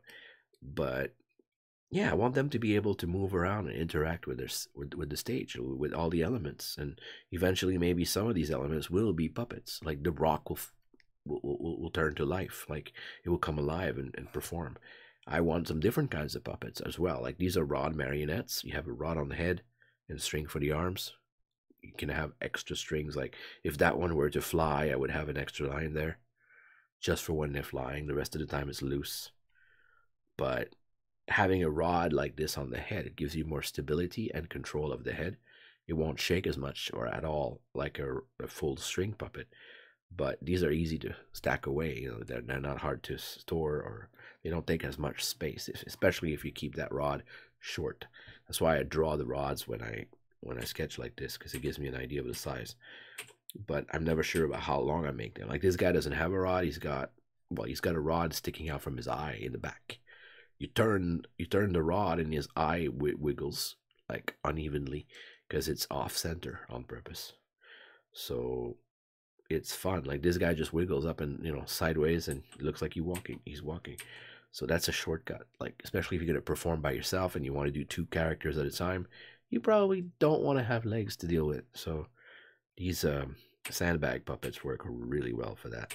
So sometimes you can still have legs like these guys. You just make sure your legs are not too floppy, or maybe they're super stiff. Depends. Or they're super fluffy. Like if it was some kind of octopus or calamari, like you could just leave them wiggly and just plop them down, lift them, and plop them again. That's pretty cool. It's a fun movement. But you know, I'll probably have some. I would really like to have some tentacles or arms. One of them is supposed to have arms. Like I forget which one, but the vocabulary is very precise in what's the word for the animal studies? Zoology. In zoology, I think the octopus has arms and the squid has tentacles. Maybe it's vice versa. I forget, but they're not the same. One of them has arms apparently. So yeah, Umber, of course. You know, it's based on here, on what I've done here, and you guys get to see the first sketches already. You will see the shows as I develop it. But I say shows because it's one show, but it's never gonna be the same anytime. Like I'll repeat some stories that will make sense once they develop as I improvise them, and I'll have strategies like, okay, I know that I have tea lights. Like these are real tea lights, and that's a fake, you know, LED lamp. But it's real LED, but it's not a fake. It's not a real flame, you know. I just found yesterday. I found a better light bulb that has the flame effect, but it's the kind that plugs into a real socket. So for the show, it might not work, or it might, depending on how big one of the stones is. I might actually use that one to make a deep bit of light. That would be cool. Or I could just keep that one outside and use as a main light source. It's just a bit disappointing that it's only 100 lumens. I would probably need more, like 500, but I can always buy more. They're just $25 each, so it's not super cheap, but it's not super expensive either. So if I could like find a nice way to display them, because those don't look good. those light bulbs look like you put them at the end of sticks. They look just like the signaling, you know, light sticks that they use for airports when they have to manually guide in. At least they had to in the past. I don't know if they still do that, but at some airports they would have to signal vehicles, not just, you know, airplanes, but maybe even some of the motor wheelie vehicles on the tarmac. You know, they make signals, light signals. So those light bulbs, they look like that, like they're rounded cylinders, you know, and they're huge. Well, compared to my puppets, they would be huge. So I don't want them in the sets if I can. If I can't hide them, I don't want to see them. So if they become an outside source of light to give that flickering effect and to light things a bit better than just a panel that's gonna look fake, then I need to build a torch around them, like make them look like something practical, something not technology, like something like a flame. Or like I said, I could embed it, like these flames that you see, these spheres that are glowing. Well, maybe the light bulb will be like under something of plastic or whatever I can find. Really, like you improvise. I'm too hungry to focus right now, so I'm gonna get a quick snack and go to bed. But you know, this is inspiring. I want to talk about that stuff sometimes. Thank you for paying attention. I will now say what I've done. Oh, I forgot to check what it looks like. Oh, that's not bad. I like how deeper this side of the forest looks like. It's actually opposite the light source. So, in fact, I should have modified my light source a bit because of the position. The light from almost everywhere is coming this way, but this one is so in front of us, and the light source is totally like behind this fog there. So it should technically be straight dark here, I think. But anywho, this is what I've done today. I've worked on the trunks of the trees, not everywhere. I did the main clump here, the main middle forest. They still need to be shaded a bit more, but I like that they're not too brown. They might need a bit more bluish or grayish on them. Make them more like, you know, most trees are more grayish than they are cartoon brown. It is a fantasy landscape, but I think it's a little bit too much on the brown side still. Let me zoom in and find out if I can do that before I leave. It will bug me if I don't. So I go in the brown here. And for me, brown is orange that you make darker. That's my simplest explanation. And then you move the selector on the side of the left. You get into the less colorful, more grayish, but it somehow makes things look more either yellowish or purplish. It's weird. It's different tendencies like that. Even though it's not purple, there's no purple in there. But if I draw with this color on this brown, it will look a bit purple. It's fucked up. So what I want to do, because I tried just painting a blue on top of it, like make it all transparent. It just messes up my colors. So far the closest I've seen that seems to work is that strategy of going into the gray. So I guess in this case I could go reduce my opacity, not just with the pressure, but with the percentage, just to limit myself, and then go and paint over it and desaturate the shit. I mean, I could literally remove the color. Okay, this is still too bright. So I guess a bit darker. But yeah, bark should look like almost bluish. Like if you look at fresh bark on a tree outside, it's very rare that it looks golden orange or yellow or, you know, brown. Like closer to this. But it doesn't look real. That doesn't look right. It's too bright. So go back to darker. Even though it looks a bit exaggerated already. Maybe it's because I'm at 50%. Maybe I'll just use less pressure. Yeah. I can shade it as I go, or I could use multiply. Multiply will multiply the colors. It'll go a bit faster. Could also shade it, color it, like literally use a color mode. At this distance, you don't need to texture so much, but the sketchy look I'm doing right now, I don't hate it. So still a bit purplish looking, which I don't like. The excuse of, oh, it's a fantasy land, I don't want to fall back on that too much. I kind of like to justify what I do, you know. There was a teacher in university who was giving a talk about his career at a museum, and he was not my teacher. You know, I wasn't in his class, but I heard about the trip, and we were welcome to join in if there were not enough people in his classes to join. So because they were renting a bus anyways to go to that other city where the exhibition was. So it was his entire career like represented. So that was pretty cool. And the guy seemed inspiring when he spoke about it. So I went, and he was really like, I didn't even like his work, but I liked the way he spoke about it. So that was a step in the right direction for me, because I'm a bit narrow-minded when it comes to contemporary art, unfortunately. But it's just the truth for me. It's just,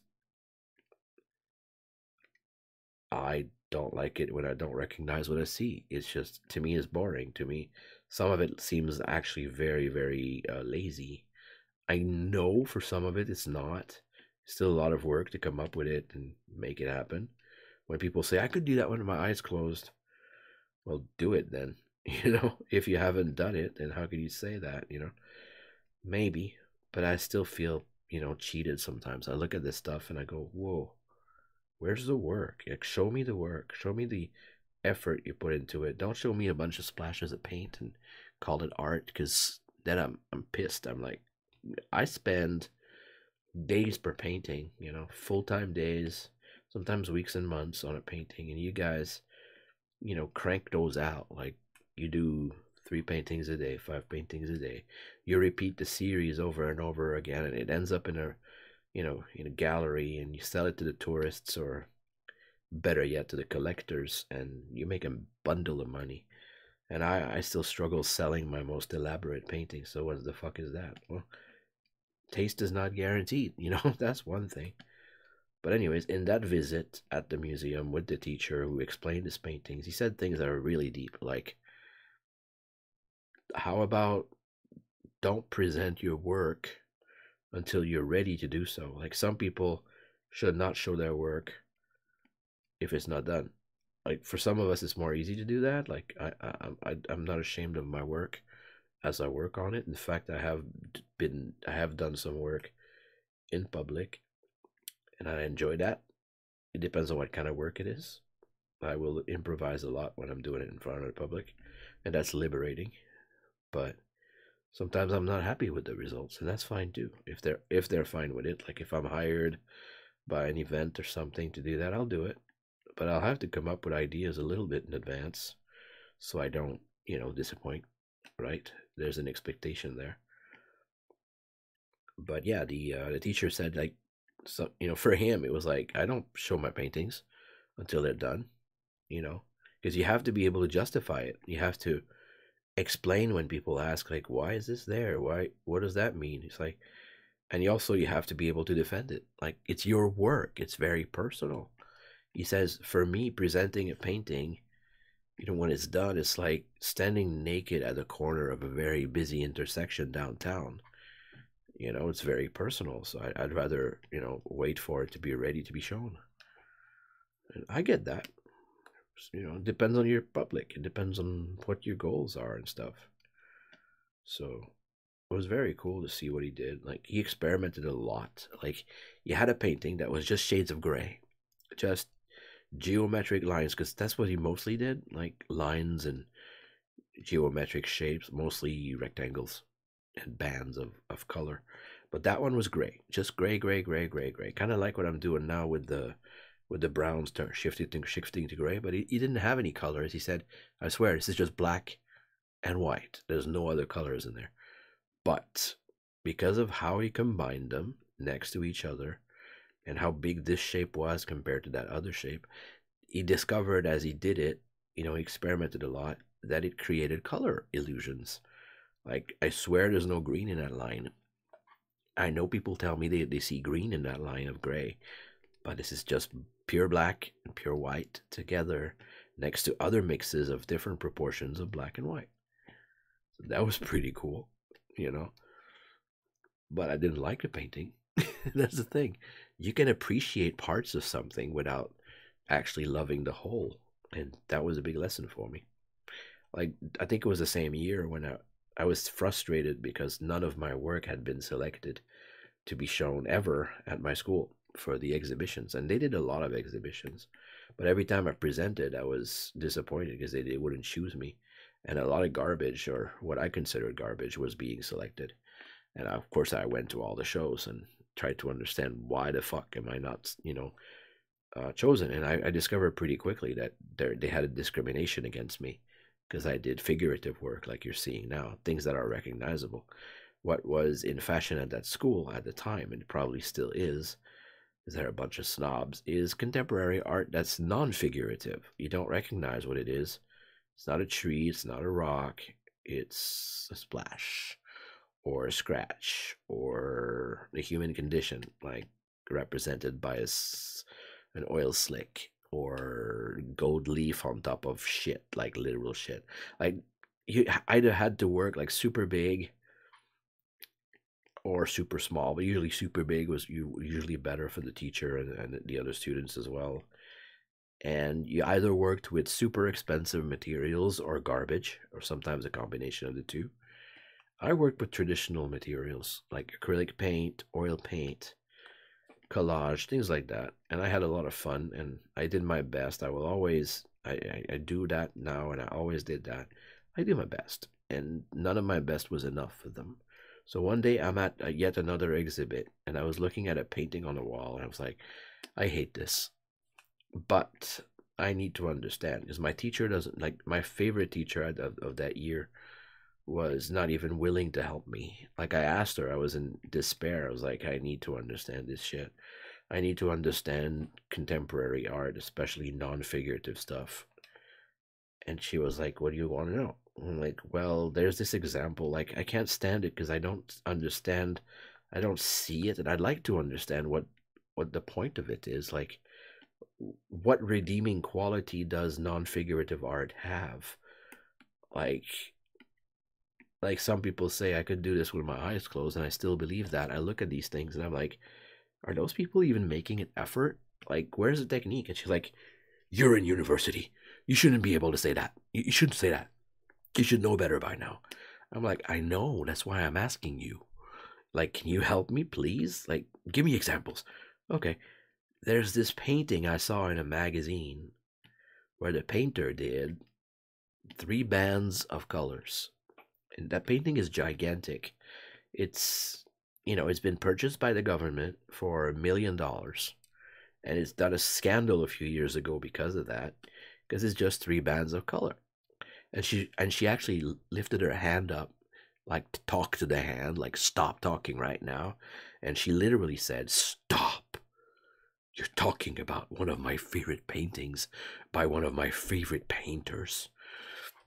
And I knew that the conversation was over at that point. I politely recessed, receded, retreated.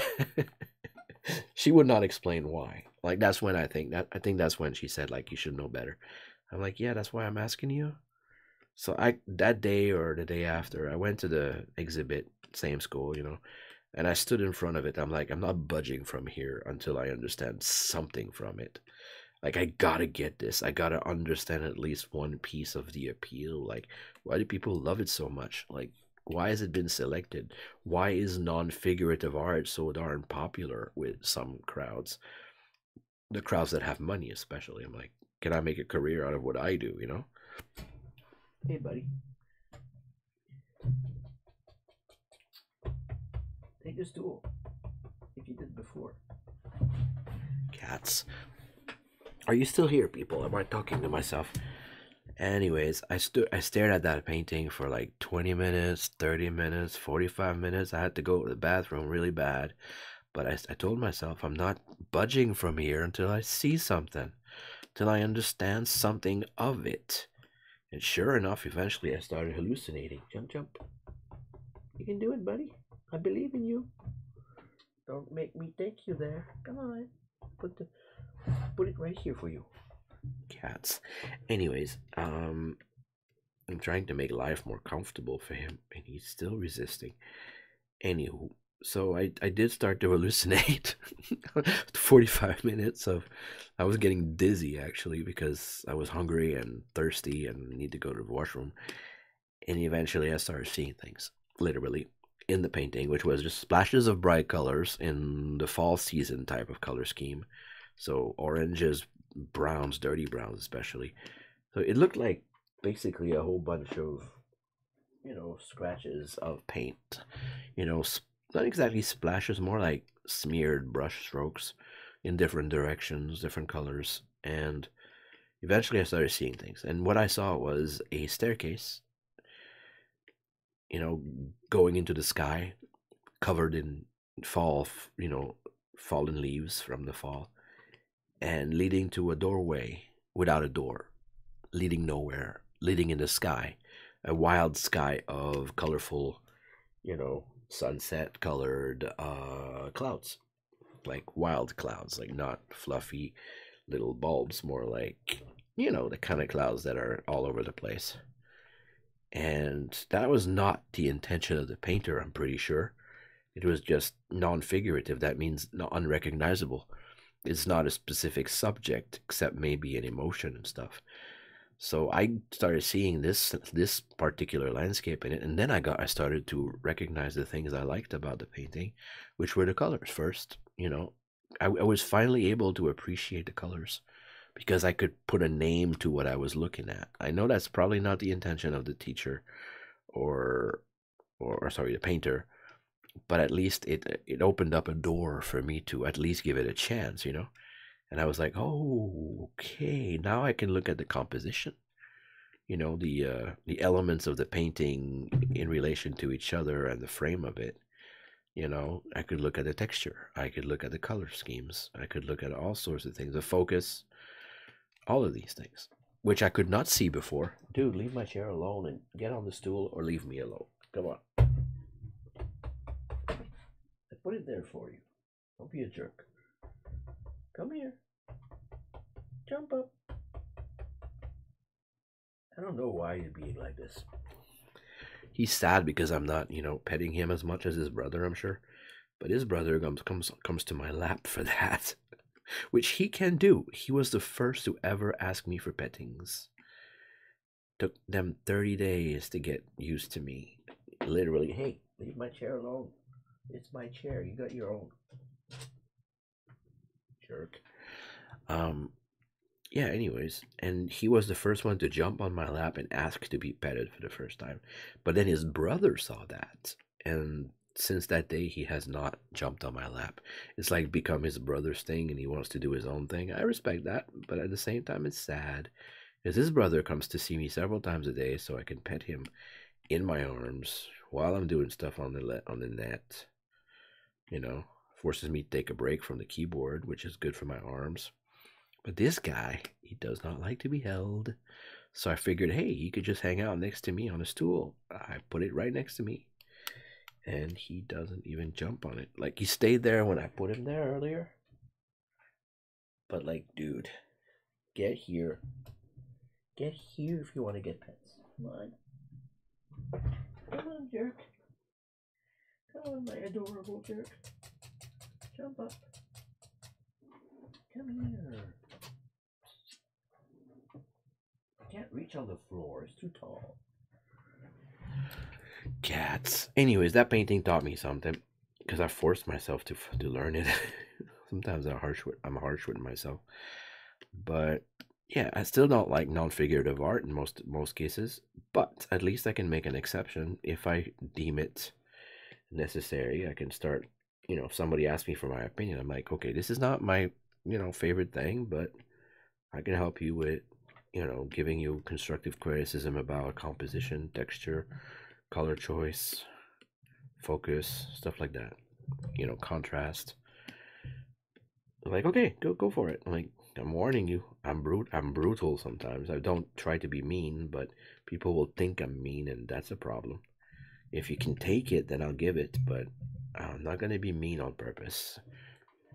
And even though I give them the warning, they still want it, and then they are mad at me for giving them my honest opinion based on what I know, my experience and stuff. So I still give the warning, but I still expect people to misunderstand or jump to conclusions. I'm like, dude, I'm trying to help because you asked me to. So don't be mad. I did have to learn a lot about tact, and I still need to learn more. Like, one day a friend of mine was showing me some pictures of hers. One picture actually for her casting photo. She's an actress. And she was so proud of that photo. Like, the photographer did a fantastic job, she said. What do you think of that picture? Because I need you to calibrate it. I'm like, that's a horrible picture. It doesn't look anything like you. It's like, it's not your personality. The lighting is harsh. It makes you look severe and a completely different personality. When a casting photo should feature you at your best, this is making you look like you're 40 years older than you are. You did not flatter your face. Like, how are you going to get hired with this photo if that becomes your casting photo? She was like, oh my God, I love this picture. What are you talking about? I'm like, you asked me for my opinion. This is horrible. He did not do his job as a professional photographer. I can do better, and I don't have the training, so I can't explain how he did that to you. And she was like flabbergasted. She was angry at me for saying that. I'm like, you asked me for my opinion, professional opinion. You use harsh lighting. You didn't ask you to, orient your face properly. It would be an okay shot if it was one of several character shots, but as a main casting photo for a year of time, that's not what I would recommend. But she was insistent, so my job became clean up, because the photo was full of dust. It was a brand new photo, just taken in a studio. The guy somehow printed it in his studio, like traditional, and then scanned it. Either his scanner or the photo itself was full of dust. We're talking thousands of dust spots. Took me hours to clean it with the mouse. I did with the mouse. I did not have a graphic tablet back then. And then I had to calibrate the photo, like adjust the lights and shadows and such. Thankfully, I found a trick. Somebody had actually remembered a trick somebody showed me years before. You don't always have to use grayscale as a way to turn a photo into a black and white, because it was a black and white photo. At least she wanted it to be. So the color version was too teal, like it was like aqua colors. It was not so good.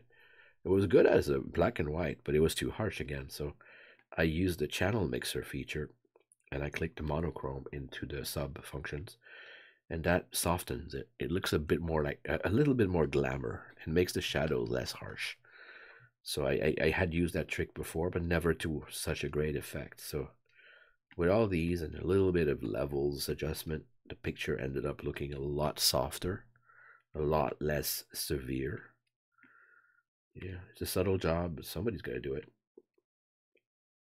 So she was happy with that, but she was pissed at me. Like, how can you say that to me? It's my favorite picture of me ever. I'm like, well, I'm sorry, but that's just the way it is. It's not flattering. It's not you.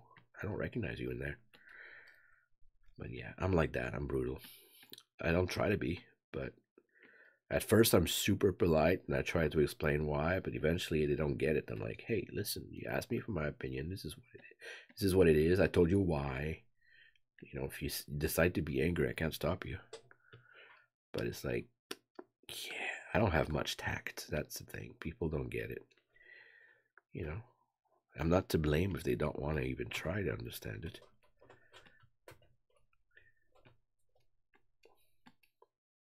That's why I refuse. Like, often people like, I got this book I'd like you to read. Yeah, right. I'm not here to destroy people's dreams, you know? What if they become good someday and they blame me later for discouraging them for so long? I'm like, I don't want that on my shoulders. But somebody recently asked me again. So I'm like, oh boy. But I read the description and the book is pretty interesting as a description. So I'm like, I don't usually take the time to read a book, like a paper book. I listen to audiobooks now, but she doesn't have an audiobook version yet, so she decided to send me the book, like the printed, finished book, so I could read it. And I'm like, okay. She's one of my viewers here on the channel. So I'm like, okay, I'll try it. It's my kind of book, from the description at least. So I'll be honest with you. I hope it's good. I haven't received it yet, but I hope it's good. Because I want to be supportive and, you know, I don't want to lie. And I won't lie, of course. But I can be tactful more, you know. I can try. I can say, well, listen, this was a really good, you know, interesting piece, you know, in that part, but I think it's a bit long, so you might want to cut that short. But she's not even asking me to critique the whole book. She said she wanted my opinion on the book. It's already published, so, you know, unless she's planning on making a new version, she just wanted to share the book with me, so I'll be happy to try. But I don't have any guarantees I'm gonna like it. Thankfully, you shouldn't have a guarantee. Okay, dude, you're getting annoying. Oh wait, that's not annoying. That's the other cat. My goodness, jump in. Who's confusing you for your brother? Come here. Yeah, you get on my lap. No problems. Yeah, I know the stool is a little bit wobbly. Okay, let's do it overall. I was supposed to go to bed 30 minutes ago, so look at that. Oh shit, I got really dark again. I tend to overdo things. Look at that. I think for that reason I should darken the whole foliage area here. That's why you zoom out a lot, just to figure out what's wrong and what's right. Like, why would this spot be so dark? Did I actually darken that today? Yes, I did. So eventually I'll go back and do something like fuzzy it out a little bit. Like maybe this. Ooh, multiply. Oh, that's why it's getting dark. I've been using multiply all along. I'll just, you know, reduce the... Wait, what texture is this? Not the right one. I'm supposed to use a fuzzy brush for this. Nope, not at that distance. Of course, now I'm distracted away from going to bed. Kind of smoky right now. There you go. Oh, I forgot. When I activate the pressure sensitivity, it just fucks up the texture.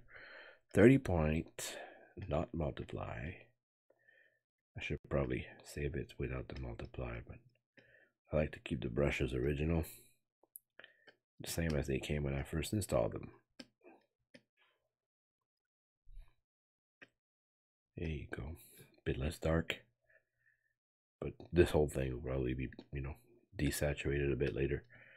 Not today, but yeah, we got progress, people. A bit at a time. Didn't work much on anything else than the middle forest and the trunks. On their trunks. I still think they're too bright. Like, they actually look dead, I think. So I'll have to figure out those colors. Dude, what are you doing? This is not food. Okay, so this is... Yeah, I'll have to figure out the bark again. Like, at this distance, they look purplish gray. Like I said, they look dead. If I go with, again, with the orange, which is not my goal, I was gonna go more with the blues. No, this will look purple. Maybe if I go with a... Earlier I was testing, like, instead of orange, I was gonna go yellow-gray.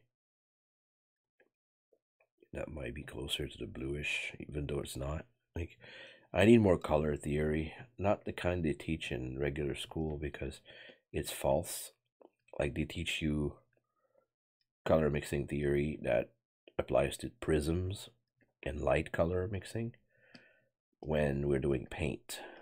Like right now on the computer, I'm doing light paint mixing, of course, but it's programmed to behave more like paint mixing. So we should know about how to mix this or that color in paint form, like in real paint, so that it will react, like bounce off light and absorb light, so that you get the results you want. But I was taught, and like most people today get taught, to mix the prism colors, the light color mixes, which does not apply fully to paint colors, because paint colors absorb light and reflect light in a specific way because of the pigments and the dyes and stuff.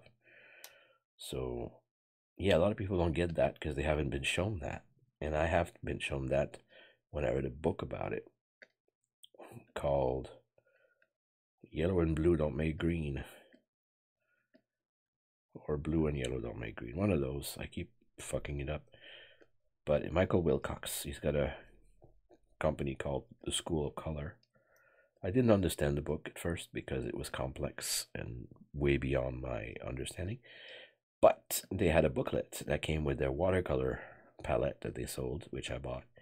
And the booklet was a lot clearer for me than the book. Even though I had borrowed the book several times at the library,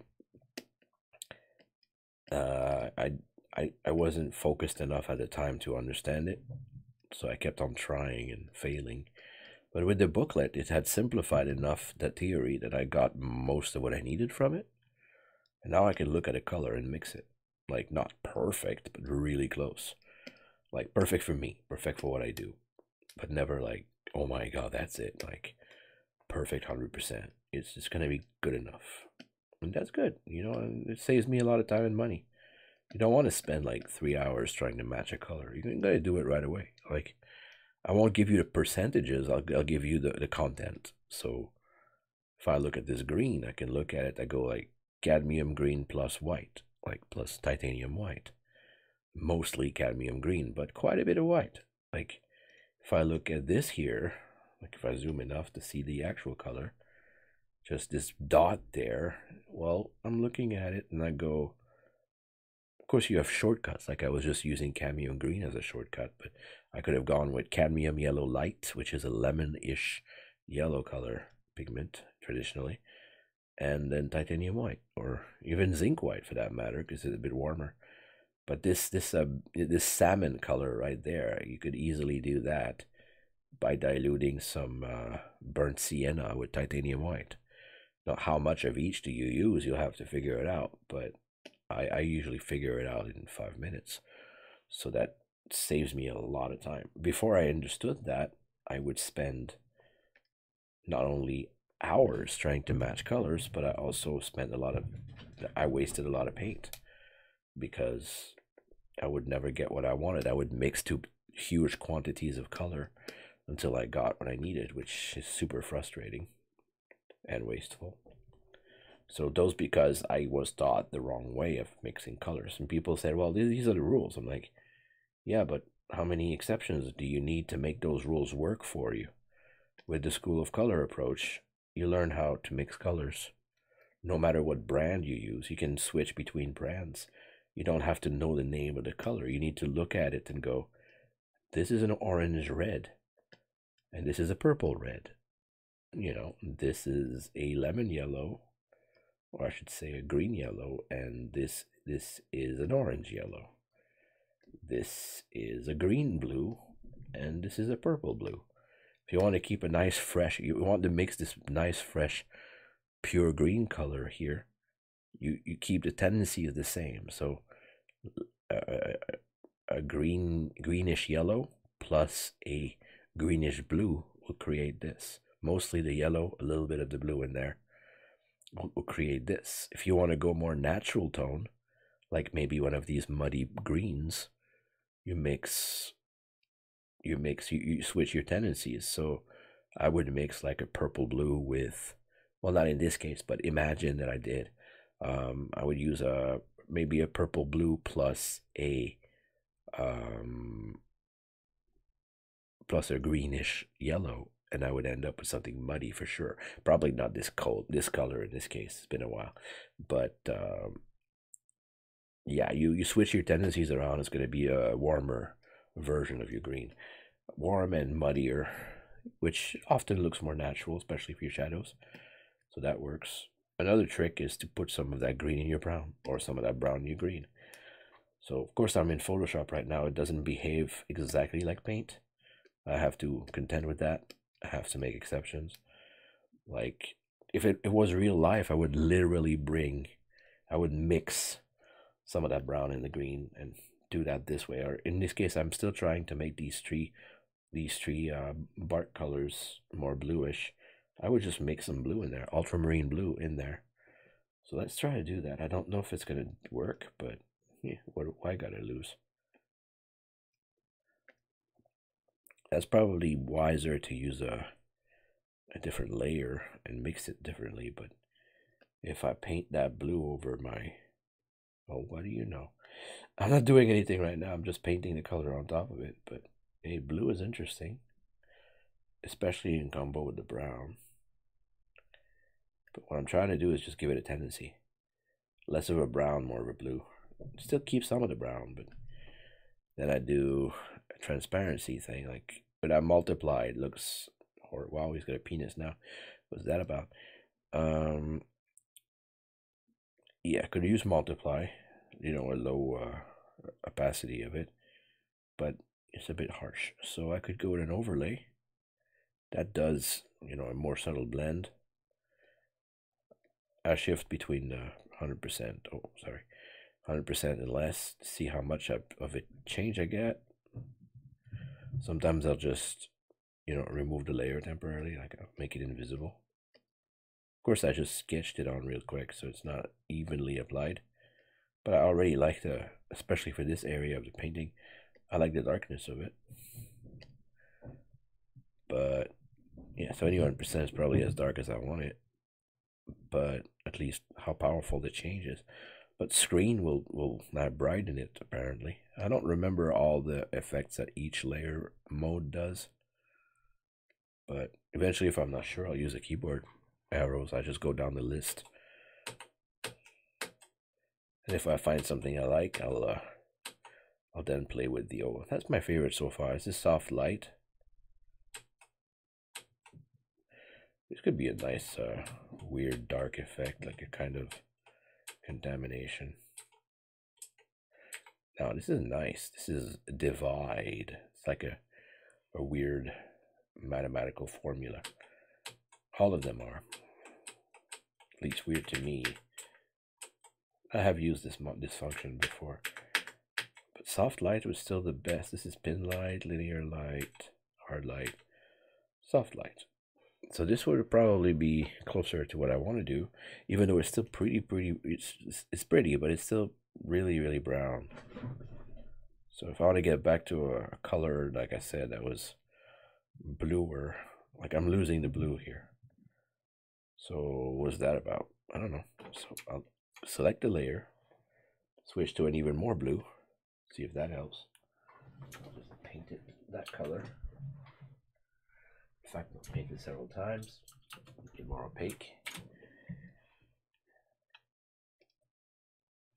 And yeah, it's closer to the color I want. Not bright enough though. So I could actually go and level it or brightness it.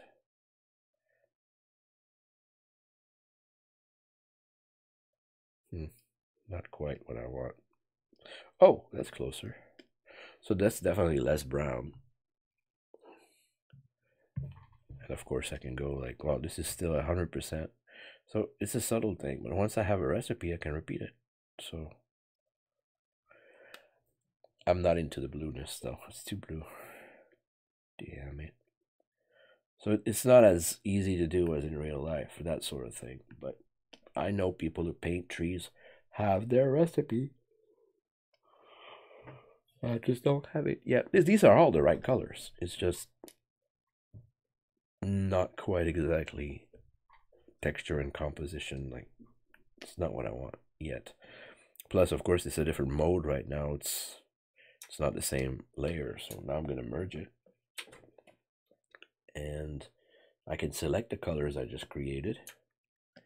Like that could be the shadow color. And I'll blend more, of course. And maybe the highlights will be in brown. So that will probably give me both of the best of both worlds. Maybe select one of those grays as a highlight color. Whoa, I'm more green than I thought. Probably because it's close to the foliage.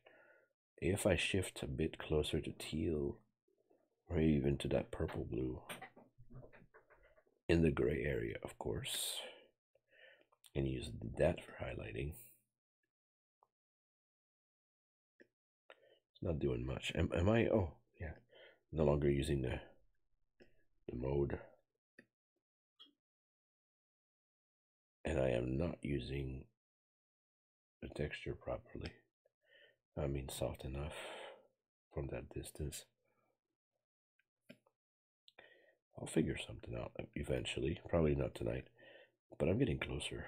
I'll keep that tree this way to remind me where I'm at in that process. But once I figure out a color in a larger, closer tree like this, then I'll know how to do it for the others. But it was not a waste of time to do all these trees today because the shapes are there now. So you can always just go back and color them in without having to repaint everything. I'll go over it quickly with the tool, but it's not every single line that needs to be remade. It's more like a coloring job on top. Like now this tree looks more like a purple birch, like not a real birch. There's no such thing as a purple birch, but it's a bit purplish now instead of brown. I'm not a big fan of that. It actually looks sick now. Yay! But a beautiful thing about it is that I can go with the color mode or the multiplier mode, like I said, and choose a color. Like, let's go back on the brown. So brown again is a darker orange. Closer to the gray, the more bluish it kind of looks.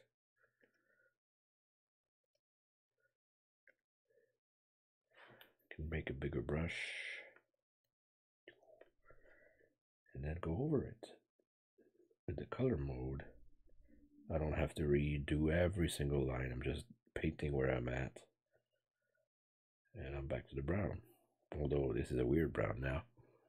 Because the color mode is not my favorite kind of coloring mode. It's weird. So multiply is one good one. Color burn is another. So, wow, this is charcoal. I don't want to tar this. One of them will work. Remember soft light earlier? Might be a bit more subtle. Of course, I should not be doing this so small. I like to attack it at 300%. See what I'm doing? Considering the resolution of this file. Yeah.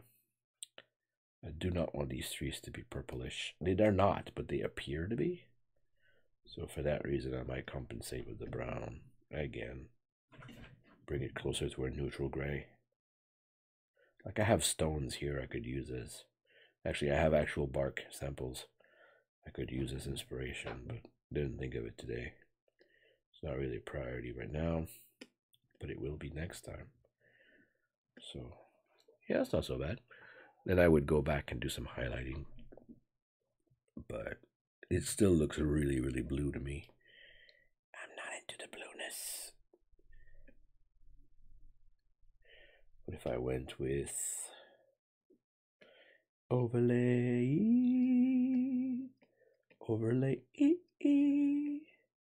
It's a mathematical equation, like literally. It tells the software what to do with the pixel color, depending on what blending mode you choose. So somebody tried to explain to me what the mathematical formulas meant, but I never could understand it properly. I mean, the simplest for me is multiply, and some like color. They're easy to see the results, even though sometimes you get surprises. But yeah, another way to do it would be to stick to the complete border of it and just go straight to gray. And that could work. Of course, in this case, I might not want to use my blending mode. Normal. So, actually, I do want to use a blending mode. I'll go with screen. And if you use a gray on top of a colorful area, you're actually reducing the saturation. So,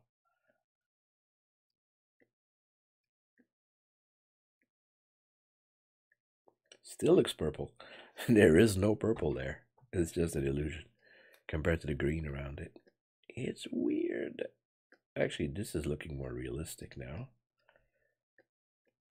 But you probably don't want to flirt too much with that. Let's see another tree, see what that does. No, it's brightening it too much. Darker. Oh, I'm using screen. Let's go with darken. Why not? I didn't try darken yet. Oh, that's nice. Especially up there. You know what? I don't mind it to be purple, actually. If it looks that good in shadow next to the green, it might become my recipe, and I'm not sure, but that might actually work out for me. Of course, that's just me being lazy. I could just keep on working on it until I got exactly what I planned. But right now, I think I'm gonna ask, like, when I get discouraged, it's never a bad idea to ask for advice. So there's a digital painting group I could ask, which I don't usually ask much, but because I'm not illustrating often enough. But man, they would know. They would see. They would tell me how to do specifically in a Photoshop-like software, how to do tree bark that looks like a tree instead of cartoon tree. Because right now I've got the purple tree, which I love the texture of, and I kind of love what it looks like at this size next to the green. But if I zoom out, it's probably going to stand out a bit much. The other trees are pretty subtle. It's just I don't want to be stuck with a purple tree, even though just because I couldn't get rid of the color. I'd like to be able to just get the color I want. Like if I just zoom in and look at that tree, the color is pretty cool, but for the overall effect, not so much. I would just like it to be back to brown, I guess, but that's just not right. Multiply. Get a brown. Let's see what that does. It depurpleizes it. I like that. Let's zoom in 300 again. I think I found my colors. It looks more. It looks like it definitely looks less purple. Of course, if I kept it that complex for the whole painting, it wouldn't matter if it was purplish because there's enough variation in there to make it like believable. But overall, the brown is helping.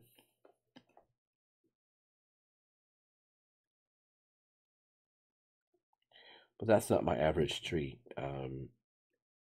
The middle ground trees will be my average light color, like bark color. So this is a darker version of that. If I go select this color, it's still a brown.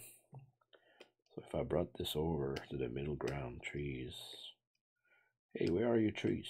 Am I too high? Yes. Middle ground trees. If I go here and paint with a normal mode,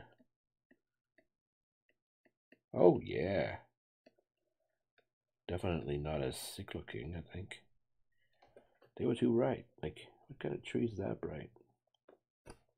Some are, but a lot of trees are more like gray, a more neutral gray, not too blue, not too brown.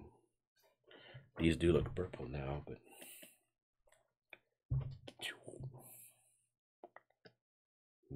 middle trees. Where are you? Where are the ones I was just painting? I lost track. Is that a good thing? Maybe. I don't know. Oh yeah, these are the guys. I think I prefer these trees here. These are my favorites so far. But again, they look really bright. Maybe if I just made them darker with a black, that might just be it. That might just be this subtle secret.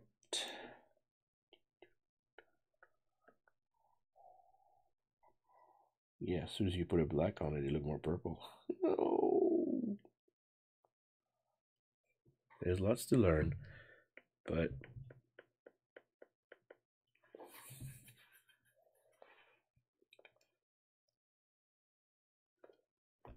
like I said, I could take the excuse out. It's a fantasy forest. I can just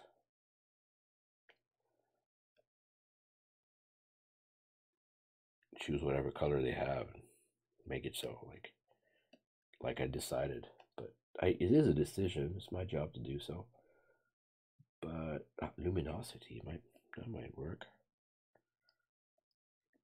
No, it fucks up my texture a little bit. Although a bit of fuzziness might help.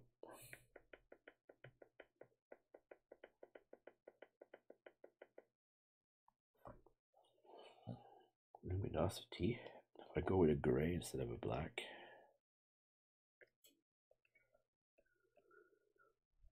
Better. Not as bright weird.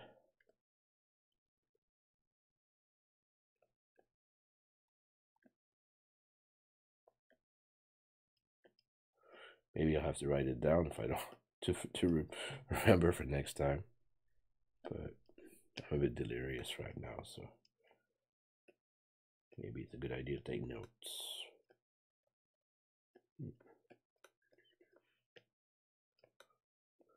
See how bright those are? It's insane. Of course, now they're too brown. Damn it. Just trying to make it. Wait, how can that be brown? What kind of blending mode would I use? I was using a pure gray. Oh, I'm doing a luminosity thing. This doesn't change the opacity, the saturation, just the brightness. There's also the burn mode, which I hardly ever used on this painting, so it was great for the stone, so might as well use it for the trees. Oh yes, it might be my recipe right there. I still have that purplish thing, but I've been attacking them too harsh without knowing what I'm doing. It's too far away. Hello, Desmond. Just about to go leave. I just felt like I had to try to figure out this problem with my tree colors. They're always too bright and too brown. I'm trying on a more bark-like colors, at least for the main trees. I do have fantasy trees in there, more magical ones, and that's fine, but if I can't master a regular tree color, I mean, what's the point? The other ones will not look as magical by comparison. So, yeah, it's a bit better. Still looks a bit purple to me, but better a bit of purple than making them look like they're made of diluted chocolate.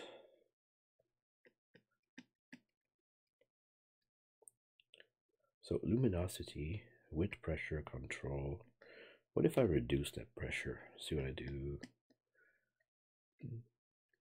It's no longer pressure sensitive. I just keep adding to it. It's not doing much. So bring back sensitivity. Let's give it some brown. Let's give some. The color you choose to apply over the other is influenced by the blending mode too. So if I add more brown, I'm going to bring back some saturation. The overall look still suggests purple for some reason, but I think that's an illusion because of the green around it.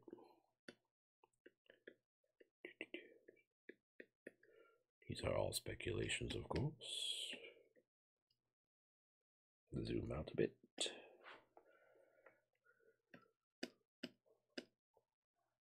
Not bad. I definitely think I'm going to pose a question to the group because they're going to know.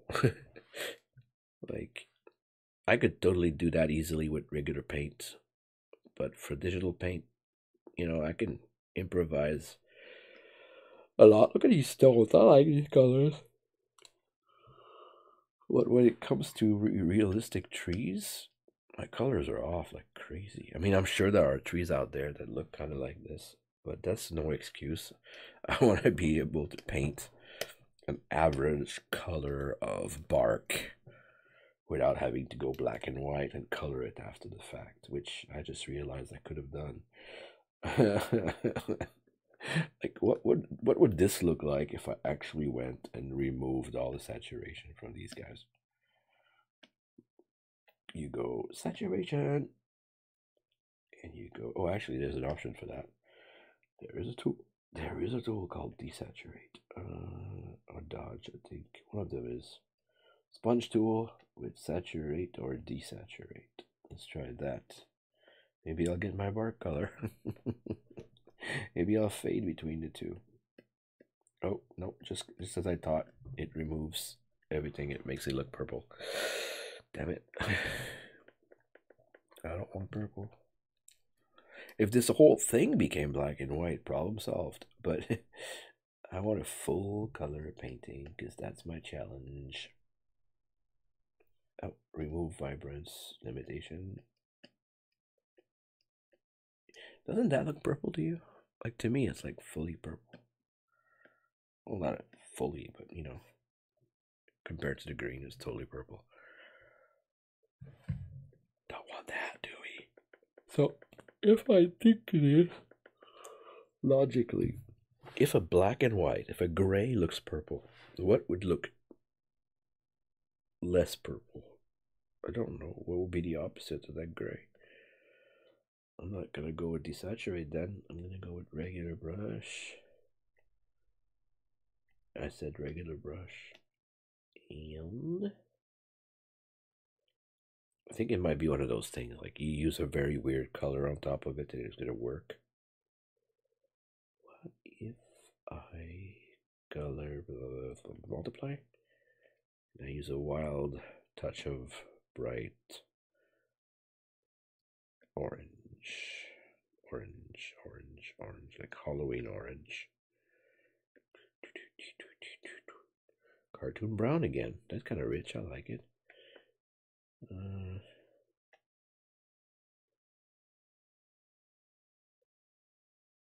Overlay, overlay, overlay. At least we get rid of the purple. Overlay, overlay. But I still want to make that average bark color. So yeah, I give up for tonight. I'm gonna be right back with that at some point. Like I really like the fancy colored tree bark, like a giant tree in the back is totally, you know, rusty, reddish. It's insane. It's an insane color. It's like cherry wood mixed with something else. I like that. I made some trees with much wilder colors than that. But this one, I mean, these ones, the middle ones, I want them to be realistic for some reason. So, plus it's like a challenge. I want them to look no longer thick or brown like a cartoon. I want them to have that real tree look. And of course, I could have remembered that because I haven't in a while to look at references. I do have references. Dude, why didn't you think of that? Because I'm tired. I don't think straight when I'm tired. So, illustration, digital paintings. That's the landscape. Do I have close-up shots of trees? If I can improve, like look at this bark. Yeesh, that's green. I don't want that, but it does look purple though. That might actually inspire something. I do have another pile of wood. This is freshly cut, so it's not like dried for ages. At least I think it's freshly cut. This guy is probably even more green. Yeah, it's not some moss and stuff. So that's not what I'm looking for. But there are, you know, there are tree pictures, and I have pieces of bark here I can look at. So in case of doubt, use references. But after I look at that and I don't figure it out, I'll probably just ask the question to a painting group on Facebook who probably know that. There's plenty of people on there that know how to paint realistic trees, but so they're gonna help me out. Like I help other people out with other questions. So thank you for watching. I'll be back at some point. I don't have a schedule for this. I just come back when I can. So ta-ta for now. Enjoy your day or night or evening. Insert time of day anywhere. And I'll be back soon. Thank you for conversations. Bye-bye. Enjoy.